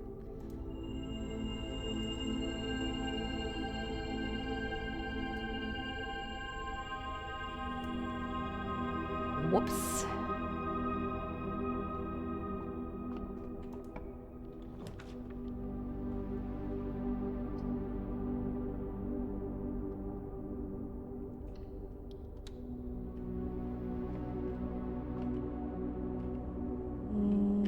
It's interesting that there's not a blue option, isn't there? Isn't it?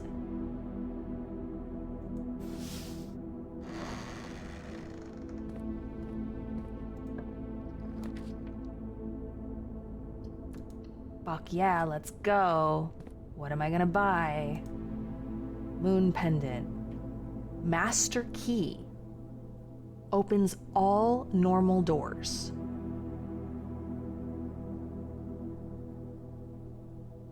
When drafting, you may rewind time after drawing new floor plans. You are more likely to draw time... What?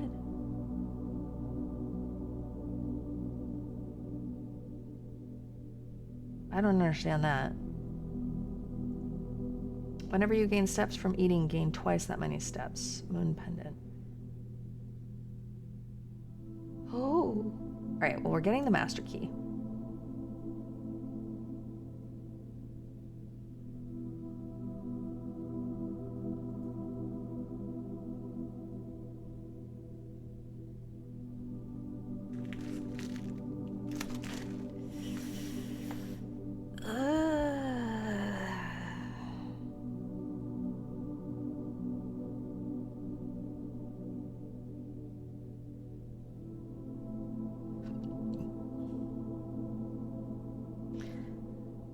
Can somebody explain this one to me? While drafting, you may rewind time after drawing new floor plans. You are more likely to draw tomorrow rooms while drafting. Yes, sexy cyborgs. What does rewind time after drawing new floor plans mean?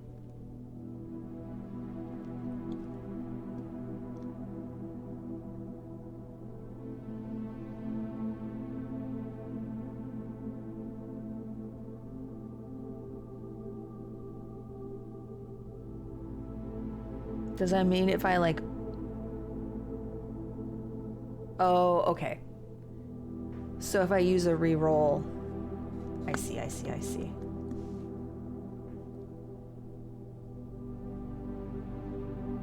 I'm tempted to take this for the potential clock tower.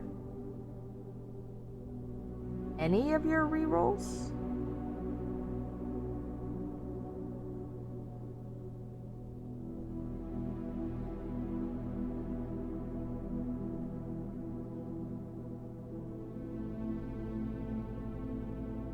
I see.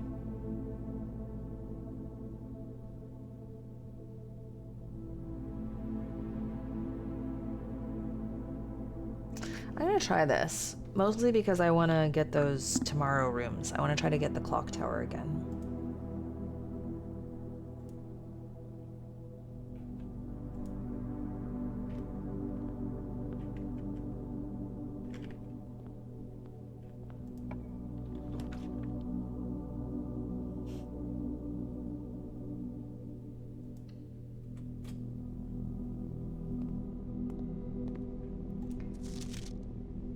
Okay.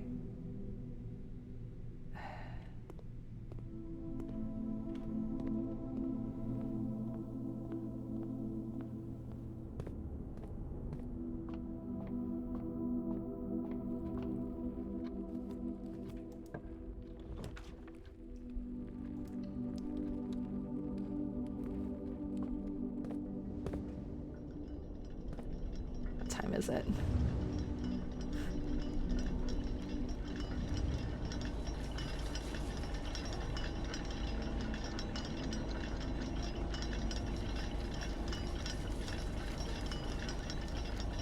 It's not even 9. I've got like 4.5 hours. Okay. Have to pay attention to the time. Not sitting here for 4.5 hours. We're gonna build some more rooms, then I'm gonna come back. Unless I... Well...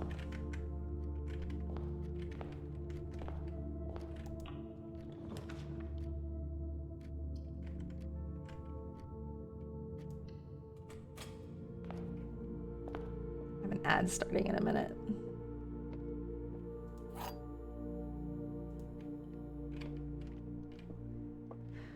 All statements that contain the word gems are false.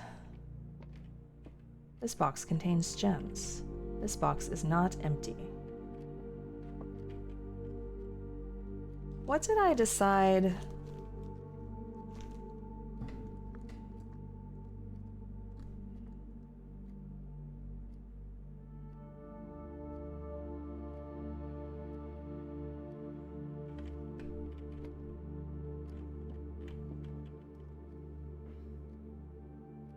There was one once that had one that was a different color. All statements that contain the word gems are false.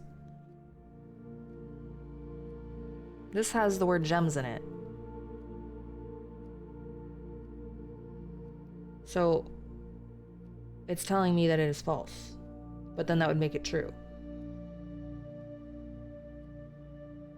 But then that would make it false. It's so confusing.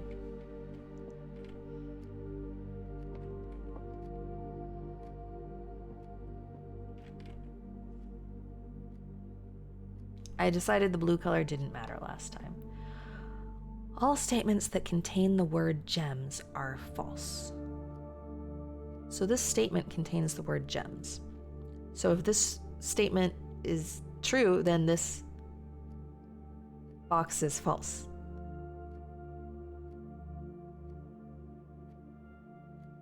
It's not, it's like, it's fully contradictory.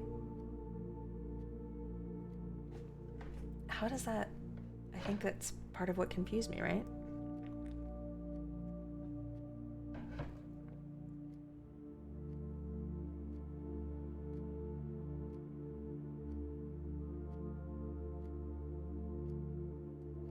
So if this is a false statement, then all statements that contain the word gems are true.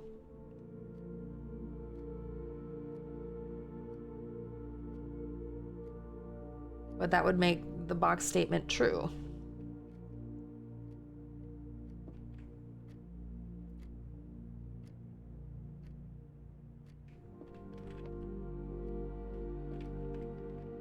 Ugh, I don't think I can get this one.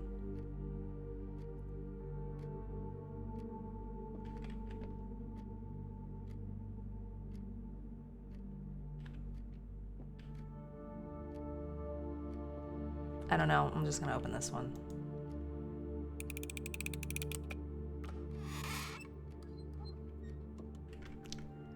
It's been a long time since I've messed it up.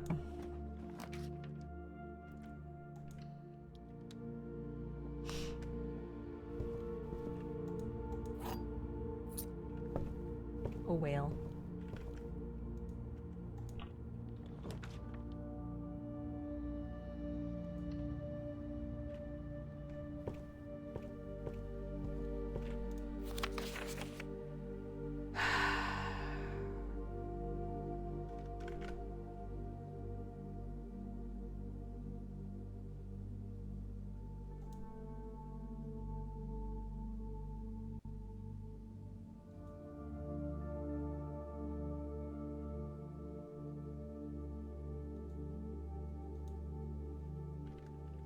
We're gonna get a blue one. Attic ballroom. Ooh.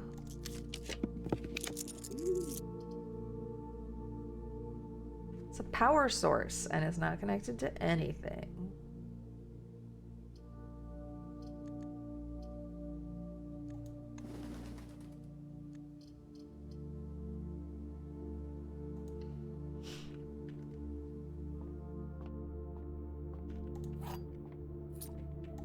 Silver key. What's the time? I'm gonna be so anxious about the time now.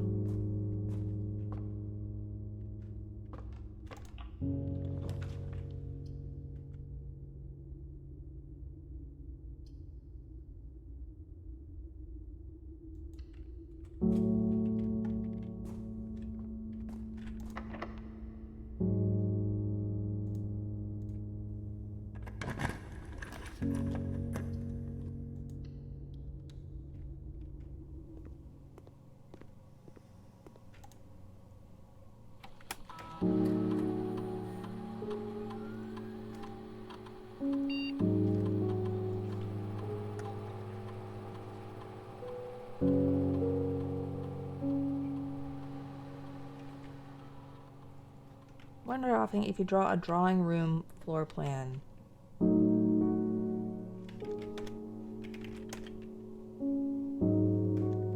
Okay.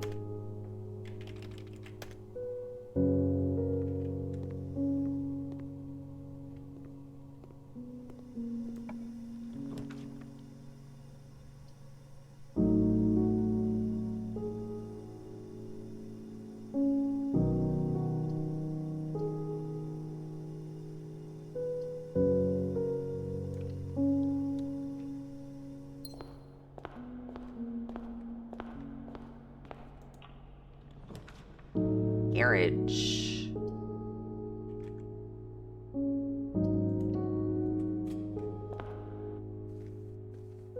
I don't recognize this music.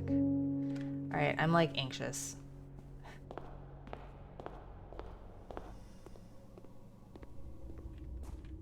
What if I mess it up?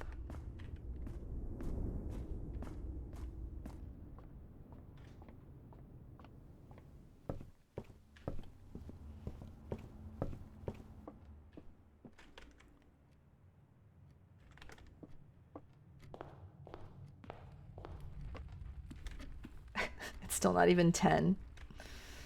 Jesus. Wonder how long it stays open.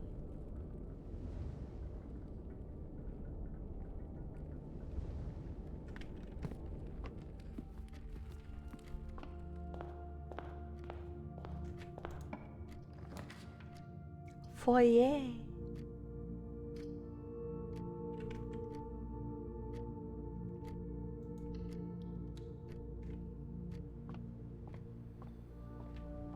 Oh, the broken lever. Oh, hi.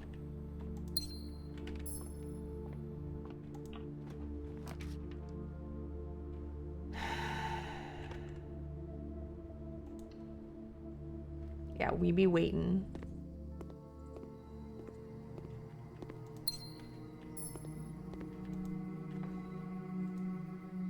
Dark room.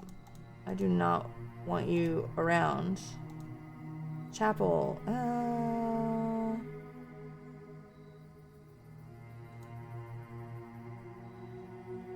Okay, chapel can be a little bit more rare.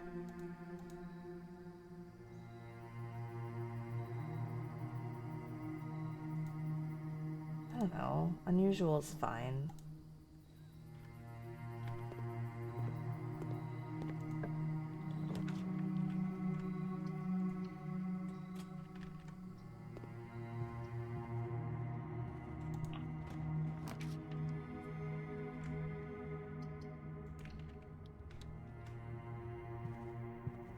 Come on, man.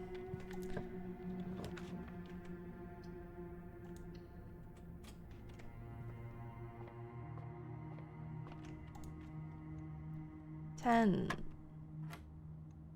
16 minus 10 is 6. Oh, this is new. 20 divided by 4 is 5. Nope. Okay.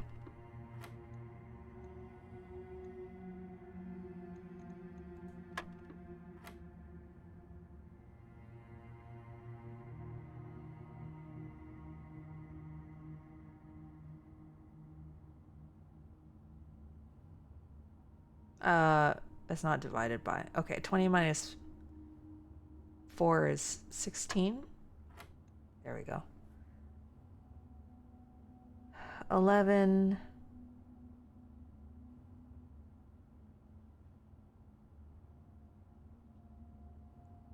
What times what is 8?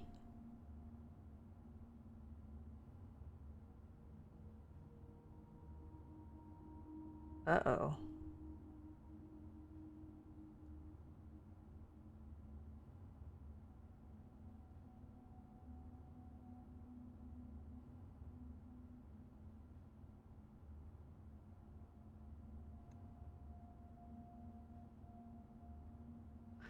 $11.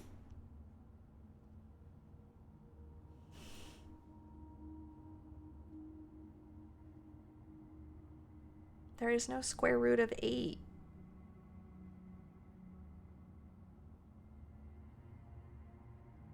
What?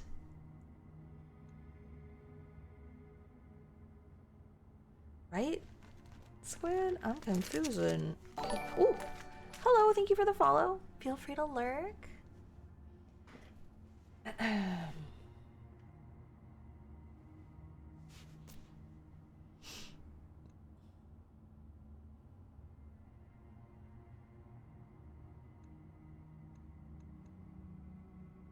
Well, it's not 11 minus 8.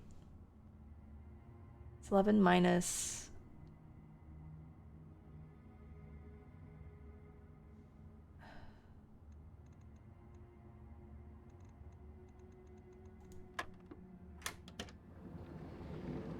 two, apparently.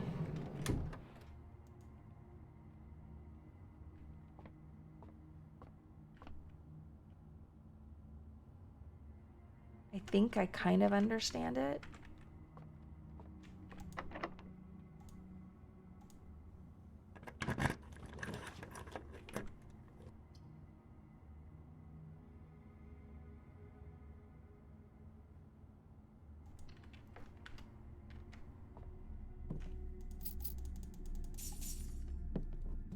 Don't need you. Do need you.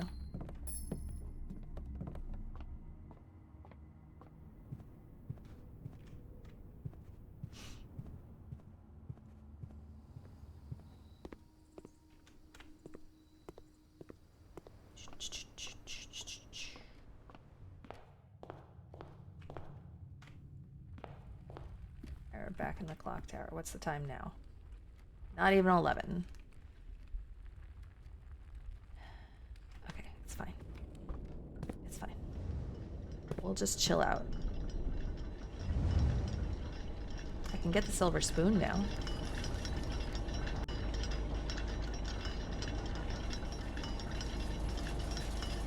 Oh no, I didn't want to... I didn't want to pick that up.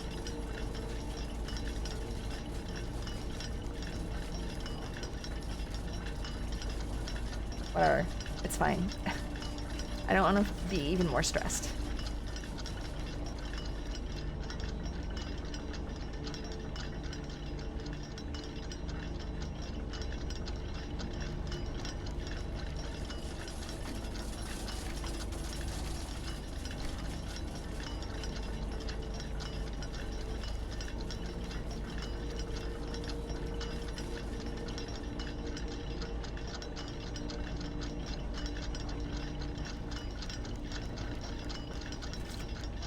It's fine.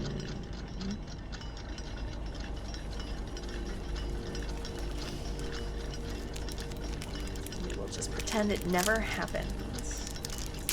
Nobody will ever know. I'm all by myself here. There are no witnesses.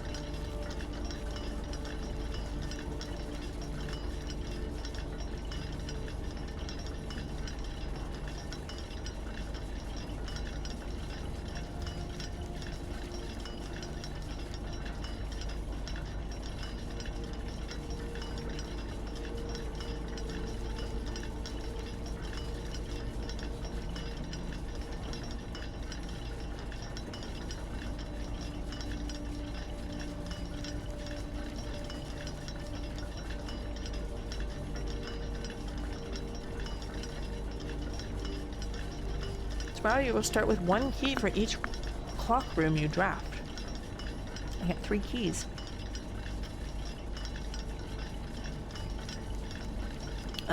Johnson, I don't know. Maybe? I don't actually really know what cell shading is. TBH.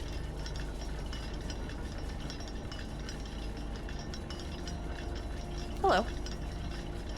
Have you not played this before?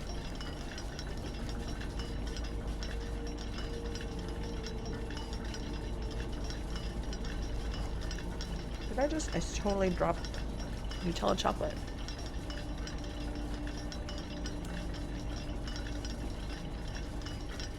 Oh.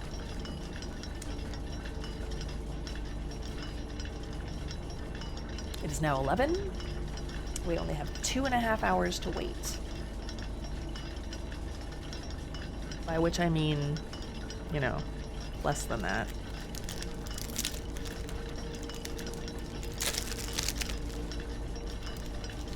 This is one of those things that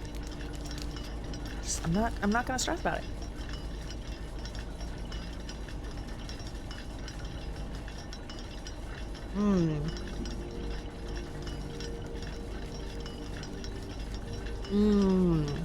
I see what you mean. Yeah, I'd agree with strings. Some parts of it do have that sort of vibe. But not all of it.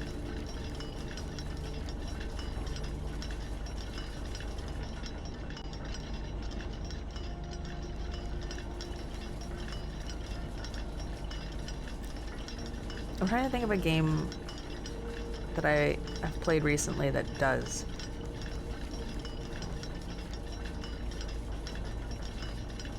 I can't really. Oh right, Shrine. I was like, what outdoor room did I do?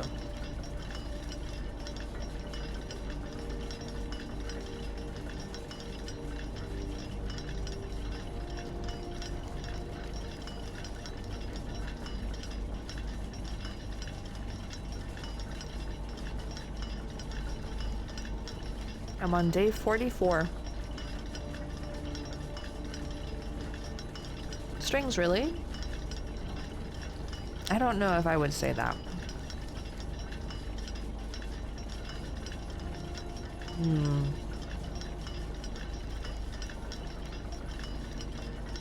I guess so, actually.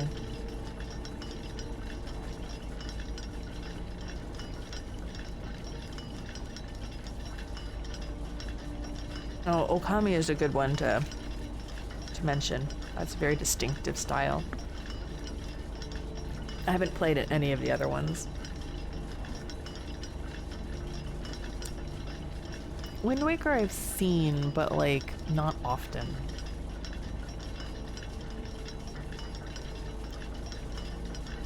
Okami and Wind Waker are the two you think of?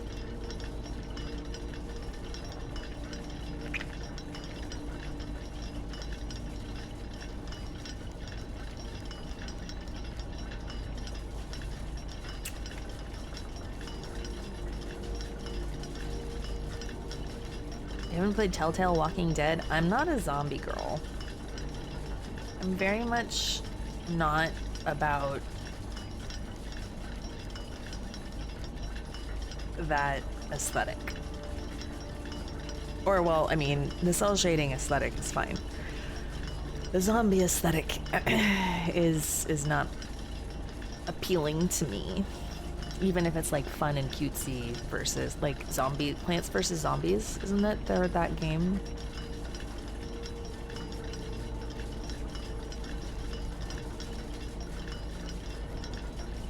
I'd be like, no thanks. Maybe I'll go buy the silver spoon while I'm here. I believe it. It's very, very much for some people.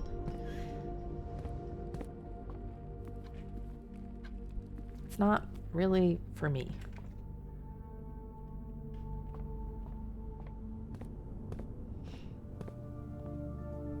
But that's okay. It doesn't have to be. Oh, the moon pendant I can buy. Sure. Let's do it. Thanks for the follow. thought the silver spoon was the next thing I could buy, but no.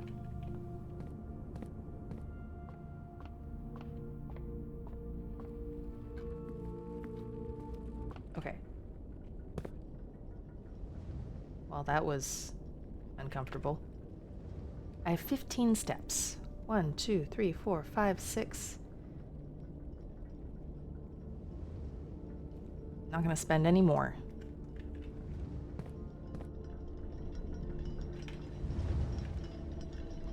Yeah. It's not great. It's not great.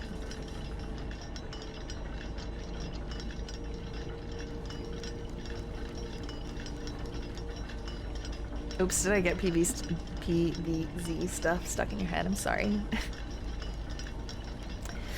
My bad. Unintentional, I assure you. So Johnson, what are you up to tonight? What brings you into a Blueprints stream?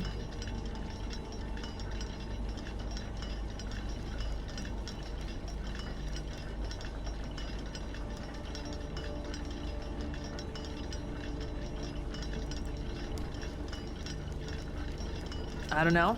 That's fair. I appreciate the honesty. Did a raid bring you in? Were you with Dark Slash earlier, or is this just like totally random?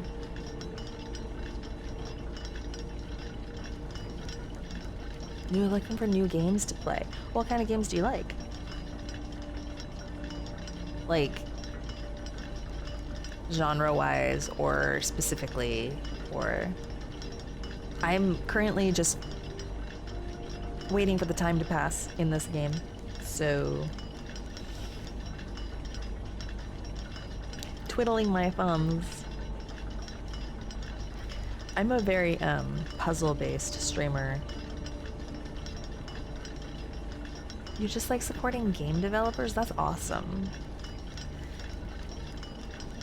Strings, correct me if I'm wrong.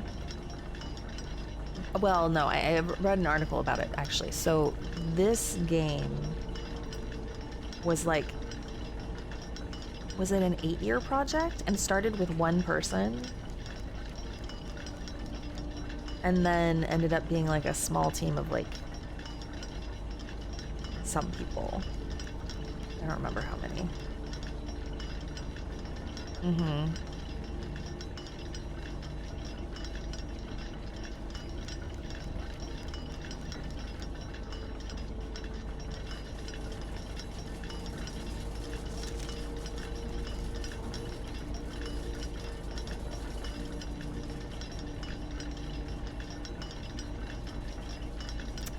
Southward, she sees a swan. I definitely do not see a swan.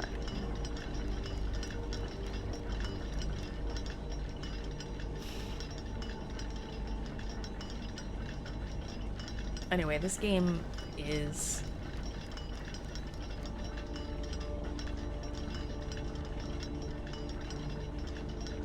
deeply interesting. Oh, good. I'm glad.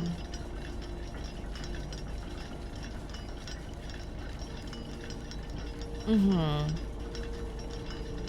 Yeah, I mean, in the article I read, Tonda Ross, I don't know what gender they are comfortable with, identify as, but the developer thought it was going to be like a 1-year project. It was like just for funsies. He? Okay. And then it became this huge honking thing, and all the gratitude for that.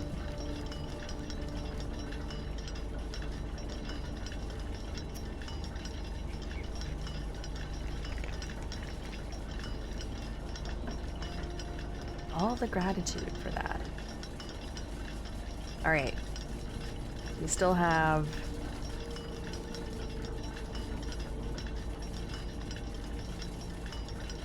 a little over an hour to go. Does it, Strings? I do like platformers. I hate saying genres because I'll play anything with a passionate team. Dude, that's so interesting. Well, this is a game you should try for sure then. I imagine then you've played like all the Supergiant games.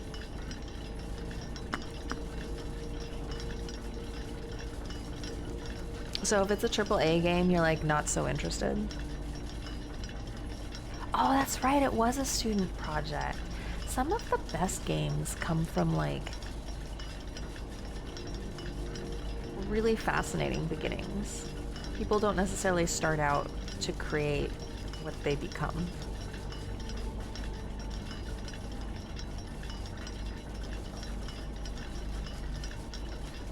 An hour and 10 minutes left. Oh, Red Dead Redemption? You're big into that? I haven't played that yet, but my friend was really addicted to it for a while. It seems like a good time in like the open world way. But Red Dead Redemption, like the name of it really reminds me incorrectly of like, what's that one that all the drag queens play? Dead by Daylight. Red Dead Redemption and Dead by Daylight, like, very much have the exact same tonal quality to me. Yeah. Before I knew, like, I got them kind of confused in my head. If I recall, this came out of him having house parties where they'd play puzzle games. I think it sounded like he just really liked board games. Okay. He just really liked board games, so he wanted to create something board game-esque. Which it is. But then it became something more than that. Oh, we're getting close, fam. Why do I kind of have to pee right now? Betrayal at the House on the Hill. Is that something? I've heard that game. I think Nert and Pup were mentioning, or maybe Nert mentioned that in regards to this game as well. Madadayo. Nope. Still working on it.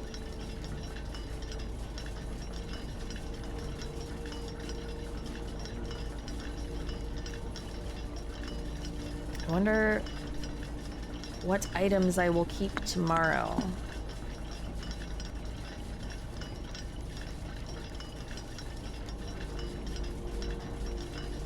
Which one, Squid? Oh, Betrayal at the House on the Hill. I haven't played it.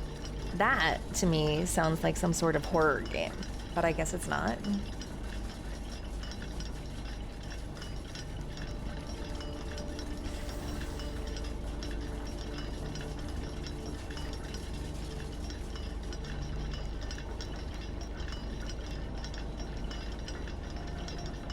It's got horror elements. Maybe not a Julia game. It's kind of like Clue.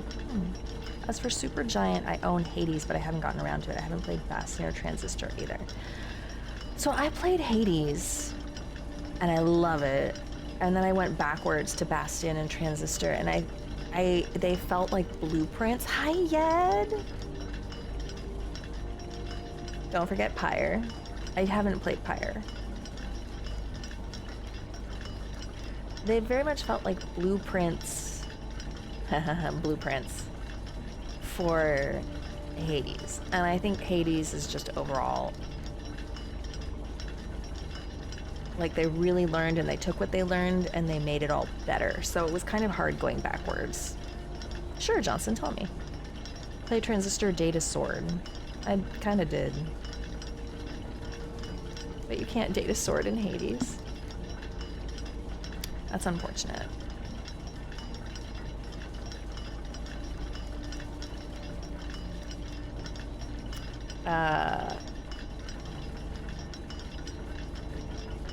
You can absolutely feel Supergiant's evolution through the games. So I'm really excited to play Hades 2, which I own, but I haven't gotten to yet.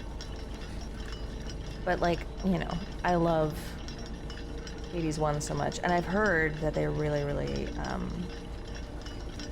improved upon Hades with Hades 2. But it felt very different when I played the early access, so it was a little bit difficult for me to like. I didn't do too much of the early access. I think that's a game that I might just have to play for myself. There's this concept in computer science called iteration, where you come up with one idea and constantly add and reshape to make a new product, big in coding spaces. You want to beat the first Hades before I get into Hades 2. Define beat. Oh, iteration.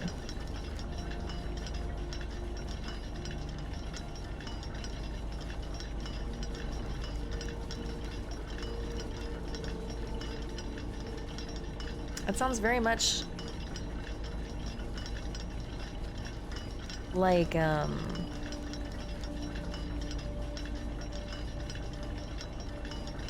my god, why can't I think of the word? Roguelikes. So likely Bastion was a blueprint. I mean, it certainly was. But I don't know, I mean, I don't think they were thinking ahead to Hades at the time. I think they were just trying to make a game. You know? Like end credits beat?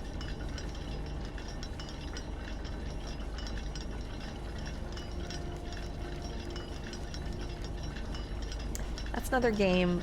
There are so many games these days where end credits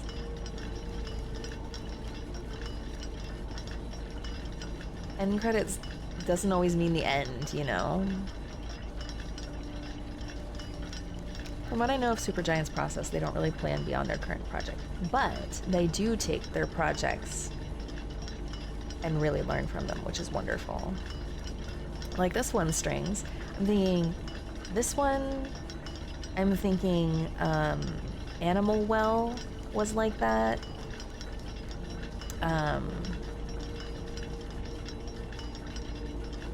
Hollow Knight, I don't remember actually. End is never the end, is never the end, is never the end, is never the end. It's the song that never ends. Hades is like that. Oh, really, Johnson? Rain World, huh? Movies used to have all their credits at the beginning. That's interesting. I didn't know that. Oh my god, we're so close.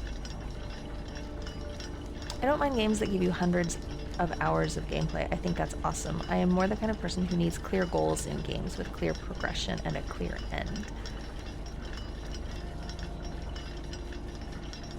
I don't know if Hades is gonna give that to you, my friend.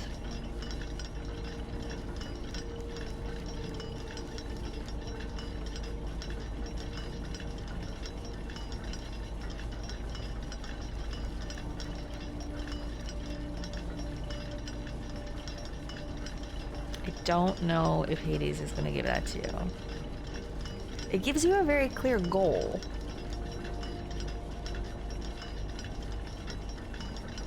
But clear progression and a clear end? I don't know about that. The combat gets really fun eventually. 5 minutes.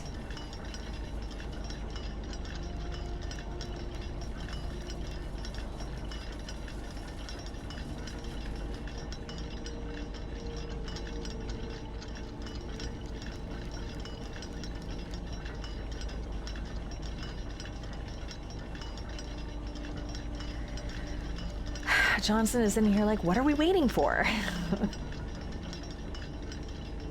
Who knows? Strings, what time is it for you?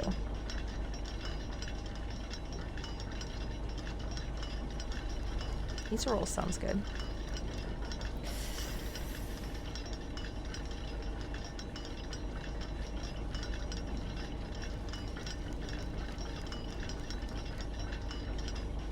It didn't do the thing. Oh, here we go. I was like, it didn't do it. Why didn't it do it? But it did it.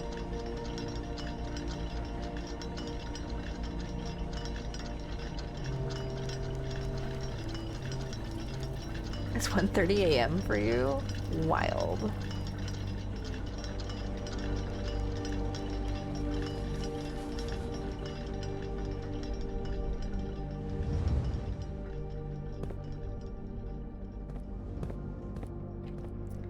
Okay. Time to figure this fucking shit out. The clocks are positioned so that their times will go up in ascending order.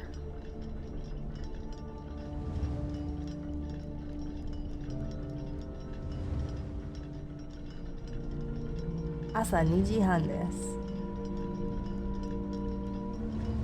That's true. It is PM. Okay. Oh, it reset them all. Oh.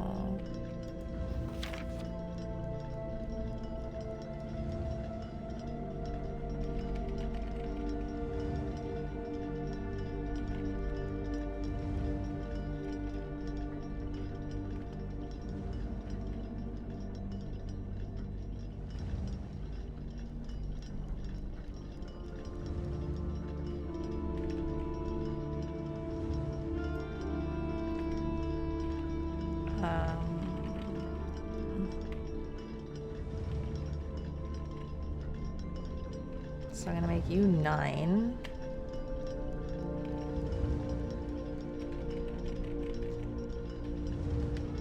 Okay, and you are gonna be opposite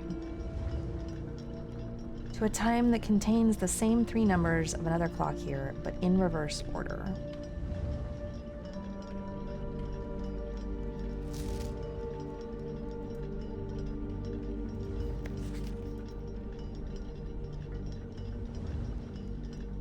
Okay, so I believe this has to be 5. That is the earliest time possible for it to be.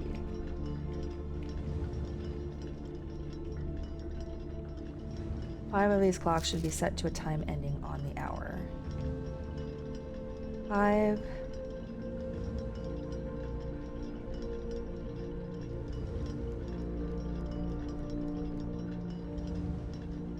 7.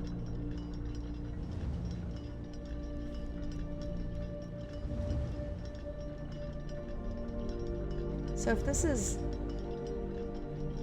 8 something,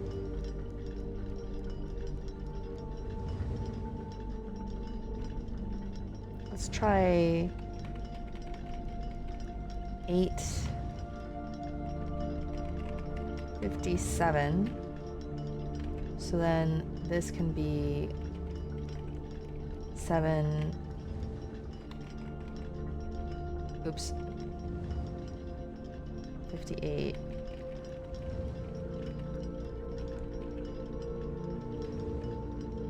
Oh, no. Set this clock to a time containing all different numbers. Don't do that. 7.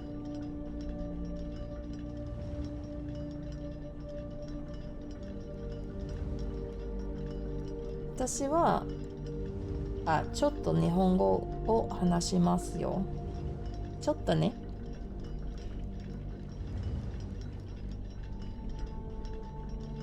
Okay, so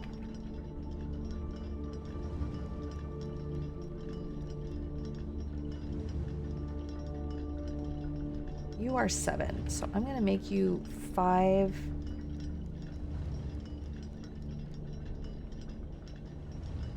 I think you just have to be 5:57.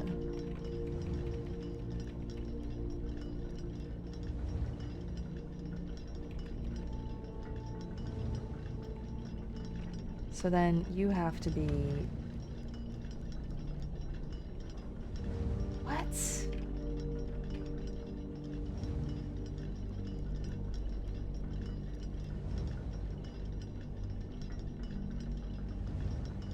How can they go in ascending order? Okay. Each of these clocks should be set to a different time. Great. 5 of these clocks should be set to a time ending on the hour.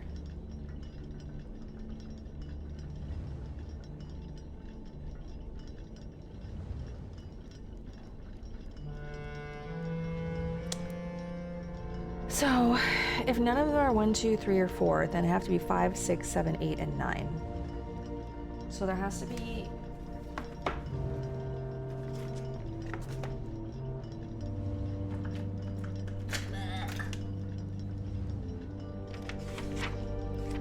There has to be a 5 o'clock. There has to be a 6 o'clock. There has to be a 7 o'clock. There has to be 8 o'clock. There has to be 9 o'clock. They have to ascend.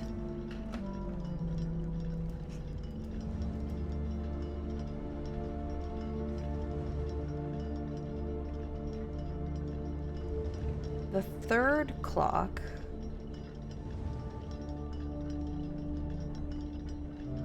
has to be at a time that contains some duplicate numbers. And there has to be a 7.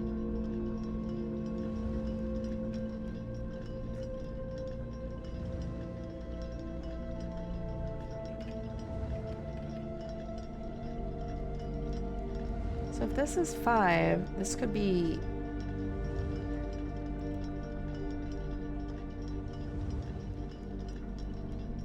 And they have to ascend.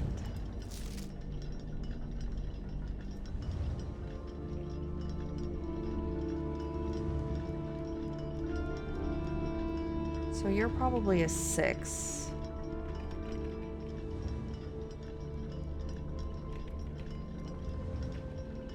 Seven.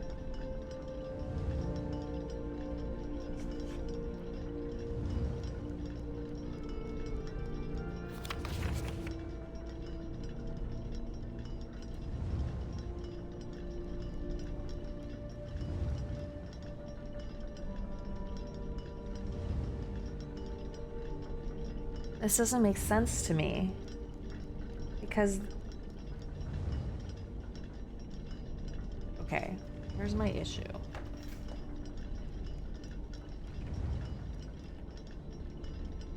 If they ascend,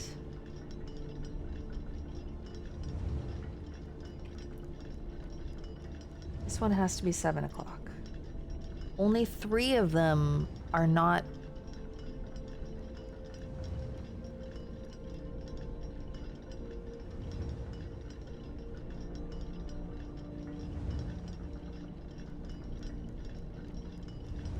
I feel like this one has to be 8 o'clock. Maybe this can be 8. 8 something. 8:55.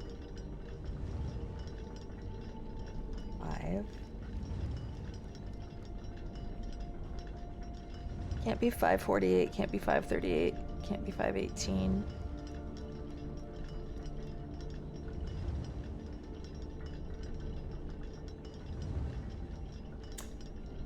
Five.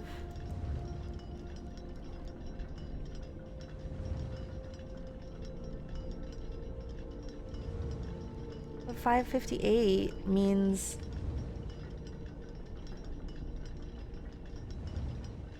that this can't have a 7 in it because it has to ascend. It has to be 5:57.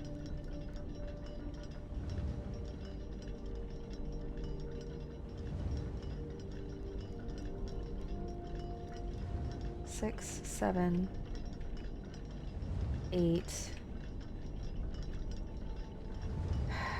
8.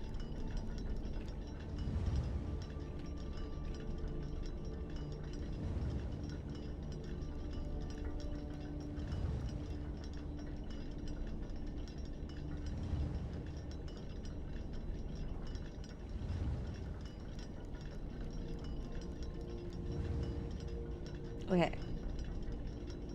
Can't be 5:55. It can't be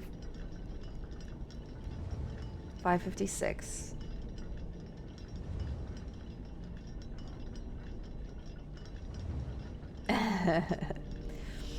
I studied Japanese for a long time, Johnson. I lived there for a while. It's possible. It's possible you're the only one.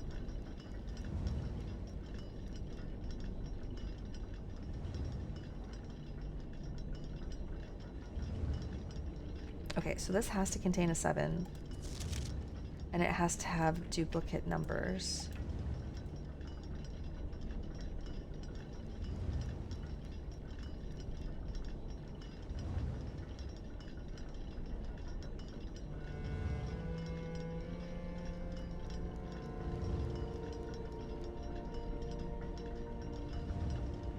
Doesn't have to be 557, does it?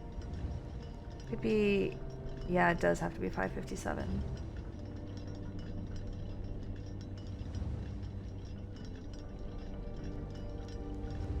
Because it can't be 667 or 777.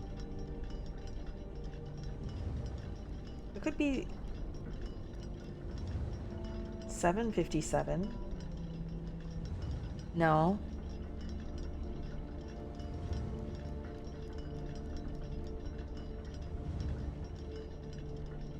I couldn't.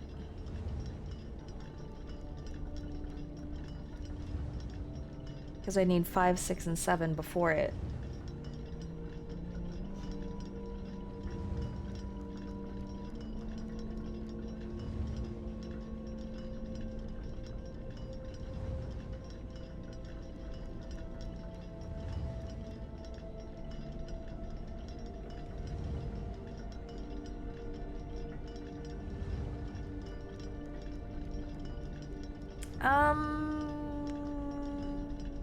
Not great. I mean, okay.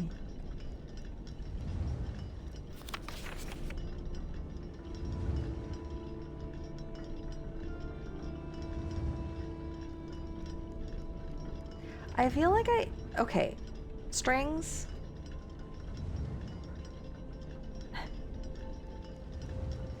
Is ascending left to right?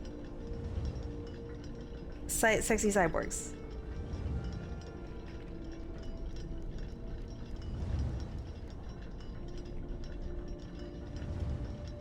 Maybe Strings got up and got food. Oh, I don't know all 2000.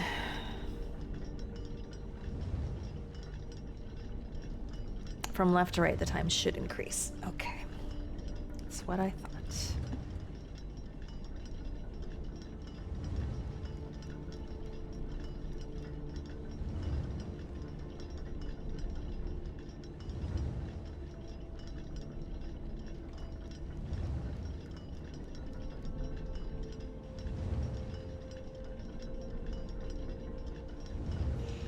No 1, 2, 3, or 4.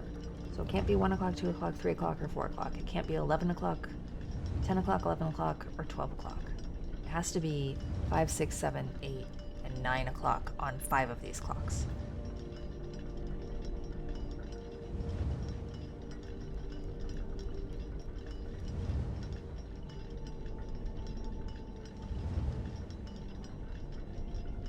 And then 3 of the clocks are not on the hour.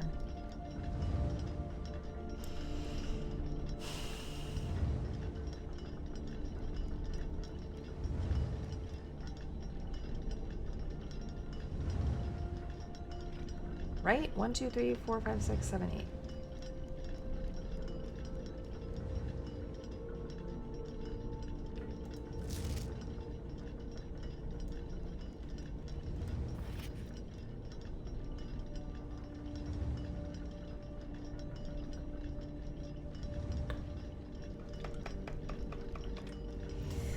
Kanji is pictorial characters that they imported from China a long time ago. Hiragana is a phonetic alphabet for Japanese, and katakana is the second phonetic alphabet, which is used for loan words.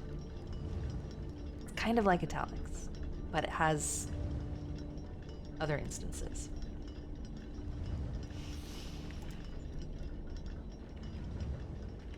Okay. This should not be set on the hour ending in 0. So it should be set on the hour ending in 0. So it has to be 7. So this has to be 8, and that has to be 9. And this has to be something 8 something.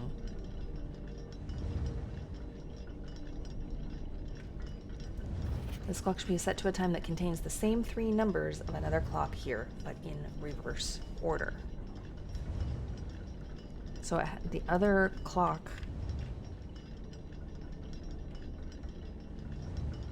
so 5 something, 5 something, 6, 7, 8, It's these three that I'm having trouble with.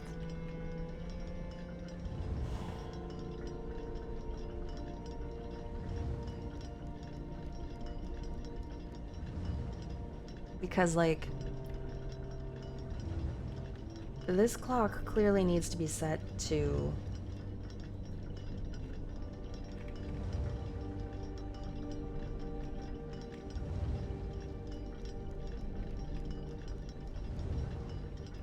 $5:58.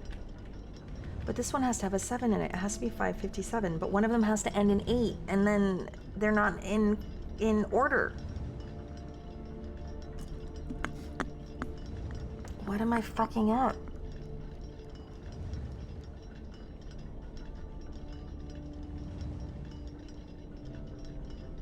This shouldn't be this hard now that I know the trick.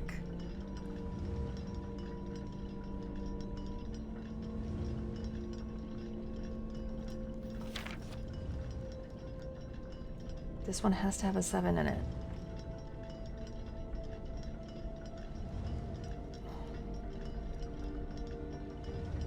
It can't be 7:57.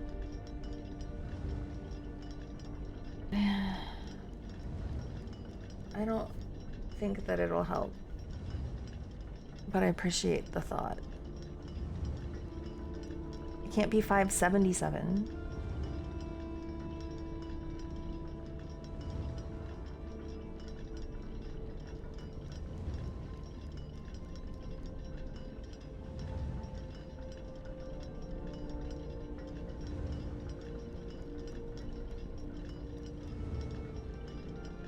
Wait a minute.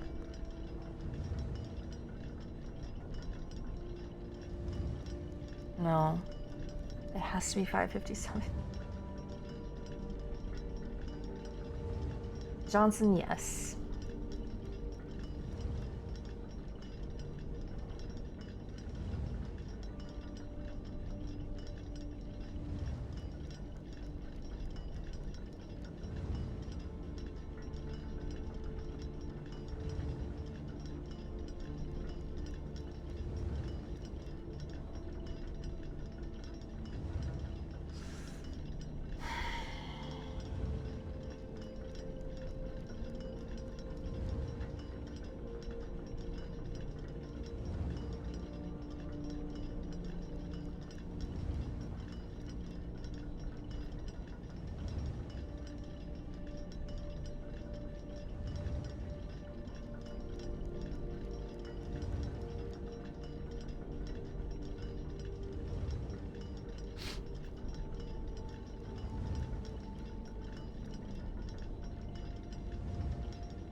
Wait a minute.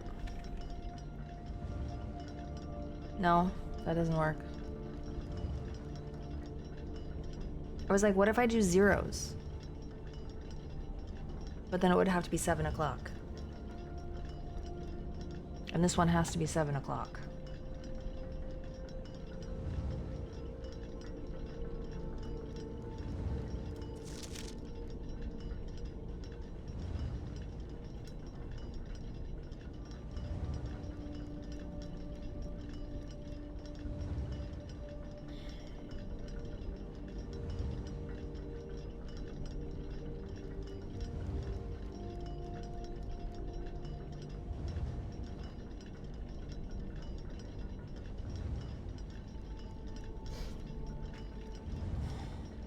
Nine.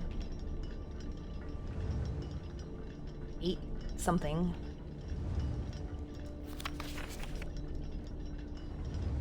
Because it can't start with a 0, so it has to...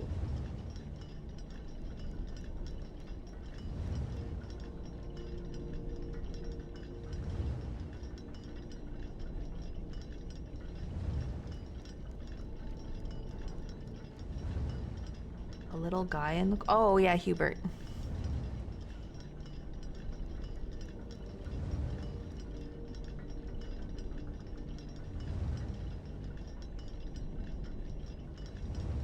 This clock is not going to be 8 o'clock.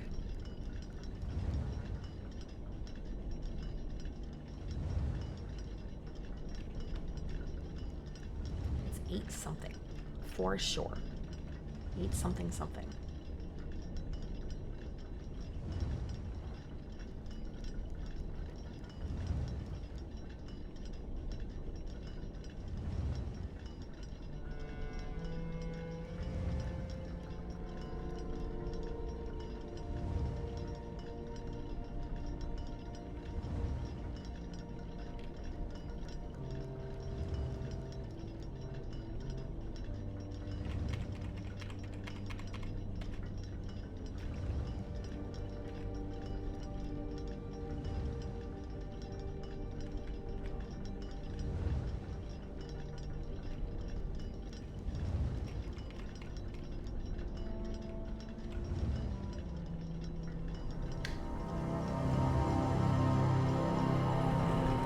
girl forgot about her zeros and remembered her zeros, but then forgot about her zeros. That was way hard for me.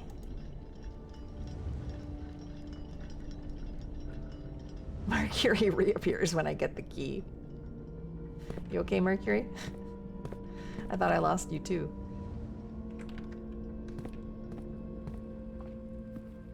It woke you up? You were, did you fall asleep like at your computer?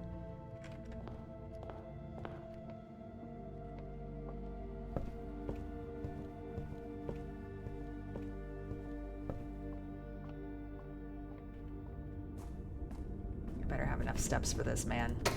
I better have enough steps for this man. I did get it, Squid. I was sitting there thinking it had to be 58, and I realized it could be 08. It took me way too long to think about it.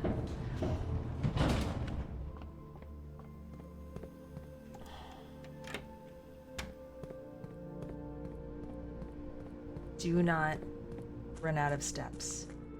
Do not run out of steps.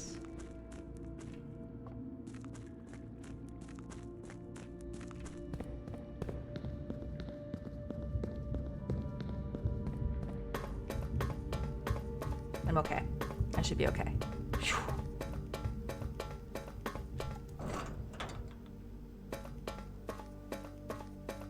Okay.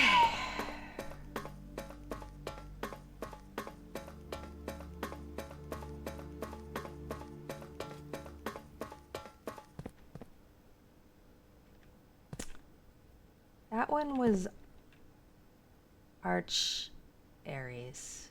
This one is Orin Iris. This is probably Iraja Orphan Aries. These are both probably that. He's probably still on our continent. Oh! Are you fucking kidding me? Well.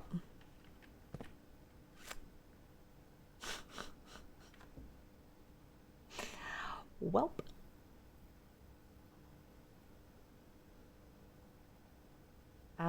That helps. We finally looked at the floor. I'm used to looking up. I'm not really used to looking down. So what does this say?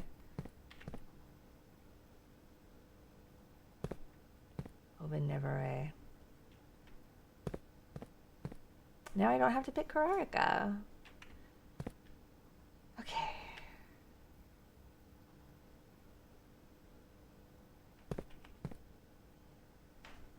Which one do I want to do then?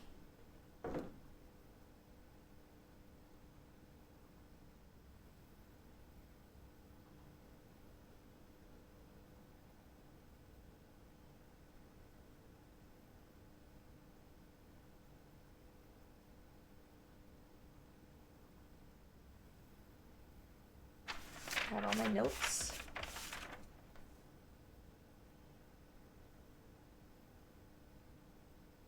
Shall we do Vera?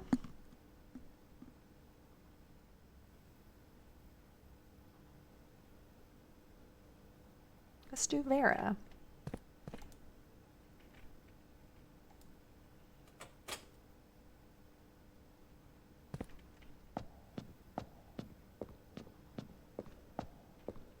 Okay. Vera.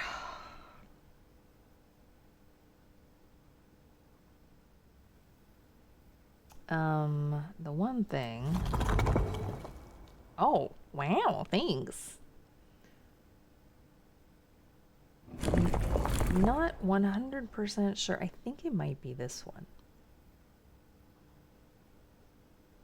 It's kind of hard to tell from the fragment. Oh yeah, no drums. That's so sad. Oh, I have an ad starting in a minute, you guys. Sorry about it.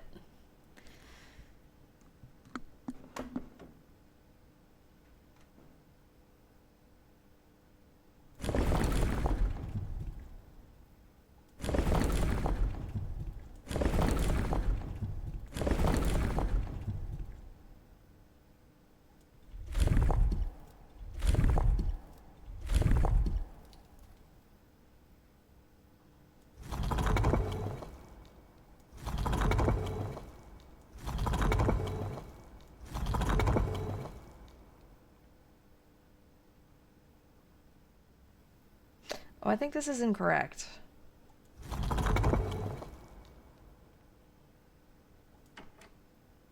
Yeah, not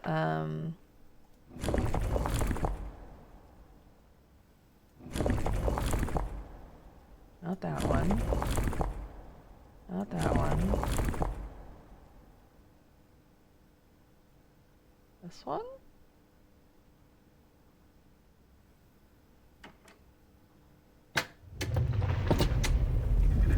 They use turtles?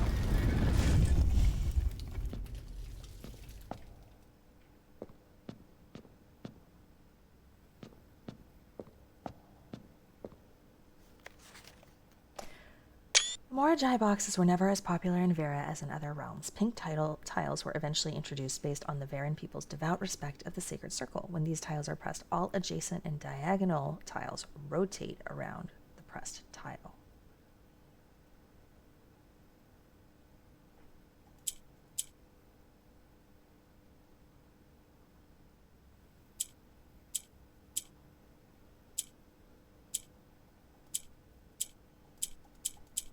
Well, that did not go according to plan.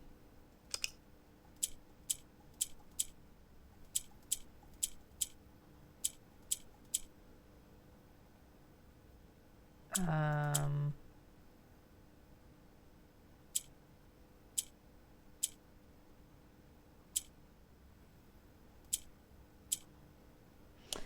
think I have to get an orange one in between the pink ones in order to turn it pink. Potential.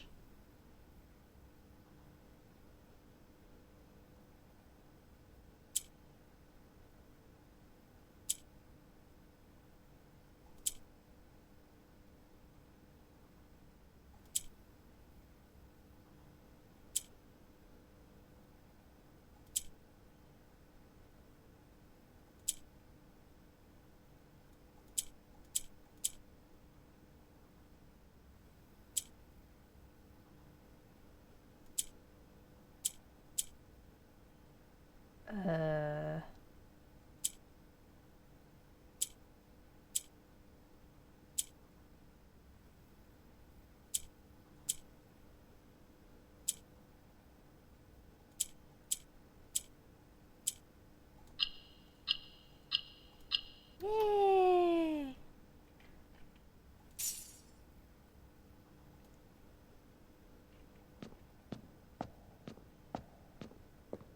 Yay! Turtles! Turtles! Despite my prejudice against Mother Nature, I own that I have deeply loved my time here at Vera. The memories of the youthful trip here with my brother have been relentless, and as I have gotten older, I find less and less occasion to recollect on such trivial pleasures. One thing I do remember vividly, which has not lost a single speck of charm, are the famous turtles. Each visitor of Vera, upon arriving, is lent one of these hard-shell friends for the duration of their stay to serve as both steed, guide, and companion. I am still under the spell of island life, even if the weather here is much more severe than it was on Morajai.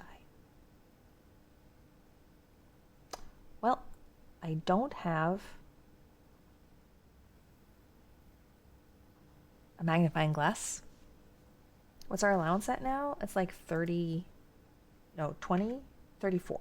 34, same number of stars too. I have 34 stars and 34 allowance. It's not bad.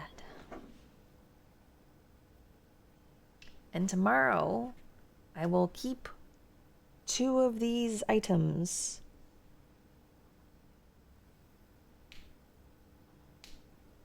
I did not trigger my experiment once, which is a bummer.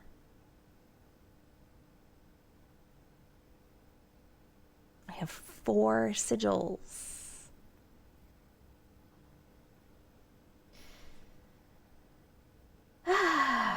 Okay, it's midnight. It's probably time for me to end the stream.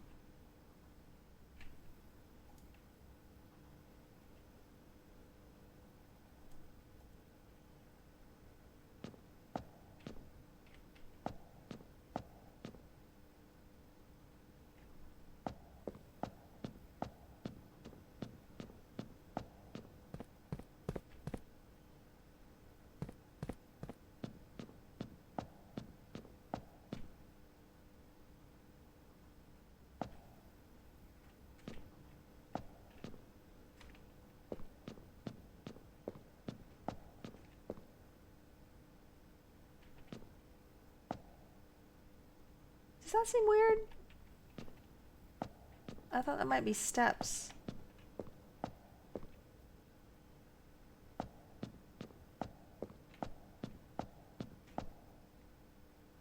Why is that there?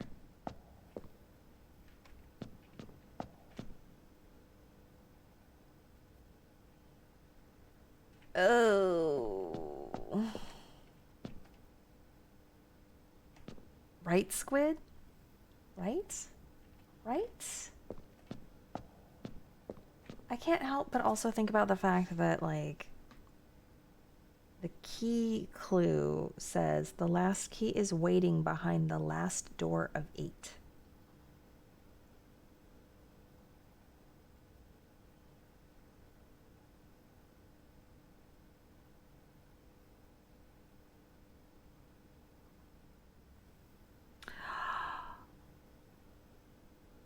Oh, I bet I know where it is. I bet it's in the mechanarium. You add 1 door for each mechanical room in your house. So if I managed to get 7 other mechanical rooms, it would have 8 doors.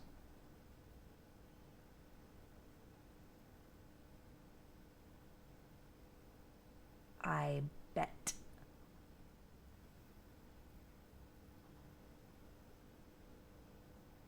Oh, the armory is the other shop that I was missing. Oh, and it's a black print too. This room appears to predate almost every other room in the house directory and may be, in fact, an authentic floor plan from one of the lost strongholds of Orinda Ares.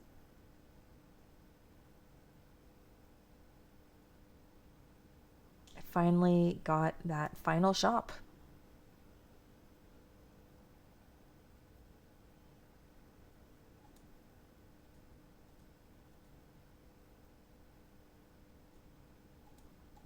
So now I'm missing like 6 rooms. So I'm still missing stupid fucking room 8.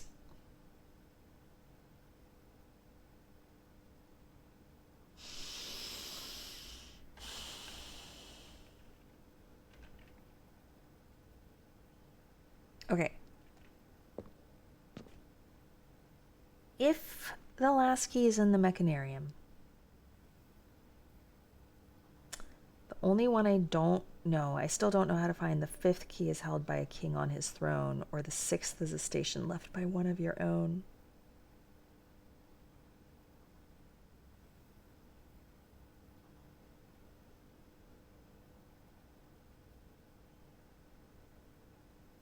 I need to get the one in the vault and the one in the mechanarium, because I'm pretty sure it's there now. And that will be 6. And then the station is probably behind the grotto. And so then the only one I really don't know where it is the 5th key, held by a king on his throne. Gotta find some more rooms, I guess. All right, fam.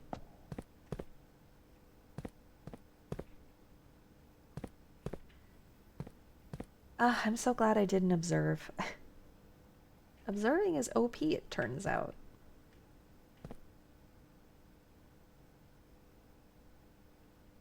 Yeah, very successful runs tonight. Thanks. I'll be back on Sunday.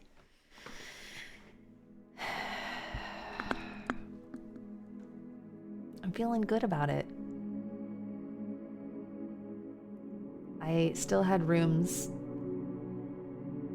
to go, but we prioritized the clock tower and the key. Sunday is so far away. I know, I'm sorry.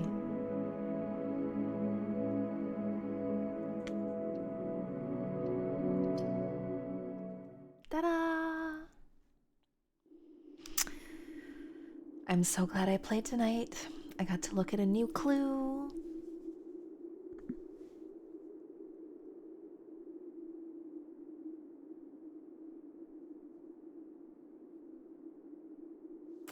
Okay.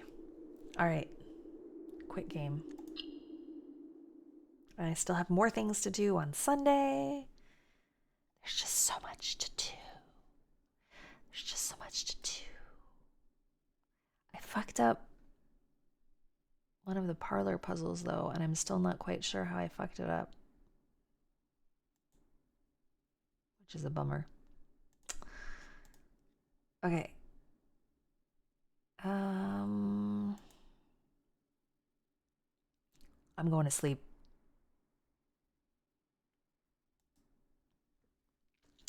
It does, Strings. Thank you so much for hanging out. Thank you, everybody, for being here. Thank you to those of you who lurked. Thanks to those of you who were here and fell asleep. Thanks to everybody who is new. Thanks to everybody who's not new.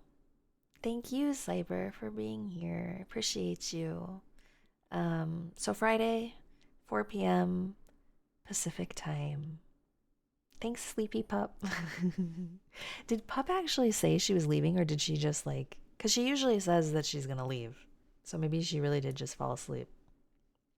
Or maybe I missed her saying that she was on the way out.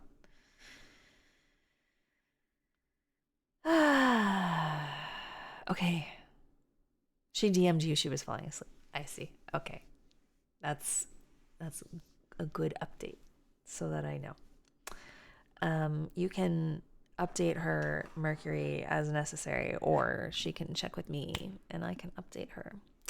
All right. Hello, everybody watching the VOD. And I will see you guys on Sunday. Have a good weekend. Bye.